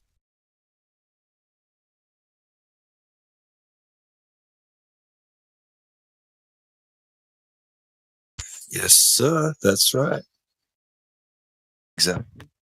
Have a multi-equidimensional conjoint planes. So there's areas that just conjoin, and you pass from one area into another, and then it's exact same area, the exact same people, but you that was there before is now not there. It's gone into another area on the other side, right? Yeah. Yeah. Areas that you can only access from certain directions. If you tried to go to that same place from like the opposite direction, you might not get there. You might go somewhere else. You got this whole like non-Euclidean incoherent maze. Right. And wherever you go, it just matches. It just matches the observations, and you just yeah. Yeah. Is that what they really want from us? Is that what they want? They want ad hoc, skewed arguments, like. Well, yeah, they want the ad hoc, but they also want to see some like PhD Flat Earth Einstein paper or book or something that backs it up. Yeah. Because they're not going to accept just some Amish dude on the internet saying that, yeah, flat earthers can have Lorentz contractions and Kaluza-Klein theory and force-based pseudo-Riemannian, tensor matrices, whatever. No, it's not going to be us. It has to be somebody with credentials from a respected institution, and it has to be somebody that is already respected.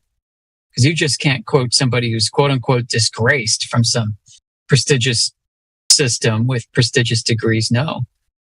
So the bar has been set, and it's going to be set that high for them. And that's their standard of proof and evidence. That's all it is. Well, those dudes. Sure that there's a paper that we reference sometimes. Now, not as a like as a claim, as one will say, well, where's a paper on how gravity is explained on a flat Earth? Oh yeah, the simulation that they did where they assumed Earth was a giant cylinder. They they were able to create conditions that would allow flat earthers to accept Einstein's general relativity by saying that we lived on the flat surface, the flat part, the developable surface of a cylinder, and the cylinder itself extended basically, I don't know, like infinitely deep, creating the mass and the vectors for gravity. Right now, okay, so I think that was like a thought experiment thing, like it was a thought exercise. Some PhD just came up with like, what if, he doesn't think that's real, but he's like, could we make that make it work mathematically, right? Hey, does it make it a viable thing that because it can explain it, that make it a viable unquote hypothesis? Yeah, you can affirm the consequent with that model. You can say, I drop a pencil, therefore Earth is a gigantic cylinder. There you go. I drop a flashlight down a shaft and I witness what appears to be a shift in wavelength. Therefore, Earth is flat and cylindrical. Yeah, I mean, maybe Thales and Melitus was onto something. Maybe he was. Well, he could explain. He could predict eclipses.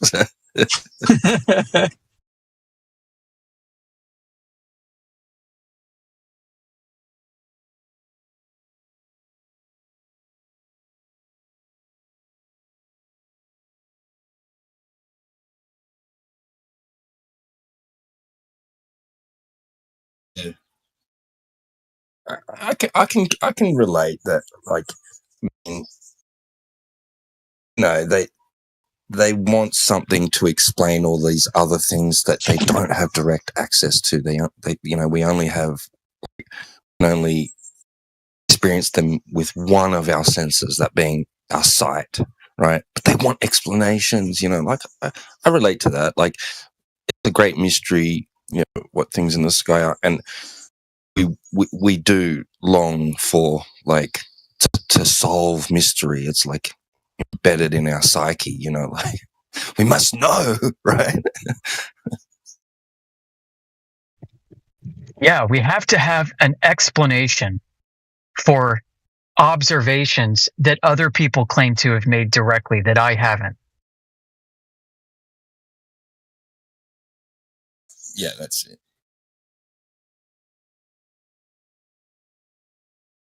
If Earth is flat, then how do you explain the Parker Solar Probe?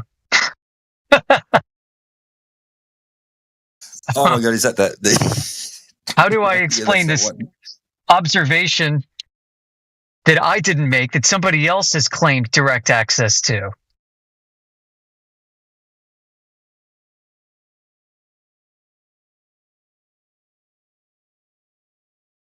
We need all these explanations for observations that nobody's actually directly made. Fantastic. You can come up with any explanation then. But if you don't have some credentials and respect attached to that explanation, then it won't be recognized by Team Globe. Yeah, Amish, that's a good point. I think it's important to think for yourself, have critical thinking, and do your own research and study, and come to a honest, precise, accurate judgment about something, instead of appealing to authority because the authority.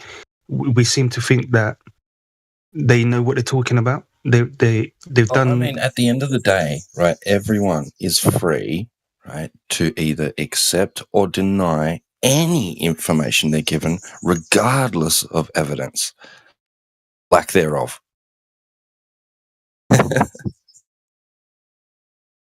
Like when Michelle Thaler says, it's not okay to say the earth is flat. But yeah, it is. It's okay to say it's fucking banana shaped. It's okay to say it's a simulation. It's okay to say it's whatever you want.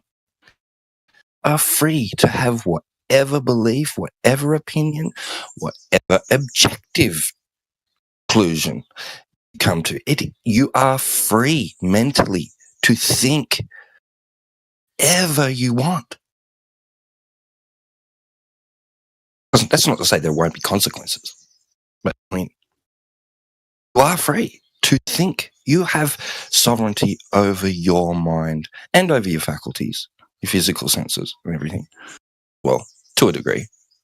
I mean, nobody should be able to tell you and dictate to you your belief systems or anything else in that regard.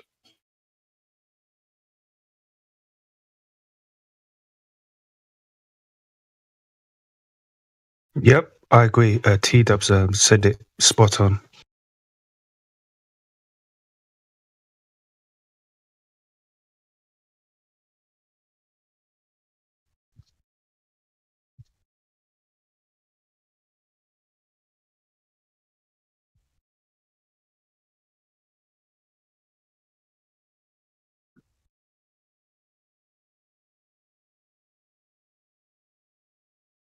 Right. And you're also, like you said, not obligated to accept any claims, even with evidence presented. And, you know, in this case, like, what could they possibly submit as evidence to independently verify that the Parker Solar Probe is where they say it is and doing the things they say it's doing to maintain that position where they say it is?